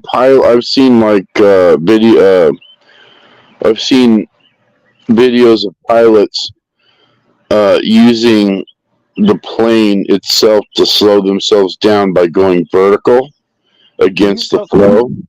Yeah, which we've seen him do actually. Yeah. We've seen that, but they still need to land. Yeah. It's the point I'm trying to say. They can bring them to the point that they can come down, but they still have to land. Yeah, they still have to. Yeah, they still have to land definitely. Yeah. That's what I'm trying to say. It's not a matter of brakes. It's that they don't have a wheel to land on. Yeah, exactly. So they're going to crash, and they could do a controlled crash in this land here, but is that going to help them? No, they need to get out of there. Yeah. What was that saying? It's not the fall that kills you; it's the sudden stop. Yes, and you actually missed part of it. It's a sudden stop at the end. Yeah, at the end. That's the full say. It's a sudden stop at the end. Yeah. That's funny. 100% correct. Yes, 100%. They are in the air. Oh, and I also love this. He turns the signal on, and then there's a malfunction. Yeah. It's supersonic. It's like, how? How? He's airborne. In what? Which I would mention is foreshadowed by the very beginning of the movie. They mentioned that there were F-14s on that base. Yeah. They specifically mentioned that. Yeah. Everything in this movie follows from something that came before it. Everything. It's consistent on that. They did not pull any punches. Yeah. Everything makes sense from what they said before. Exactly. There is a reason this movie got a 10 out of 10 from me. I don't think I've ever given anything a 10 out of 10 other than this. Yeah. Literally, I don't. I don't give things 10 out of 10. Because when you give a 10 out of 10, you can't get higher. Yeah. There is no 11. It doesn't go to 11. No. I do not give anything higher than a 10 out of 10. This is the only movie I've ever given a 10 out of 10. Yeah. Even the glasses is forgiven for everything else in this movie. Yep. I will I will continually rag on the glass. Don't get me wrong. Yeah. I will rag on it. Yeah. But it's overshadowed by the entire movie. Yeah. You know what? The movie's so good that unless you really, really, you don't even give a second thought to it. Because it didn't even occur to me when I first watched it. It was just after I thought about it later, I was like, well, shit. Why the glasses? It only occurred to me later. Yep.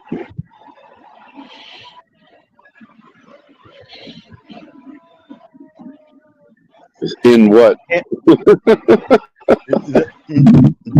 They're like, it's in what? And then suddenly, we're told that there's an F-14 Tomcat in the air coming towards our position, and heads come up going, wait, what? Because they all know what Maverick is known for. Yeah. It can't be. Can't be. And Admiral Craig over here, who's been like, fuck you, Maverick, the entire time, is just has this hopeful look in his eye. There's no, I hate Maverick, I wish Maverick could fail. No, he actually wants him to come back. Yeah. But there's none of the stuff that in current day it would be like, oh God, if he's the only, if he were the only casualty, this would be great. Right. Admiral Craig actually isn't just I want Rooster back. He's like, wait, Maverick? Yeah. He wants Maverick to survive. There's none of this horse hockey of I want my rival to die. Yeah. He wants Maverick to live, even though Maverick challenges everything that Admiral Craig believes. Yeah. And as I'm talking through it, this is part of why I love this movie. This hadn't actually occurred to me, but it's Admiral Craig hates Maverick. He hates him. Yeah. But the moment that he realized that Maverick may still be alive, he's got this just hopeful expression going, Maverick? He wants to believe that Maverick is alive. He wants to believe that. Yeah. Where is this? Another thing. We don't have to always be cynical. Right. We can meet somebody and and hope that they live. Yeah. Exactly. Especially when you think of the importance of what you're doing. Yeah. I mean, I could honestly see Admiral Craig and Maverick upon Maverick landing going, having Craig just completely deck him across the jaw going, what the fuck do you think you're doing? Wow. And then hugging him going, I'm so glad you're alive. Just like what Maverick did with Rooster. I can actually see Craig doing that with Maverick. Once their uniforms were off, of course, they were off duty. Yeah. You know what I mean? Yeah. Because I don't think that Admiral Craig likes Maverick any more now than he did out. Yeah. Well, here's the thing, though. He's forced to respect him. Oh yeah. Like and respect are different things. Yep. But I don't think he likes Maverick any more than he ever did. He respects him more now than he did before. That is true. Yeah. But that's what I like about this. we can see Admiral Craig, who hates Top Maverick, or hated him, and it might just be down to dislike at this point, because now he's seen that Maverick actually had points. So it might be down to dislike at this point. But he actually is starstruck in hope, going, "Is that Maverick?" Yeah. And he's happy about it. Yeah. Which is what I'm trying to say. He's happy that Maverick may still be alive. Yeah, because that he finally gets it. That bring everybody home means everybody. Mm-hmm. And that's what I'm trying to say. It's that he is happy. And this is why I will forgive Admiral Craig for all of the shit that I hated him for the first 3/4 of the movie. Yeah. Because he has learned. I'm sure he still dislikes Maverick, but he dislikes him, and he is so hopeful that Maverick is alive. Yeah. Yeah, that's crazy. Yeah. Yeah. And yeah, I just love it. I love it. And this is not what you see in most modern movies this day. No, you don't. This guy would have been upset that Maverick might have been alive. Like, "Rrr, rrr, rrr." Yeah. But Craig is like, Maverick? Yeah. So yeah, I think this might be emblematic to why I think this movie is great. Yeah. There's a lot of good nuance to it like that. Yeah. Here they are. The boys are coming back. Mm-hmm. I also love him using the enemy's missile to kill the enemy. Let me know when there's smoke in the air. Which also points out just exactly how they see it when there's missiles coming at them. We see it as this 2 to 3 things inside. They see it as, oh shit, there's smoke coming at us. Yeah. Oh, also, sorry, I forgot about this. Fly casual. Yeah. Star Wars. Fly casual. Fly casual, exactly. That was a funny scene. Yeah, that was fly funny. Casual. Fly casual. We don't know what you're saying. That was funny. I mean, wouldn't it be funny if Maverick had happened to have known what the Hensons meant, even if he didn't know the language? Yeah. He might have been able to actually bluff him. He's like, I don't know what that is, and it just puts the big grin on his face.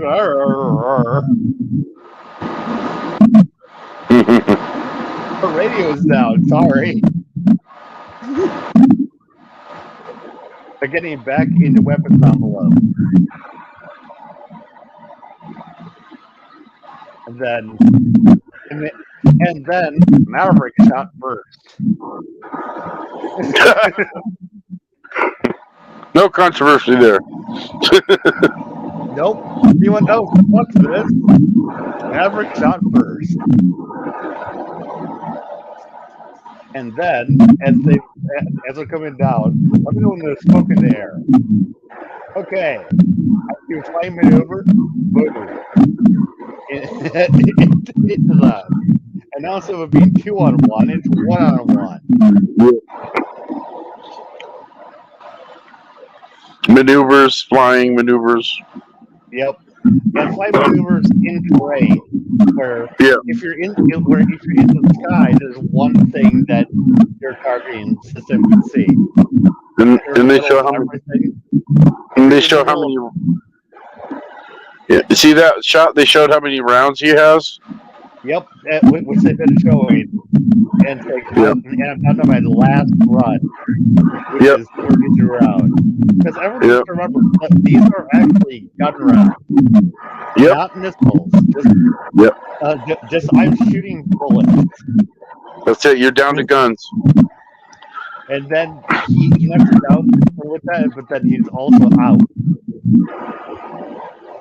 And since we're so focused on him, we don't know what the hell's happening back at home base. Yeah. So he fires off some flares. But actually, first thing I should say is that they got themselves clear of what they thought they had to deal with. Yeah. And now they got an enemy alert. They couldn't figure out where he was. It's like, where is he? And it's on the nose, right in front.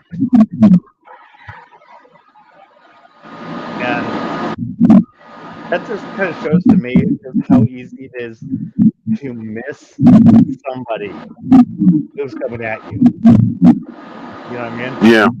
Yeah.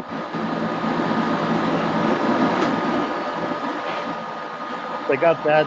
All they have is defensive maneuvers. And of course, he hits the attack button because you're going to. He's like, we're out. He knows he's out, but his instinct is going to be try. It's like, we're dead. We're dead. Now, one thing that I thought was interesting as I was watching it. Here we go. Okay, we're dead. Nope, not quite. I mean, they're dead at that point. He fires it. It's fired. It's not part of them yet. But he's blown up at just the right moment that the explosion catches is the actual missile. Yeah. And so the missile was actually fired. And if it weren't at this moment, the missile would have still gone on to hit them. But the explosion was close enough that it enveloped the activist. Yeah. That's how close that was. Yeah. And go Hangman. Go Hangman. Yeah. Hangman, for one, did not leave his allies hanging. Yeah. Go Hangman. And look at his helmet again.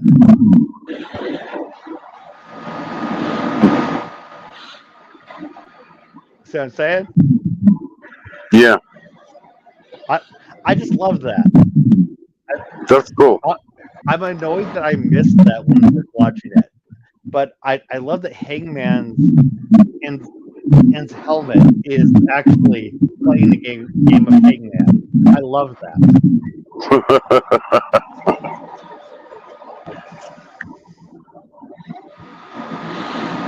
And I love that Hangman is Maverick in current day. So Maverick in current day saves them. I love that. Yep. And he got to learn he got to learn the value of friendship. Woo! Not only that, but in a way, he saved Goose by saving his son. Yeah. He very much did. Yeah. Yep. That's actually a good point. That too.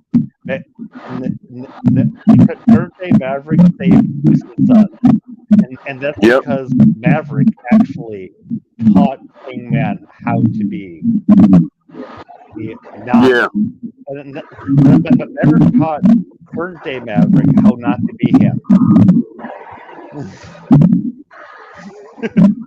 Yep.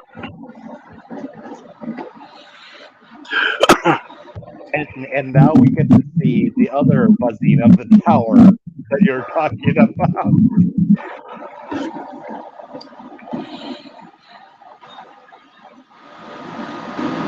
All right, right here. And we're talking about the tail hook thing.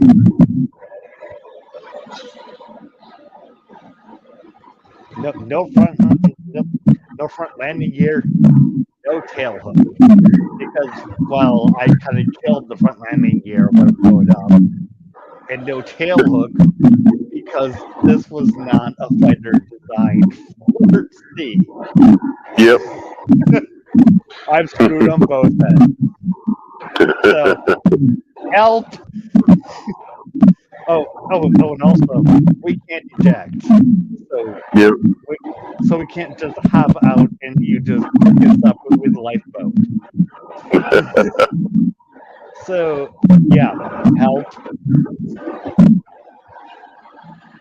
Which he also told them what to do. And I actually like them yelling follow that, because I don't know if a lot of people know the name when they yell follow deck, but follow deck means that not like the deck is bad, but the deck is about to be fouled. You know what I mean? Yeah. We need to prep for a controlled crash. Right. Is what they're saying. A controlled crash is what's happening, because that's all that's happening. Yep. And a controlled crash in the space of an aircraft carrier is insane.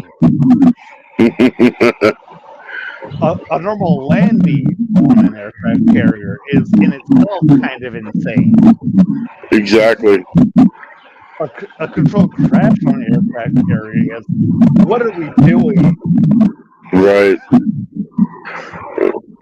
And if Maverick pulls this off, damn. Yeah, I mean, it's not the first time this has been done. They have procedures. This is not, but it is really, well, shit. There's a reason why we're going, follow deck, yelling that, and everyone is all hands on deck. Yeah. Again, this is a teamwork thing. I'm sorry, teams are not a thing. My bad, teams aren't a thing, but apparently they are. Yeah. Because we're all getting together to get one aircraft safely on board. Right. By team. But teams are bad, right? Yep.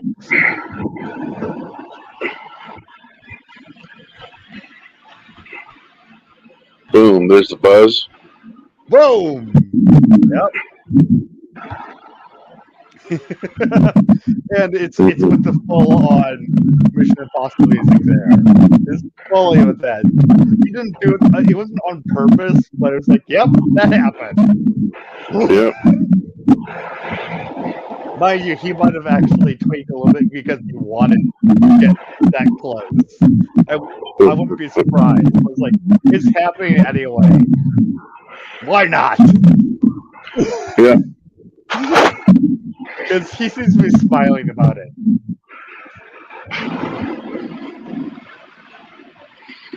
Watch this maneuver.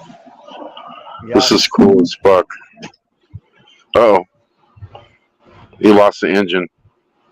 And remember, we got the lost engine thing with the first hit earlier. Yeah. This is not the first time we've seen a lost engine. Not only that, but this is harkening back to the situation with him and Goose.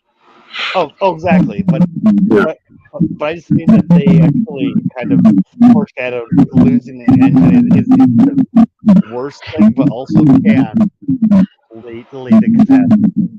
Yeah. But I just love the don't tell me we lost an engine. Okay, I won't tell you we lost an engine.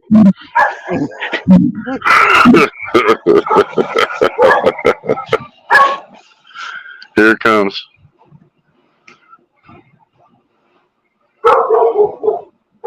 And we hit all the netting. All the netting. Holy crap. Yeah. To a degree, I think that Maverick is also like, we're still alive? We're still alive? Yeah. I think anyone coming in for a crash and surviving crashing on an aircraft carrier has that feeling. Yeah. I mean, Fire no, crews. look at part of what they have ready. I mean, they showed us all the people with tarps and everything, but here's the other thing. They've got the fire crews ready. Yep. Oh yeah. Which I mean, of course they do. But I mean, this part of the we're getting ready for controlled crash. Yeah. These guys train for this all the time. It's like. Yep. Oh, also, here's the other thing. Rooster has always been his own pilot. He has never been the co-pilot. He just got to witness what Goose has always had. He just got to witness that pilot stuff. Yeah. So Yeah, he saw what his navigator does. And he's always felt like, but I could be better than Maverick. Why did Maverick let my dad die? I could be better. I'm better than Maverick. But then he gets to be in the same plane as Maverick. And it's like, holy shit, what's happening? Yeah. Yep. He sees the reality of the plane and its vulnerabilities and how to handle it. Yeah. And he's always been the one in control of it. And I always thought that he knew better. And now he gets to see firsthand what Maverick can do. Yeah. This movie is just amazing. Yeah. It's killer good. And I think I'm going to cap this off on YouTube at least by playing my Wedge Achilles thing. Oh yeah. Because I know that you've seen it, but I don't know how many others have seen it. So yeah. I'm particularly proud of that.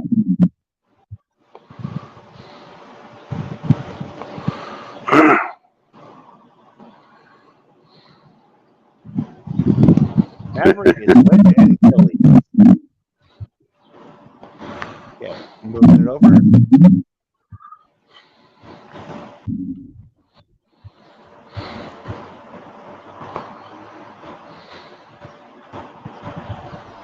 There we go.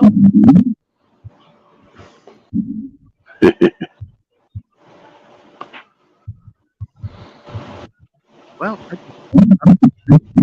I just gotta say, holy shit. Maverick was Wedge Antilles. I mean, in the expanded universe, we had Wedge Antilles who never got above captain for so long because he felt that he belonged in there as a fighter guy, as his contemporaries moved up to admiral. That is exactly what Maverick was. This movie shows exactly how to make a really good fantasy movie, and I just so wish that Star Wars would take note of this when making the show Rogue Squadron. I doubt they will, but I really hope they do. Anyway, have a good day. Bye. So yeah. Yeah, that was a good fitting. That was a fitting end on that one. Well, so I'm going to take us off of YouTube. Goodbye, YouTube. Goodbye, YouTube censors. Goodbye. And for everyone that wants that likes YouTube, goodbye. Love ya. I actually really like YouTube. Please stop everything. But now I'm going to go to where if someone says something that is not okay, I will be hurt for. Goodbye.